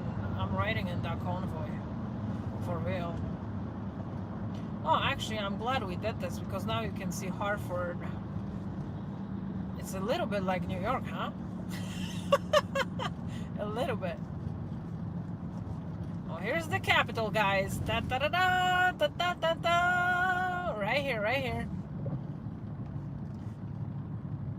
Okay, Agnes, no, don't miss it again. Because knowing you. Kanucky, and I appreciate it, but I'm only doing live streams and mostly covering the People's Convoy, and then any streams from live streams from Canada. Trinity College, yeah, Trinity College. We're gonna go and see that too. All right, Agnes. Now don't mess up. Get in to this place. Okay. Oh. Alright. How do you get into this place? Oh my lord. Okay, maybe here.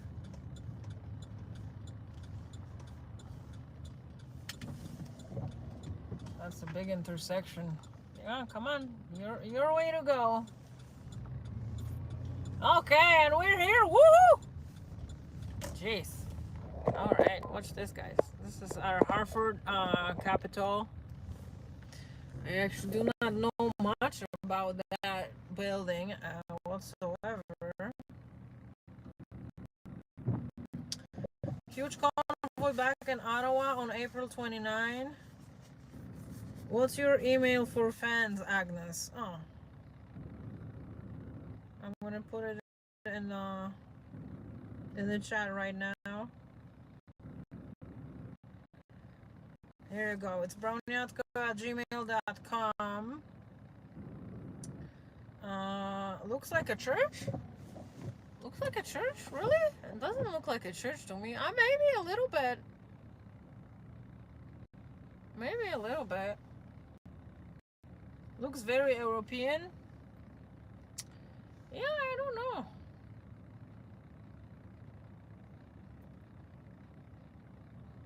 Looks like Kansas City. That's why my hubby says he enjoys watching too. He was so excited about your weekend with Agnes. Yeah, we're gonna have another kind of a weekend coming, guys, if you're interested with that, and if you're interested to see us together. We're having another weekend coming up, which is going to be Easter. So I suppose I'm meeting Jeffrey's parents for the first time.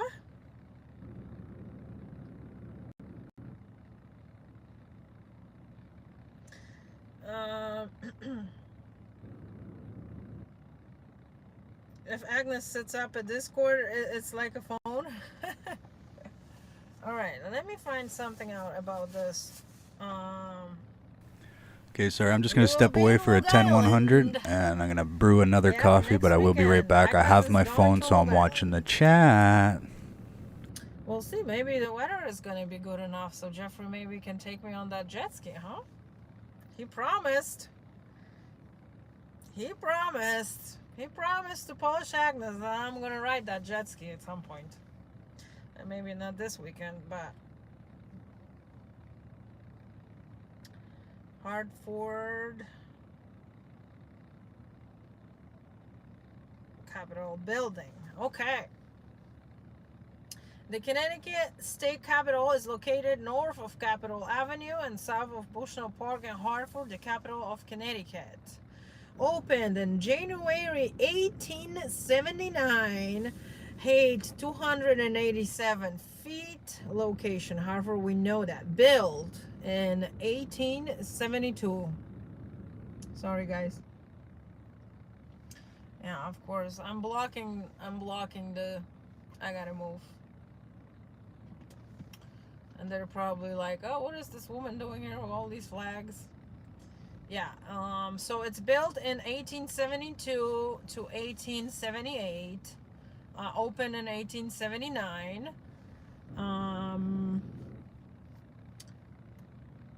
Architectural styles are Gothic Revival architecture, Federal architecture, Gothic architecture, and Renaissance Revival architecture. That's what they, I guess that's what they used to kind of build that.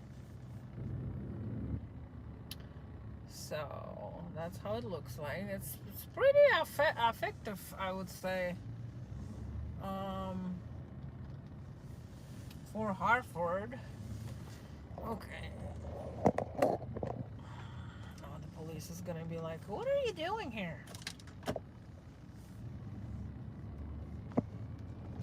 So yeah, I'm just gonna probably park here.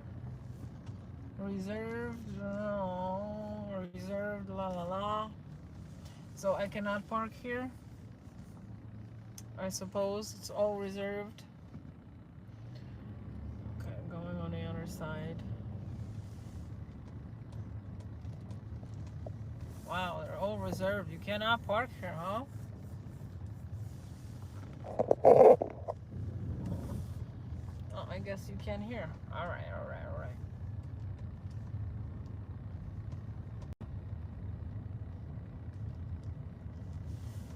Okay, and that's a front. I see a lot, but... Okay, I'm just gonna probably park here. And move the phone somehow. Okay, there we go.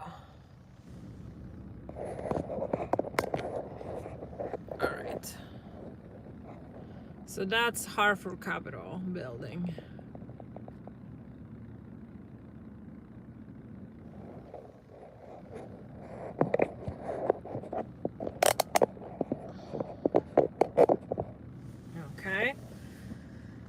The building is one of the largest S-Lake style buildings. The exterior is of marble from East Canaan, Connecticut. The building houses the Connecticut General Assembly, the Upper House, the State Senate, and Lower House, the House of Representatives, as well as the office of the Governor of the State of Connecticut. The Connecticut Supreme Court occupies a building across Capitol Avenue.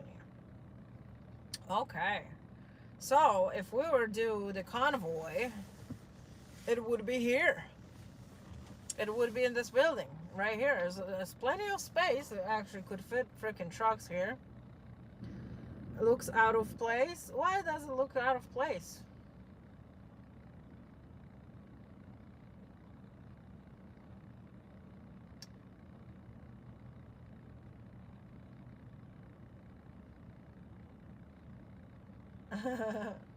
We got Todd G in the house. Freedom honk honk.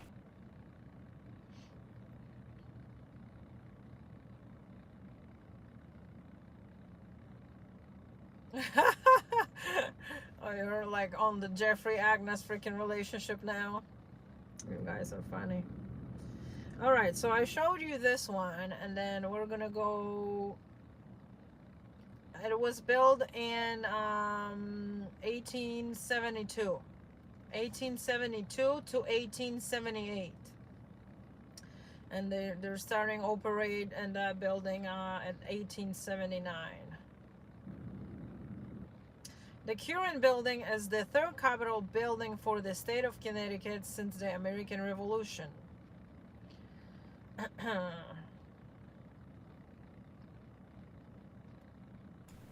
Yeah, I checked the weather, and it doesn't say they're calling for rain at all. And I called my dad, who lives in Toronto, and he said it was sunny but windy. Well, Connecticut was republic until 19. But I'm trying to cover what Fry would be covering, so I'm going to be trying to stick to that mostly today. Yeah.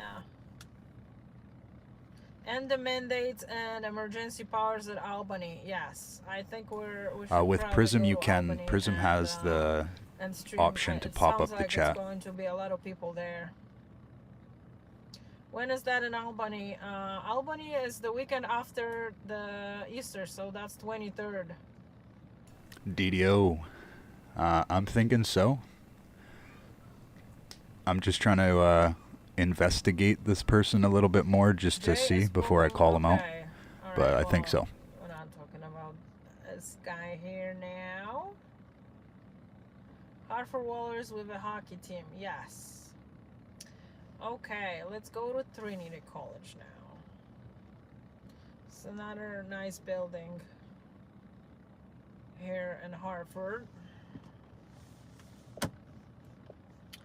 And then I'm gonna have to wrap it up because I'm freaking hungry. The architecture is really nice of the Capitol. I wish we did a protest here. I wish.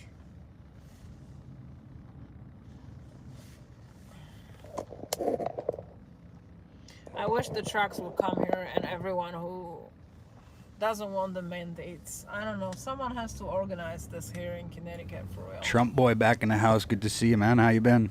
I think it should happen for real.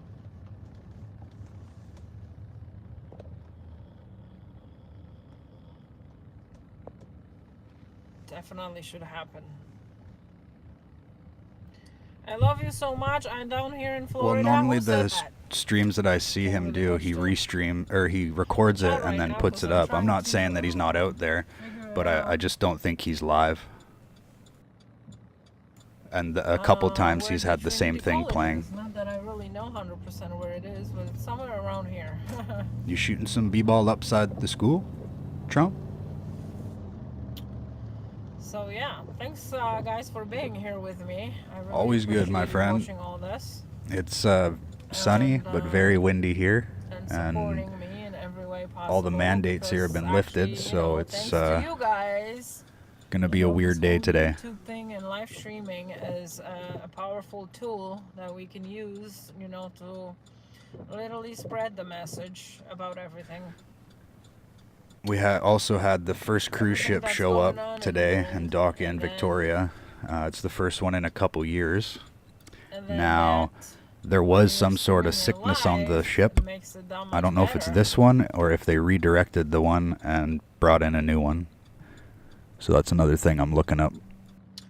Where am I taking you for lunch? I mean, it's like 3 p.m. here, so that's almost like a like a dinner type of thing. Laura Reed, appreciate you popping in with some fries. Long gone. And I haven't even eaten breakfast, so fasting, I guess. It's fasting.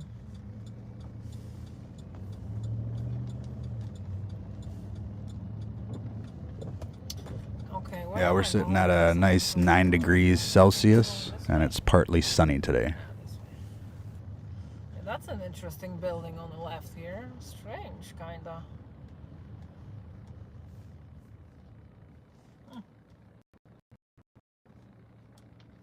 A little strange.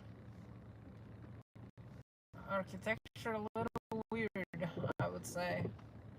It looks a little better in the real life, but when I'm looking at it on the camera, it looks weird.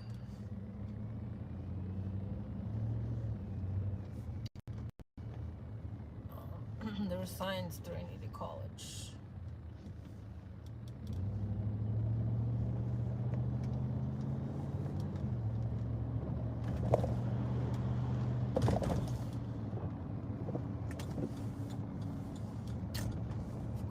Parking on the right side of the street.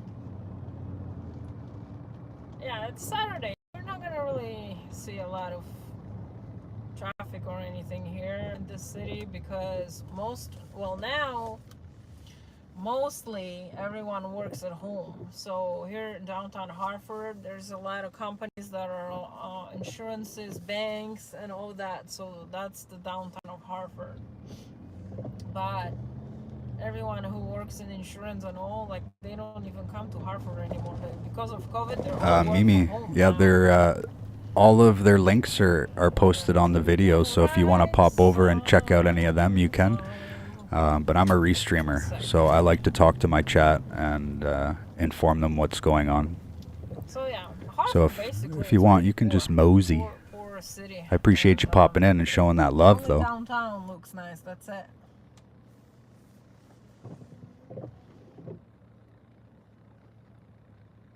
Looks, yeah, deserted. Yeah, I know, right?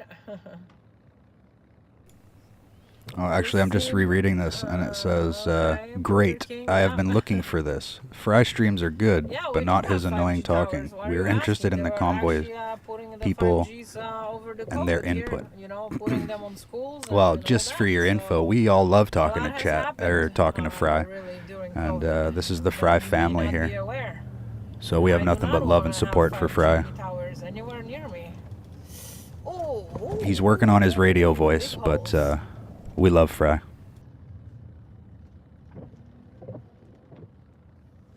So yeah.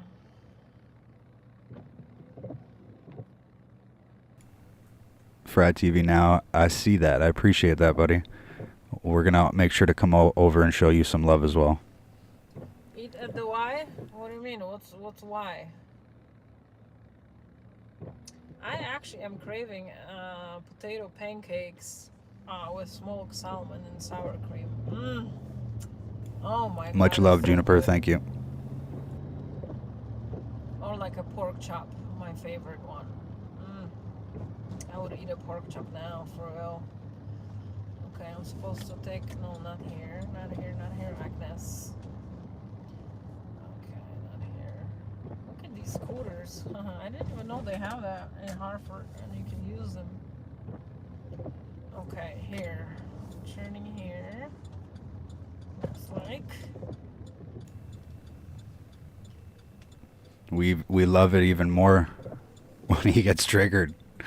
Well, I kind of pucker up, but Wow. Can we even get there? Okay, and now we're starting the regular type of hardcore. Freethinker, thank you for showing some love. Keith, Todd G, Arvo, everywhere. Like, all these of buildings all are of you still guys, I okay, appreciate you showing the but love. Laura Reed, thank you for popping in with all those fries. And okay, shoes over the power lines. I'm eating poutine by the end of the day, The guaranteed. shoes are over power lines.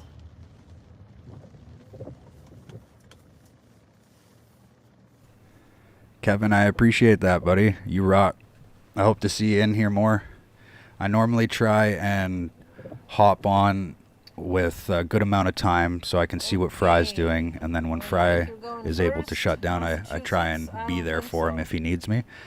So if you hit that bell button, you'll get notifications when I go live as well. And I appreciate you popping in here to show the love, man.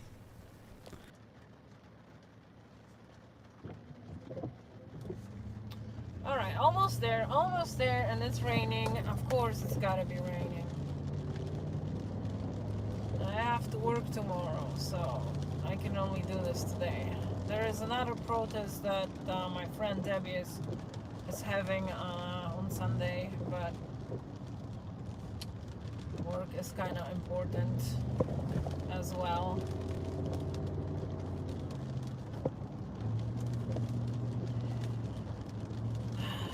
Okay, cemetery, and we're gonna take left.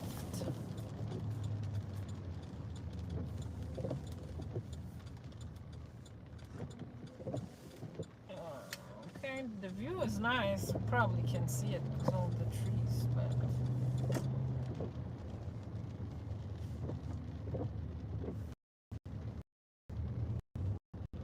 oh, here it comes. Almost there. Almost there. You go first. There you go. Almost there.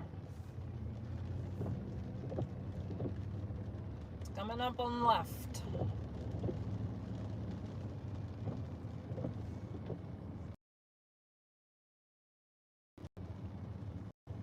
I'm gonna be able to get in there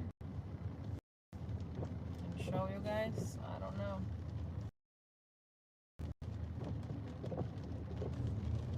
Am I gonna have to get out from the car? Probably. I have the umbrella though. I have the umbrella. I don't know where is this gonna take me around here. Yeah, I'm way too far now.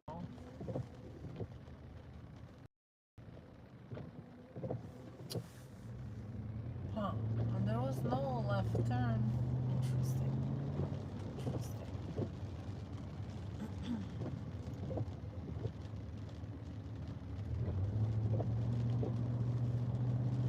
I've probably been checking out these buildings last time. I don't know when. Like 15 years ago or something.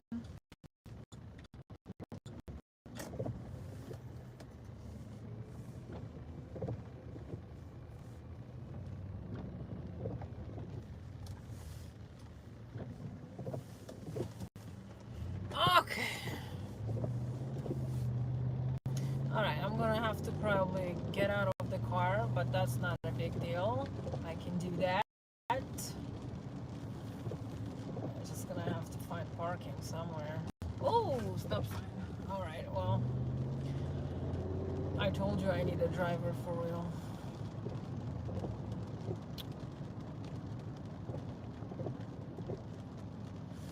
Okay, I can go in there? Alright, I guess I can. Alright.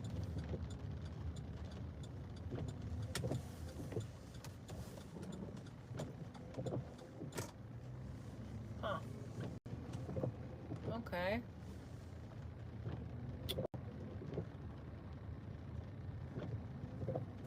Is there parking? Okay, it's parking. Alright, I'm going this way. It says reserved.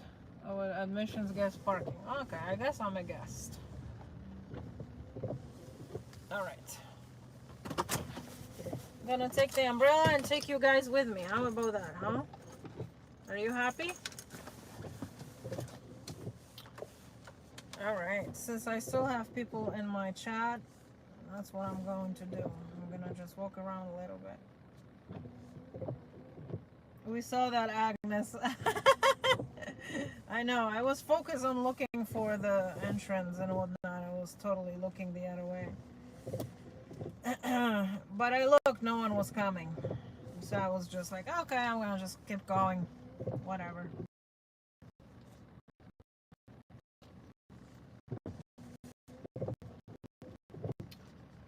Not a big crime here, not a big crime. Alright. Boom! Alright guys, so let's not be so serious maybe, okay? Because I try to be serious for these interviews and whatnot. I'm gonna get out of this car and see if I can take you around a little bit. I need, oh my god, no way! What's this? Woohoo! Oh, I'm gonna eat it. I'm so gonna eat it. I'm so freaking hungry. Oh man. Well, how nice to buy freaking candy and then hide it in a car, huh?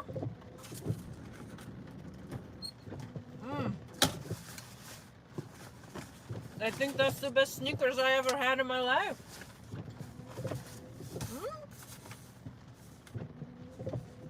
Alright. Get the power bank. Trump boy, I'm not too sure about that one.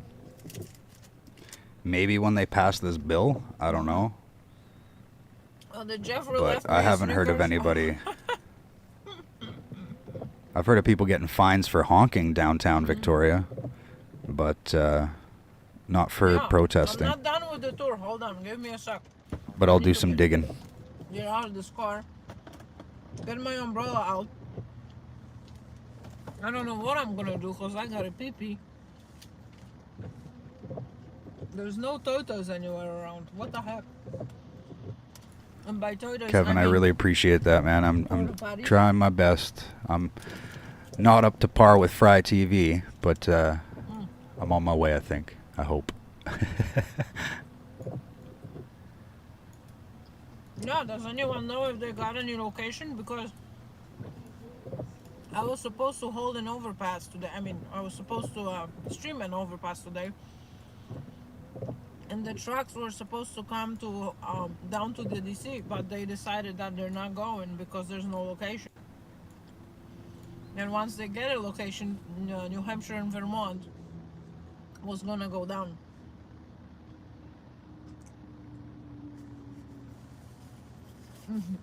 No, I'm very rarely grumpy.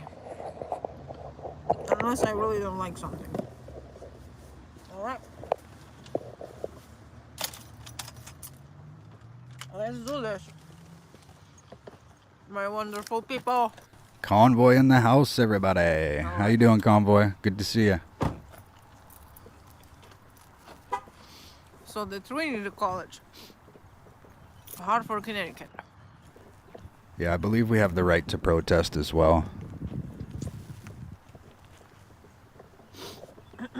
Like normally down in front of the Parliament building, it's honestly really peaceful. Other than the anti-protesters that are normally screaming and getting everybody amped up, it's pretty quiet around there. There's more music, dancing than arrests, I believe.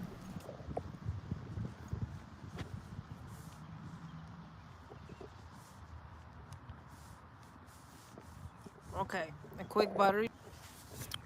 100%.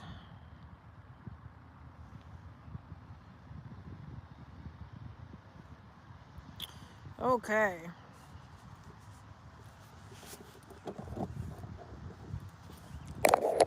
So now I have to hold the camera. I have to hold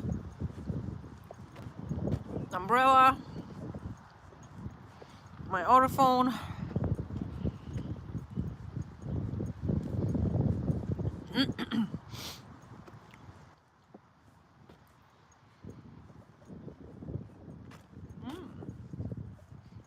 At least I'm wearing boots, so Rain is not gonna get me.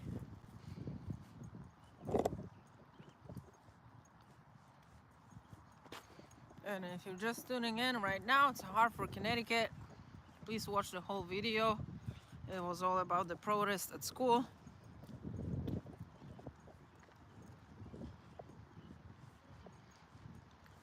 Mm.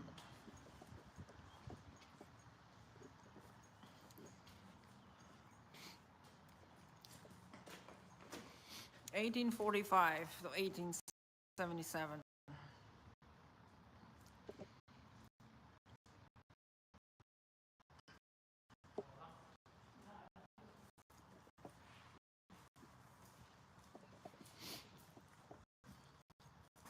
Downs Memorial Clock Tower, 1865.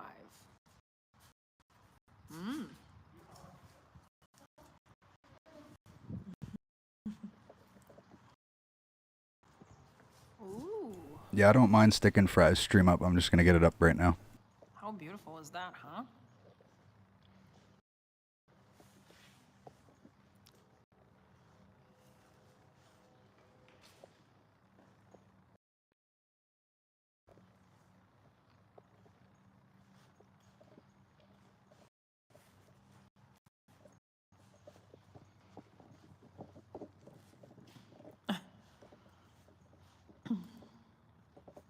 Wow, look at this door.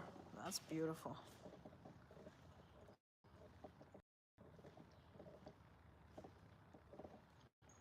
Yeah, the parents needs to be doing sewing and all that.